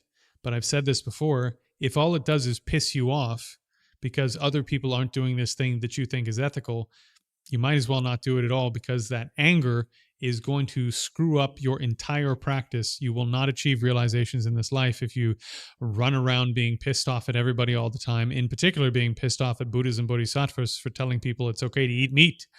If you're just getting mad at Buddhas and Bodhisattvas all the time, you're burning up your karmic seeds that are positive from millions of lifetimes of effort at a rate that is alarming. And my goodness, you just shouldn't do it according to the great saints. So I know that's not an argument you're going to accept if you're not a Buddhist, but this is a Buddhist live stream, so that's the answer from the point of view of Buddhism.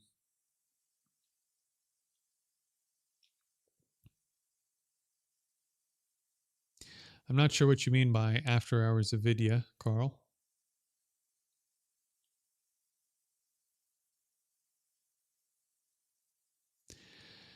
Altes Buddha, my latest Arahant. Again, thank you for being here. Because you're contributing, everyone else here in the live stream gets their questions answered for free. It's only because of my contributors that allow me to keep the lights on and upgrade the stream. And the laptop I'm talking on came from donations from members. The microphone I'm on came from donations from members. So it's only because of the donators that I'm able to do this with all of you. So thank you for helping make this possible for yourself, for me, and for everyone else. Really, thank you.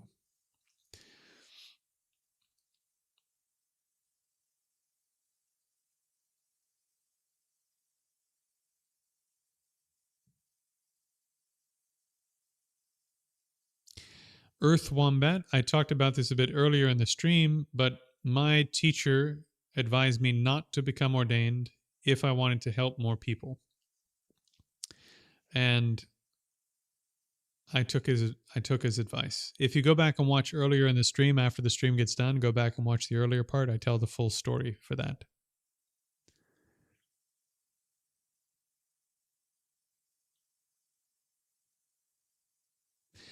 Yes, Oats social media.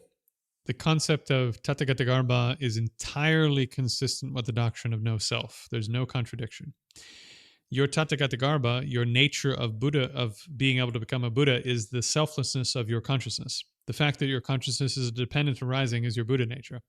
Why is it your Buddha nature? Because if you weren't a dependent arising, you couldn't go from being a human being to being a Buddha. But because you don't have an essential nature that is, for example, stuck as a limited human being, your aggregates can, in fact, through dependent arising, through causes and conditions, change into those of a Buddha. And thus, your nature is Buddha nature. You have the potential to achieve Buddhahood because you're not stuck as what you are by nature. You see?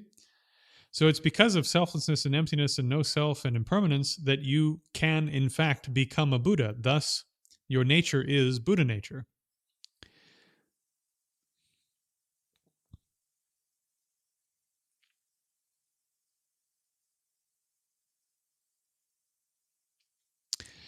What is my view of devotion in Buddhist practice? This is not a popular opinion, and I'm terribly sorry for those of you who are here. If this totally turns you off, then just take a little break. Just take a little break and come back afterwards. But all the way back to the Pali Canon, I wrote an entire article like this for a Buddhist magazine. I won't tell you which one, because they had published 3 articles saying that the Buddha never taught his followers to venerate or worship or anything like this. And they wrote 3 different articles. I commented on those articles saying that's not true, and I gave citations in the comments. And I reached out to them, and they said nothing. And I wrote an entire article at like 7 pages or 5 pages, somewhere in there, where I cited all of the sources from the Pali, from the early materials that they think are the most important. And the Buddha says all over the place, worship and venerate the spiritual community. Worship and venerate the Buddha. Not only that, make offerings to the Buddha. Do prostrations to the Buddha. Do prostrations to the spiritual community. Make offerings to the spiritual community. Make images of the spiritual community. Make images of the Buddha. Make stupas. Circle stupas. Feel faith in the presence of stupas. If you look across the Mahayana canon and across the Theravada canon, worship, veneration, faith, all of this stuff that is the trappings of religion in every other religion is all there. And far from the Buddha saying, oh, yes, but this is for the stupid practitioners who aren't like smart enough to get the real thing I'm trying to do, he totally endorses this. The Buddha in the Dhammapada says, worshiping the Buddha and his holy community is amongst the most karmically meritorious things a practitioner can do. Period. Hands down. End of thought. And what do you need to do as a practitioner to help you along the pathway to nirvana and along the pathway to enlightenment? Accumulate merit. So if one of the things that is the most meritorious to do is to venerate and worship the Buddha and the spiritual community, then it's something you should do, right? If you want to achieve the results of nirvana and enlightenment. Yeah? So yeah, all of that is there from the very earliest stages of the Buddha's teachings, and it's still there in the Mahayana teachings. It's still there in the Tantric teachings. And the same thing goes for guru devotion. The very earliest sources, if you're a historical critical person who thinks the Pali is first, and I'm not that kind of person, but let's say that you are. The Buddha says that the first thing you need if you want to develop the spiritual wings that take you to awakening is a teacher, a mentor. You have to have teachers on the path, or you can't develop the wings that take you to awakening. And there are, I don't know, something like 7 or 8 other passages in which the Buddha says over and over and over again, you have to have a spiritual community that helps support your practice, and you have to have teachers, period. Yes, the Buddha does say in the Mahaparinirvana Sutra, let my teachings be your teacher, blah, blah, blah, blah, blah. Yes, in the Kalama Sutra, the Buddha does say you need to rely on your own experience to a certain degree, etc. But then right away, the Kalama clan, by the way, he was talking to people who weren't his students yet about how to select a teacher, not talking to his students about how to train once you've already selected a teacher. So you have to understand the context of these sutras. In the Mahaparinirvana Sutra, he's with people who have been with him for 40 years or 30 years. And he's telling these people, I've already been your teacher for 30 or 40 years. I've told you everything you need to know. I've been in the process of dying for 2 weeks and gave you the opportunity to ask me absolutely whatever you want, told you everything you wanted to know about your practices. There's nothing left for me to say. And so when I pass away, I've already given you 30 or 40 years of instructions. You're experienced practitioners. There are realized beings among you. Just let what I've already taught you finish the process. Do what I told you already. Let the Dharma and the Vinaya be your guide, right? I've already told you what to do because you've been with me for 3 decades or 2 decades or 4 decades, right?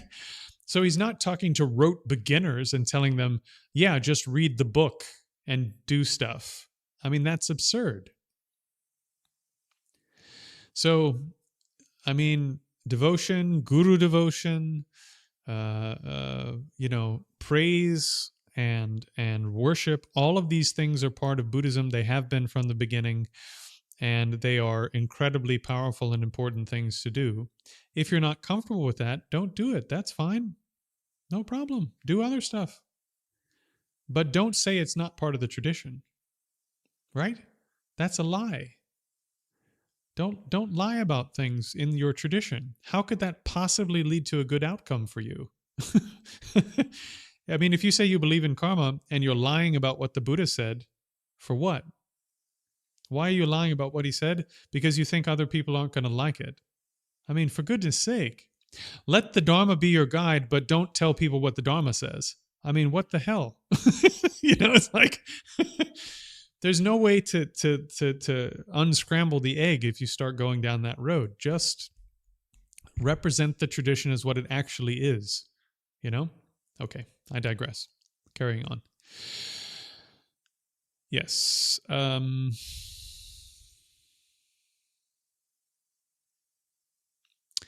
So Sherry, for your question about loving kindness, I wish I had the chance, the time right now to take you through the whole process. When I did it for my students in retreat, and that video is online, if you look up the retreat I did this year, the last session of that retreat, the last session of the entire retreat, besides session 51, was the post retreat. So, session 50 of the retreat, I go through the entire process of generating metta and karuna and bodhicitta. We go from beginning to end. It took 3.5 hours. It's not easy. It's not fast. And you already need to have a pretty good capability in meditation to do it. Sorry, super chat coming through. Thank you. Much clearer on devotion. You're very welcome. Happy to help. Happy to help. And if you reach out to me on Discord, Altus, I'll send you the article that I wrote, and you can read it for yourself. So you can follow all the sources, look at all the sources, and you'll see it's pretty straightforward in the canon right from the beginning.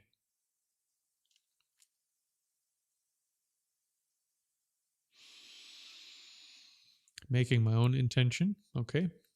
Carl, how many Buddhist traditions involve mortification of the flesh? I think there's, yeah.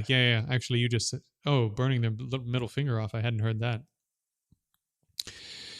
I think there's one Japanese sect that practices pretty extreme mortification as an optional type of practice for some practitioners, where you basically turn yourself into a living mummy over the course of 7 years or something.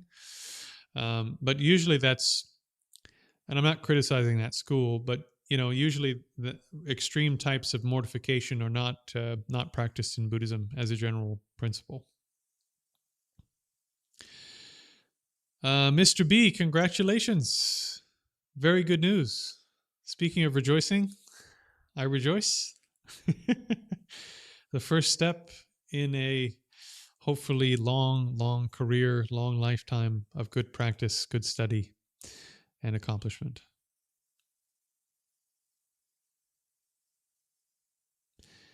Out mode. What are the core beliefs and principles of being a Buddhist? I would say, if I had to do it in 20 seconds or less,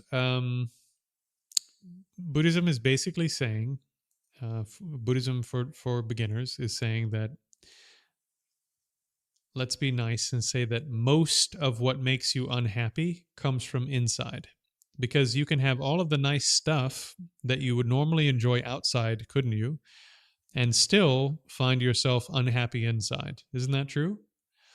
And you could sometimes have all of the things you don't like outside, and yet inside still feel happy. That's true too, isn't it right? And if that's the case, if it's the case that sometimes there's a mismatch between what's outside and what's inside, that the causes for you being happy and unhappy are actually inside, not outside. Even though most of the time you're pulled around by the outside, actually the control is inside, not outside, which is an exciting prospect, isn't it?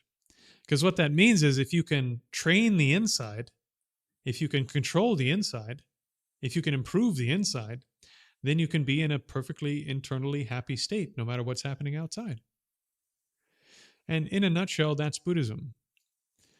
And then once you can do that for yourself, then you add on even more skills, more capabilities, so that you can benefit others too, not just yourself.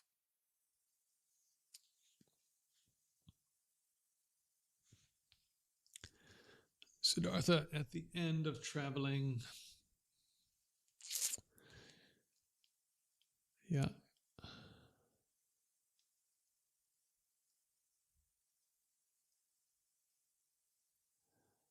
Whoa.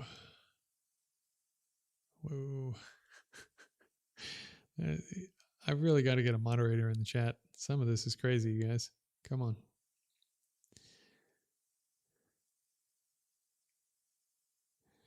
Earth Wombat, in what ways is Mara attempt to keep us in samsara, and how do we become aware of it? It's tough.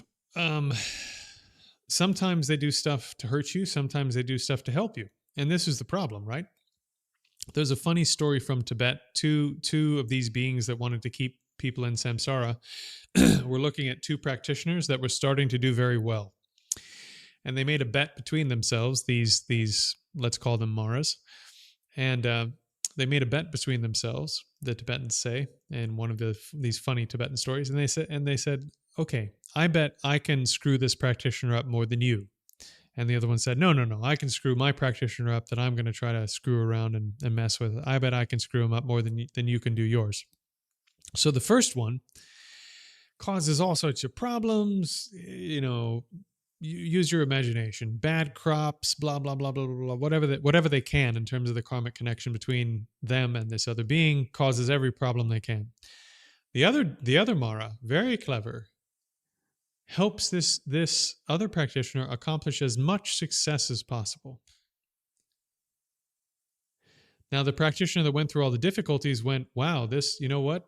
Life really is difficult and suffering and blah, blah, blah. I need to control my internal state and accomplish happiness. And they made a ton of progress. And for the one where things went really well, they got distracted by how well things were going and stopped doing their practice. So, who knows? Who knows? You don't want to get too thingy about it, as they say in Scotland. Don't get too thingy about it. Just do your practice as best you can.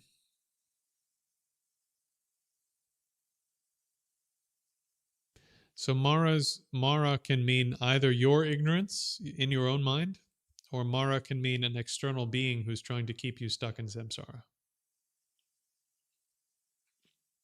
Lachlan asks, why does the cycle of death and rebirth exist at all? For the sake of time, because I have answered that question on many, many occasions, I would request that you watch the video on Dr. Tucker. Watch the video on infinite causality versus a creator God. Watch the short on whether you need a beginning to things or not. So the important point with Buddhist philosophy is that infinite causal sequences, according to philosophy, if an infinite causal sequence could exist, it is a necessary being, because it couldn't have failed to exist, because it doesn't depend upon something else in order to come into existence, right? It's always existed because it's an infinite causal chain. And an infinite causal chain, as a necessary being, cannot have some other explanation for why it exists, because the previous moment of the chain brings into existence the next moment of the chain. So very much like God asking the question, well, why does it exist at all, is a sentence you can put together in terms of grammar, but that sentence misunderstands the nature of the thing that you're asking about. There is no first place, because it's been happening forever. And while that seems initially to be a non-explanation, it is actually a philosophically complete explanation. Necessarily existent beings, since they can't fail to exist under any conditions, cannot by nature have a second explanation for why they exist. Yeah? Now, why haven't we achieved Buddhahood? Because the causes of suffering run in a loop. Even though we're going from birth to birth like this, forward through time, every time we take rebirth, the causes of suffering are running in a loop within that rebirth like this. And since the causes of suffering are running in a loop, it's possible to remain in suffering infinitely if you don't break the loop. If you break the loop, then you stop the process of suffering that's been going on forever. And you don't have to take my word on whether or not that's possible. You need to look at exactly what all these components are that I'm talking about and see whether or not it's feasible, in theory at least. In theory at least, if all of this holds together in reality, right? You got to look at the philosophical stuff and see if it holds together or not, at least on paper first. But that requires you studying all the components and seeing how they fit together.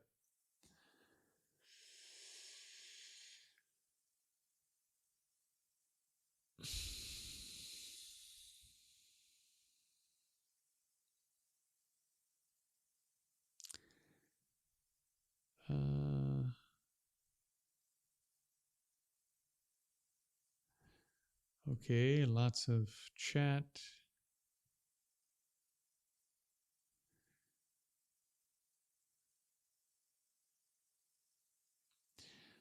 Oats social media. If you reach out to me through Discord, I can send you a link to the Google document, to a Google document that has my dissertation in it. It's not an easy read. It's a very, very, very dense, difficult subject that I'm getting into. And then I'm applying it to another very dense, difficult set of subjects in Western thought. And so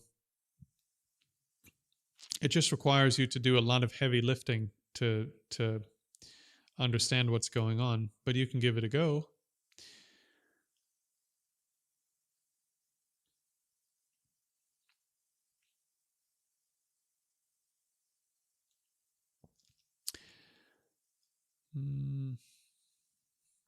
My friends, I'm having a bit of trouble finding the questions because of there's a very passionate debate unrelated to the live stream going on. If you have a chat you'd like to have that's sort of between you and quite involved and not really on topic, take it off the chat so that I can find the questions that people want answered.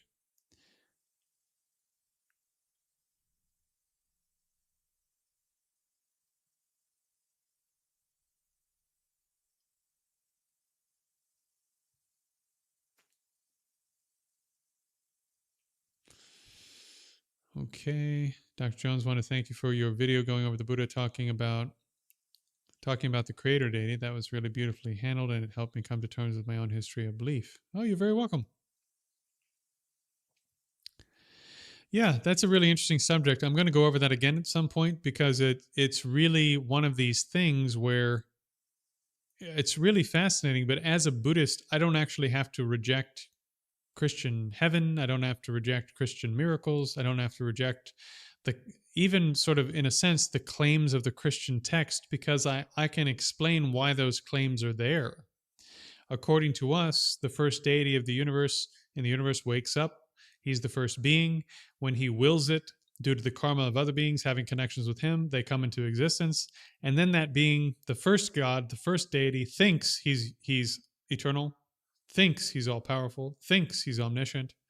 And then the devas who wake up in that heaven after him think he brought them into existence, think he's omniscient, think he's all powerful, etc. Then, according to Buddhism, one of them dies, goes down to the human realm, and then tells human beings, did you know you have a Father in heaven who's eternal, omniscient, all powerful? And then that being dies and goes back up to heaven. And then what's left on earth is a teaching that in heaven there is an eternal, all powerful, omniscient, blah, blah, blah deity. This is what the Buddha said happens in general when new universes come into existence, that you always end up with this wrong view of a creator deity because the first being who wakes up thinks of themselves in this way in a completely mistaken way. And this is before Christianity emerged, my friends. This is 600 years before Christianity emerged. So I can explain from a Buddhist point of view why Christianity emerged. I can explain the Christian miracles. I can even accept that Christian heaven exists. I just don't accept that that deity in that heaven is in fact eternal, is in fact omniscient, is in fact all powerful, because also in our canon, the Buddha describes on several occasions going to these heavens and having sort of fun competitions, you could say. Whose omniscience reaches further, yours or mine? Whose all-powerfulness reaches further, yours or mine? Whose ability to know the future reaches further, yours or mine? And the Buddha wins all the contests. And of course, you'll go, well, yeah, of course, this is Buddhists doing their thing. But this is before Christianity, you know? This is with probably not very much contact with Abrahamic faith. But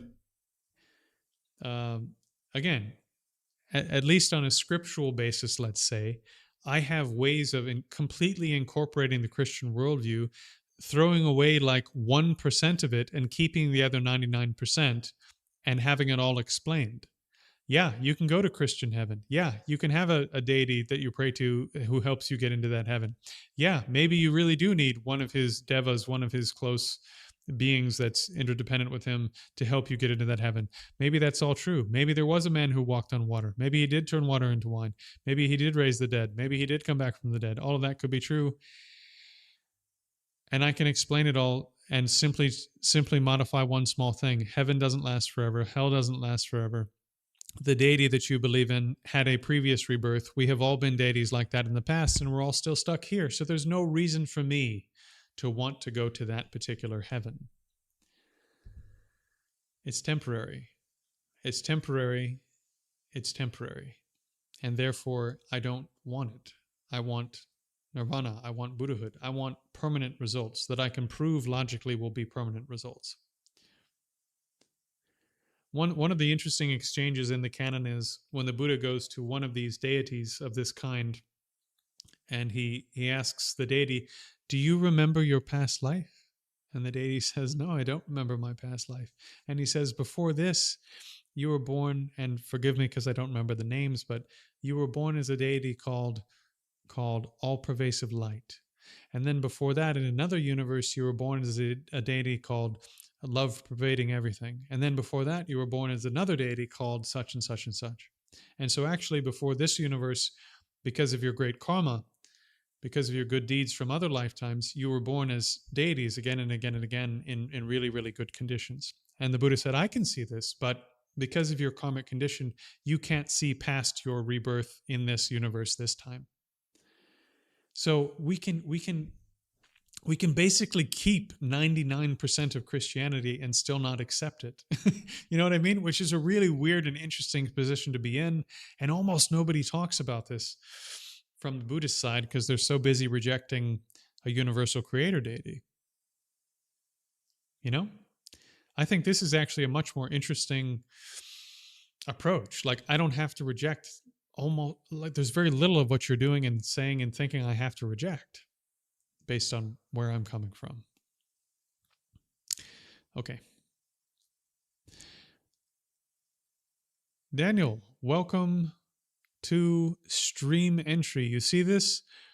Just like the Buddha, here in this live stream, we have arahants arising instantaneously just by hearing. We have stream enterers occurring, occurring just by hearing.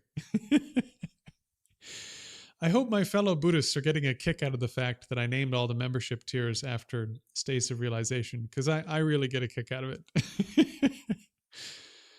Okay, carrying on down through the chat. So much stuff. Okay. I'm terribly sorry because I've already said this a few times. I'm going to put one person here in timeout for a short period of time because I've got to be able to get through the chat, and there's so many comments by this person that I can't even find the questions. I apologize, but we've got to keep things on topic, my friends. Does the two Mara story show why a human rebirth is better than a Deva rebirth? No, I don't think so. I mean, human rebirth is better than Deva rebirth because in a Deva rebirth, you are much more likely to just chase pleasure around because it's really incredible. Heavens are unbelievable. The Christians are right about that much. Heaven is fucking amazing, according to Buddhism. The heavenly realms are a fantastic place to be. The party is popping in the heavenly realms. Every sensory experience you have is unbelievable. The interdependence you have with other beings is way more obvious. So the feeling of closeness and camaraderie and these sorts of things, not on all the heavenly realms, but quite a few of them, is way better than here. It's really nice. It's really, really nice. But it's temporary, and you burn up all your good karma. Sometimes I use this analogy. You guys ready for this? We're at that point in the stream where I'm getting so sleep deprived, I'll say anything. But sometimes I use this analogy, okay? Imagine you were on an online dating site, okay? And you find this person on this dating site, and they're super rich, super rich. And they're good looking, and they're charming, And, whatever kind of person you like, man or woman or whatever, just imagine that it's a man or woman or whatever. That part doesn't matter. So you're talking to this person on this dating app and you're really connecting. Things are going well. And they say, hey, you know what? Quit your job. I'm falling in love with you. Move to the Cayman Islands with me. We're just going to hang out, enjoy our wealth, and have a great time. And you go, holy crap, this is it. I'm the fairy tale. Here, let's go. So you fly to the Cayman Islands and you have like 2 years of incredible pleasure and bliss and enjoyment and everything you can imagine. But there's one small catch. One small catch is this person is actually a serial killer. And what they like to do is to charm someone, spend a lot of time with them, isolate them, and when they're at the peak of their enjoyment and pleasure, brutally kill them. That's the heavenly realms. It is your dream come true until the last moment when you realize I've burned up all my good karma and I have to go back to the to various realms that are so much worse than this. By comparison, it is absolutely horrific. And quite often, beings from the heavenly realms skip the human realms and fall into even lower realms like animals or spirits or hell realms because they burned up so much good karma. So it is the ultimate pleasure vacation with a serial killer. Tons of fun, right? So it's better to be a human, It's not always a vacation with a serial killer. There are pure realms, there are pure abodes, and in some of the normal heavenly realms, you can encounter the Dharma and train in the Dharma if you've trained in it already quite extensively in the past. So you can actually make progress as a Deva in the Deva realms and accumulate good karma and carry on from there. But it's harder. It's much harder. Okay. Ah. Good night, Suere. Good night. Good night. Yes, whoever said that down there. Yes, small catch. Small catch. The billionaire is also a serial killer. There's going to be no happily ever after. It does end, and when it ends badly. And that's how many heavenly rebirths end, according to the Buddhist description of the heavenly realms. And that's why you don't want to go there. Cosmic Groove.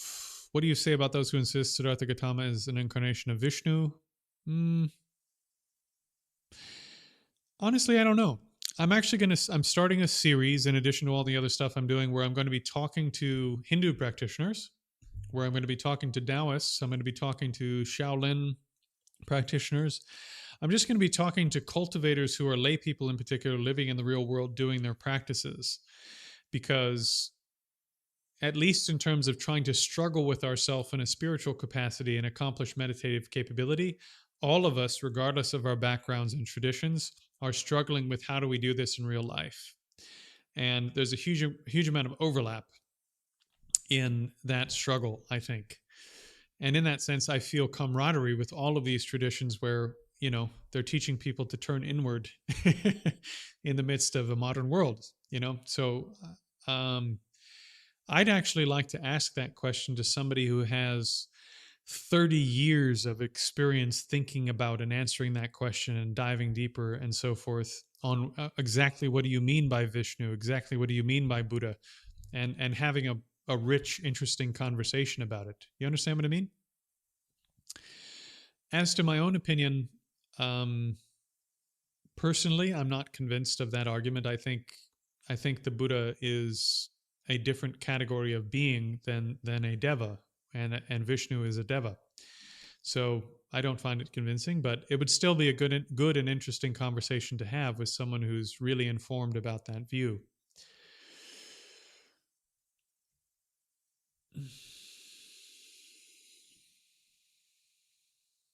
Earth Wombat, I answered that earlier in the chat. How do you know you're progressing? But the main sign is that your negative mental states are becoming less, and your positive mental states are becoming more. So your mind is being transformed, and you're becoming more beneficial and so forth to yourself and to others. And you're becoming less harmful and so forth to yourself and to others. So you measure your progress by actually changing and becoming better for both you and others.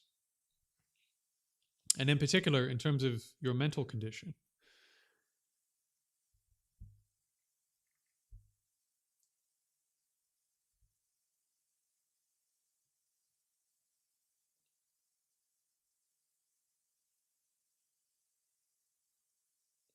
Yeah. Chat keeps jumping. Okay. Tomorrow, if some of you will reach out to me on Discord, those who might be interested in being moderators, I'll talk about it and we'll sort it out because we really do need some moderators. As these lives get more popular, there's more people floating through that are there's just quite a few off-topic things going on. If you want to have really long extracurricular conversations, go to the Discord and talk about stuff that's unrelated to the stream there. You know what I mean? If you want to keep it sort of in the family, but out of the chat, because the chat is hard enough for me to keep track of and answer questions in as it is, without sort of off-topic long conversations going on.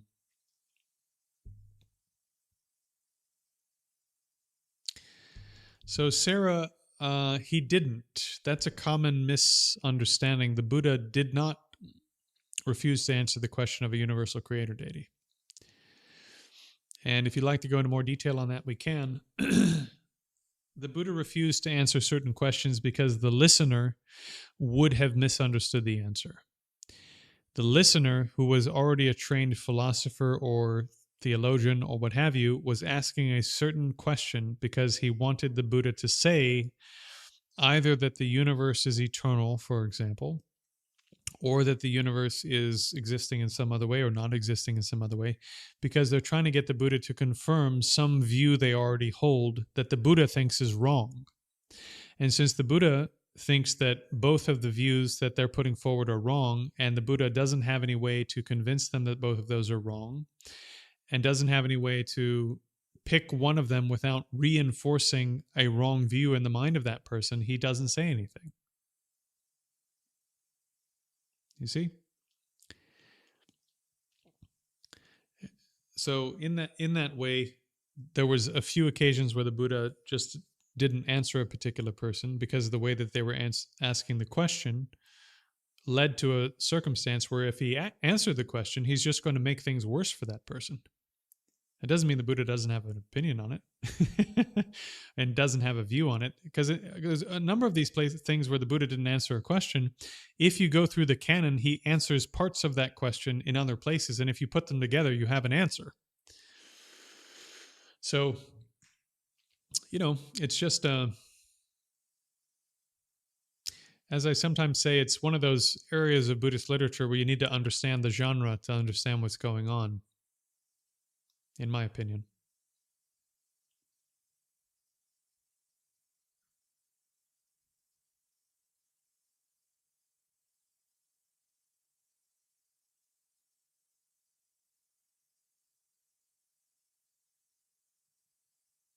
Earth Wombat.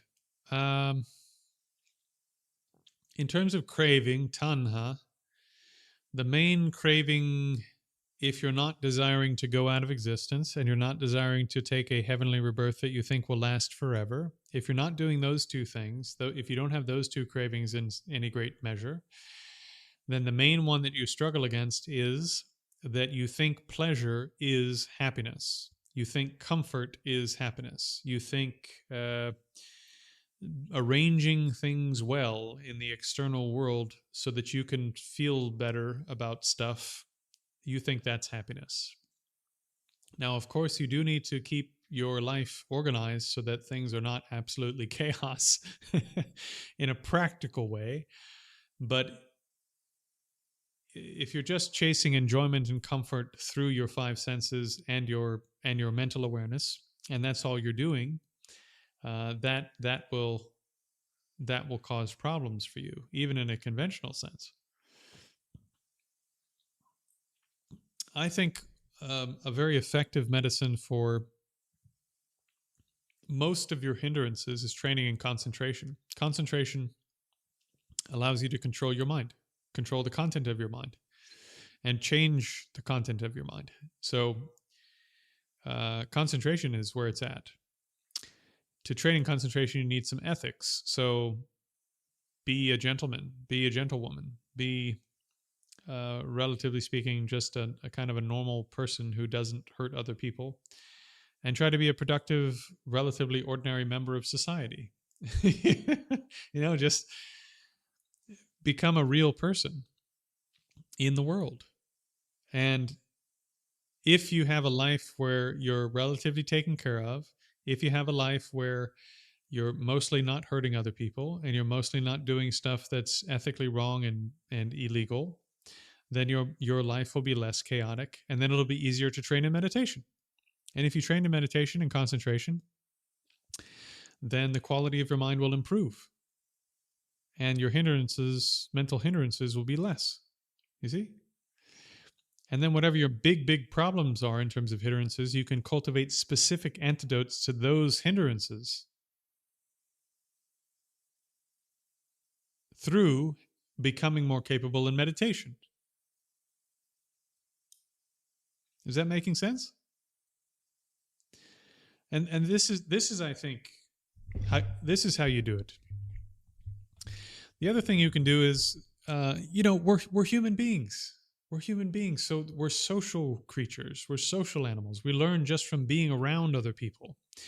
We learn sometimes just by seeing another person, don't we? You see somebody and you go, "Whoa, there's something really different about this person's character, or how they stand, how they move, how they talk," right? So spending time around accomplished practitioners can change you because we're social, interactive beings.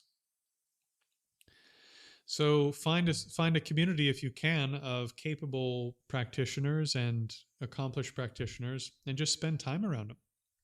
And your hindrances will decrease just from being around them, even if you don't do very much.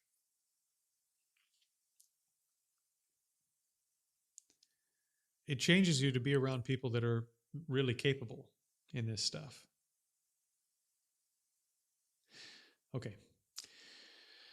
So find a good lineage. Try to spend time with practitioners that are more capable than yourself, and try to be ethical. Be a gentleman. Be a gentlewoman. I can't tell from. I don't know what gender an earth wombat is. My apologies.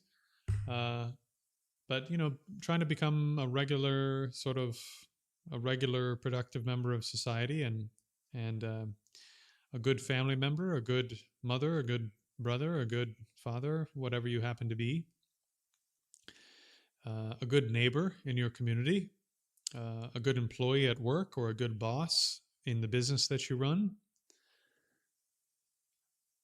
And that level of your life will then be sort of taken care of. There'll be less chaos, things will go more smooth, and that'll allow you to train your mind more thoroughly in everything else. So then you can add on more study, more meditation, more time with experienced practitioners, and progress will come. All right.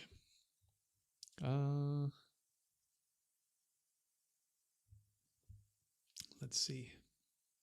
Okay, my friends, I think we're getting close to the bottom of the questions. You're welcome, Willie Main. I think I already said. What do you think of? Okay, what do you think of the Gandharan scrolls? Fantastic.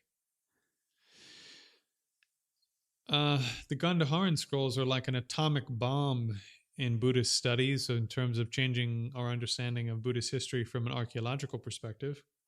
The Mahayanas have said for forever that the Mahayana sutras are just as old as everything else. And as it turns out, the oldest sutra we have found in the Gandharan collections is a Mahayana sutra. Surprise!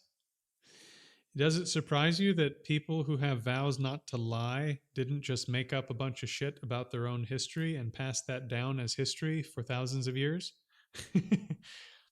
Does it surprise you that people who train their minds to not have fantasies and to be straight up and down and to have good character, that they didn't just make up a bunch of fake stuff about their own history? Do you find that surprising? So yeah, I mean, it doesn't actually surprise me much that the Gandaharan collection has Mahayana material in it. Um, yeah. All right. Anyways, I don't need to say too much about that, I hope. But yeah, I think the Gandaharan scrolls are really important, and some of the other ancient languages in which things are written are pretty important because it tells us something about the tradition in its early days.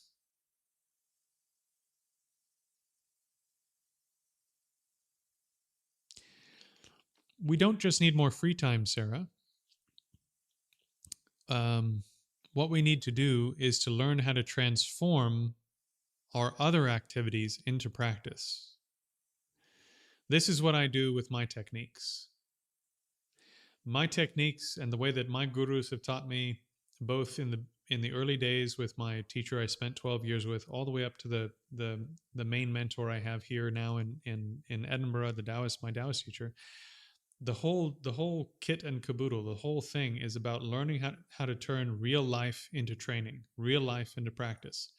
Because then, at least to some small degree, you're in retreat all the time. You're in the monastery all the time. Your mind is in retreat all the time, even when your body's not in retreat.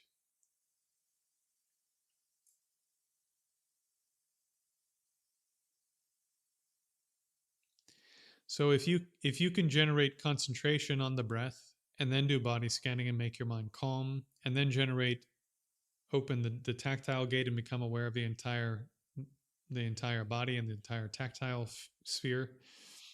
And then if you can abide on the nature of your other four consciousnesses, seeing, smelling, tasting, and hearing. And then if you can abide on the nature of consciousness, and then you can take those skills into your work, into your love life, into walking your dog, into eating breakfast in the morning, more and more and more and more of your day will become actual high quality meditative and ethical training and cultivation.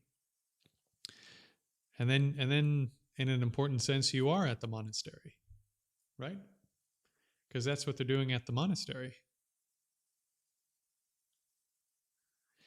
And then if you do that for a while and then you go on retreat to the actual monastery, it's just going to be even more powerful. What all the stuff you're trying to do, because there's less distraction in doing it. I hope that helps. The Buddha didn't have too much to say about government. There are a few things he does say.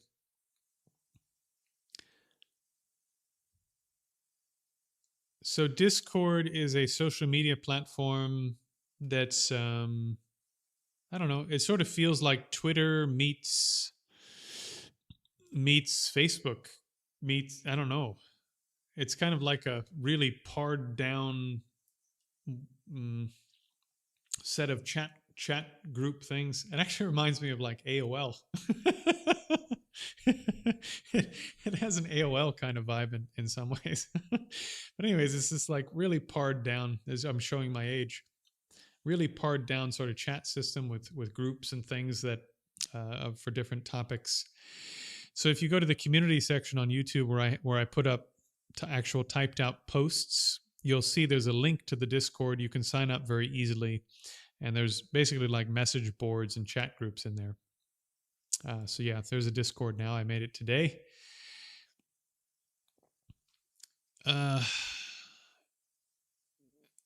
I'll have to think a bit on it, Sarah, in terms of government. There are a few sutras because the Buddha spoke to kings a lot, and they asked him stuff, and he told them his advice on how to manage kingdoms and how to manage certain conflicts and so forth. So, yeah.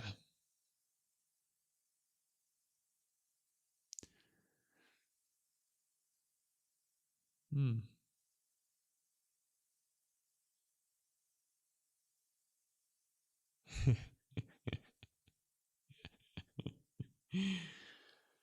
Uh,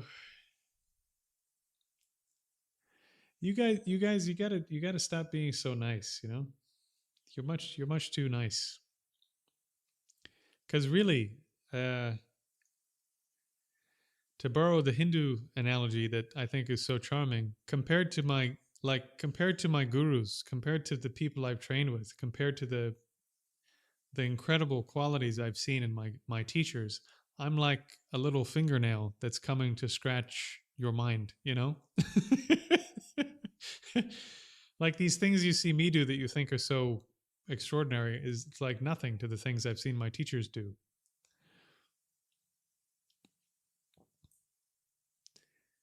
Truly.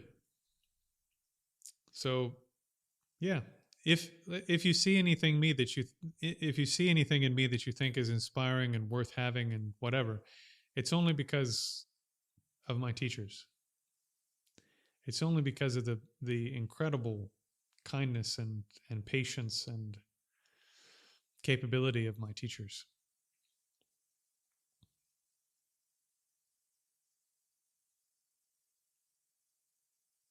Is this a real super chat? You can super chat. Yeah, we have super chats. Have I reached the bottom of the stream? Oh, Vixen. Come on, man. But isn't that a charming analogy? Because it really does feel like that. If you train with great beings, they're like mountains. You know, they're like a force of nature. And so compared to them, like if I'm an extension of my guru and their capabilities, I really am just like this little tiny fingernail. You know, not really. Anyways.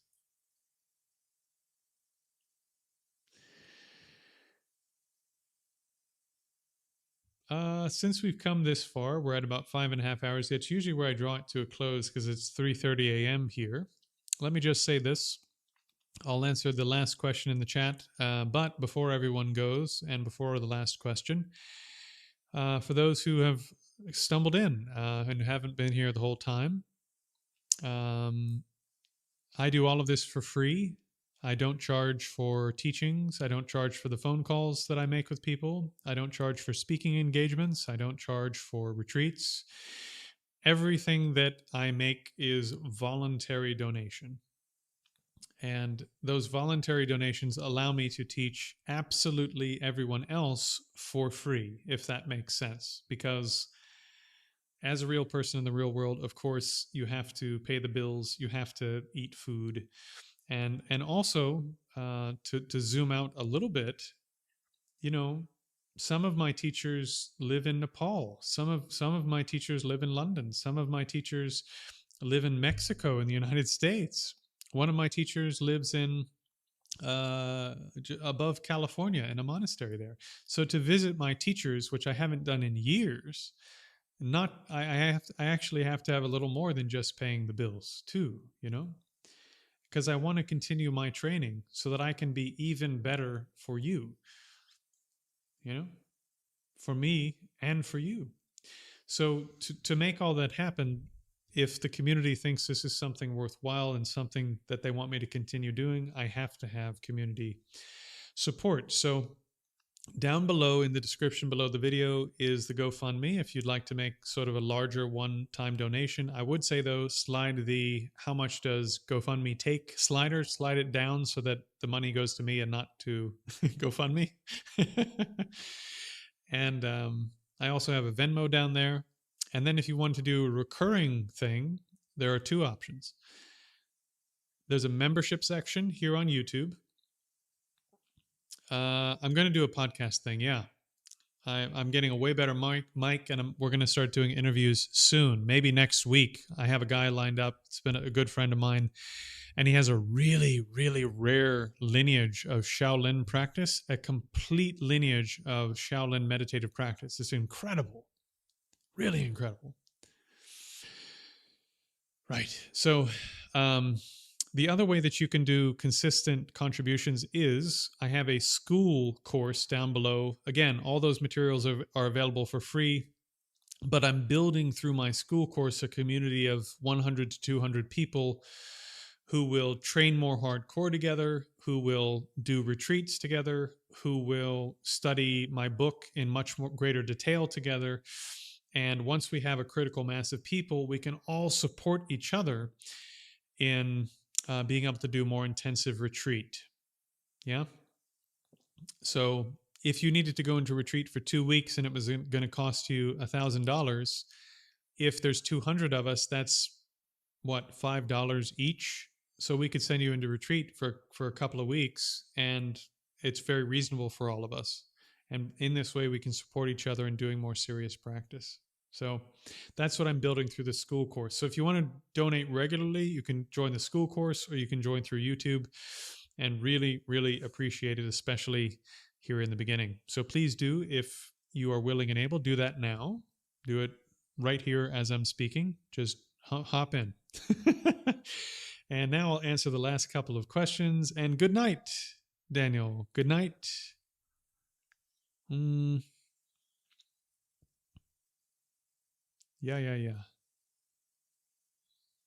Scroll down, should be about 8 hours. Okay. Yeah, so I'm going to do podcasts. I'm already lined up to be interviewed by one person next week. It's a spiritualist podcast. I'm not a spiritualist myself, but I'm on a mission to reach people wherever they are to teach them about meditation and the real world. So I'm going on a podcast of a pretty famous spiritualist. I have an interview that's tentatively getting lined up for a university in India. They wanted to fly me out, but I'm not going to be able to fly out there at this time. We'll probably have that recorded and put up as well. So yeah, there's a lot of stuff coming. And like I said, I'm going to start interviewing people too. So it will be podcast-esque. Right. Now, what convinces me to be Buddhist rather than Christian? If I can, to be a little bit funny with my answer at this hour, I just think Buddhism has better arguments. And furthermore, one of the really incredible things about Buddhism is that if you do the practices, the things that the Buddha describes as being possible start to happen to you. And since those happen little by little, you get, as you go along, this is so incredible, really. But as you go along, you get a little bit more evidence as you gain more capability, year over year, month over month, year over year, decade over decade. And so your experiences go from relatively ordinary to start being a little religious, to being a little more religious, to being starting to sound like the mythological stuff that you read in the texts over the course of 10 or 20 years. And so you don't actually have to take it on faith at some point, because the Buddha's invitation is to come and see, come look, just come look, come and do it. Because it's stuff you can do. It's not just beliefs. You know what I mean? So this convinces me. This is good evidence. This helps.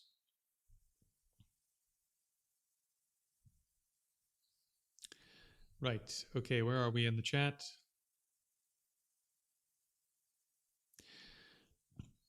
So I've gone over this before, Altez, but I'm happy to go over it again. I started with a little bit of Thai forest, and then I did Tibetan for a long time. Geluk Tibetan the last 20 years. But the main teacher that I studied with for 12 of those years was a great Zen adept, in addition to being a great Tibetan adept, and he was a layperson. So he was himself a great Tibetan tantrika, a practitioner of Tantra, and also had spent 25 or 30 years training in Zen.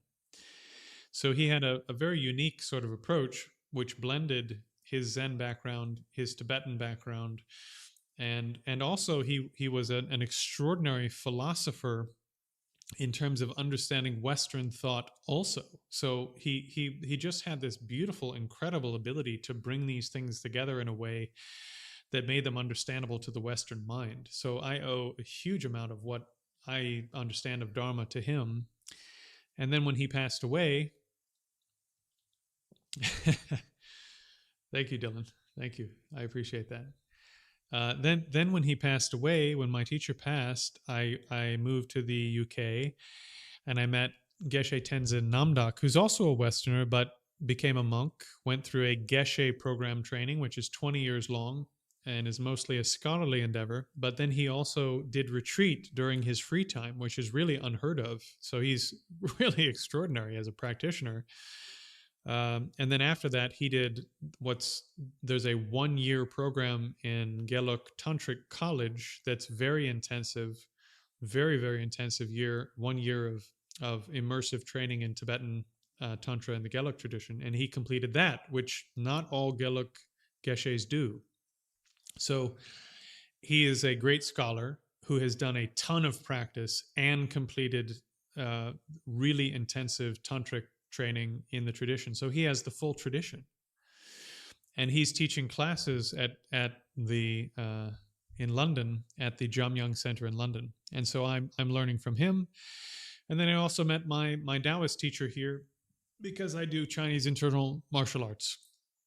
And I didn't know when I met him, but he's a Taoist lineage holder in a lineage that is a blend of Taoism, Buddhism, and Confucianism. And once again, as a extremely capable layperson, Ian Burgess is his name, has helped me again just reintegrate what I can do and what I understand and so forth into real life in the world. So that's my background.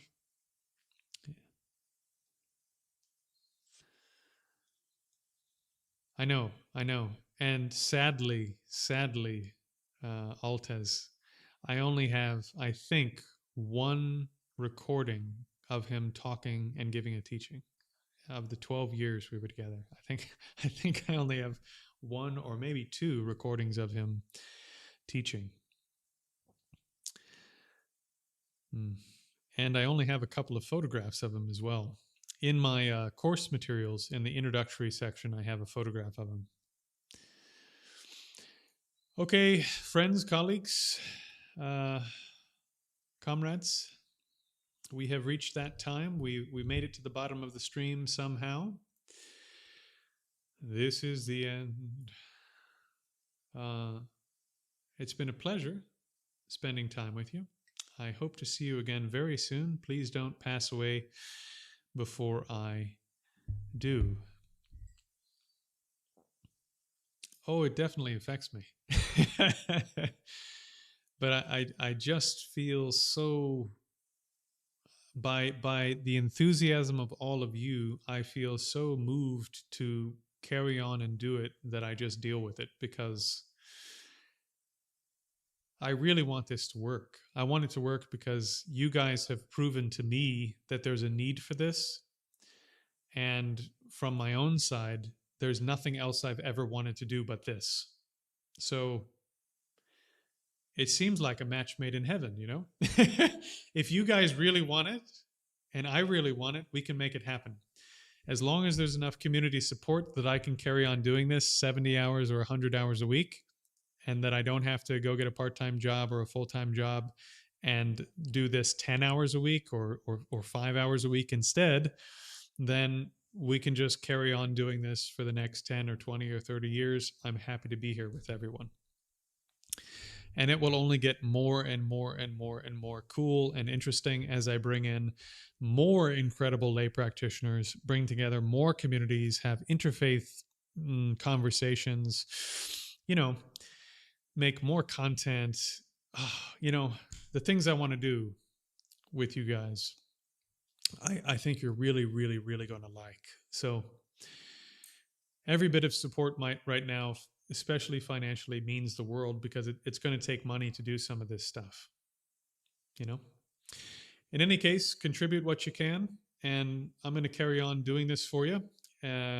And if we continue growing and things continue going well, then in the next couple of years, you're going to see some really, really cool things coming out of the channel. And for all of you, I sincerely hope from the bottom of my heart that I can help your practice go really, really well. and I can help your not just your practice but your lives. That I can help in whatever way I can to make your lives go really well. I want things to go well for all of you. Okay, okay. I'll talk to you again very soon. It's good to see you.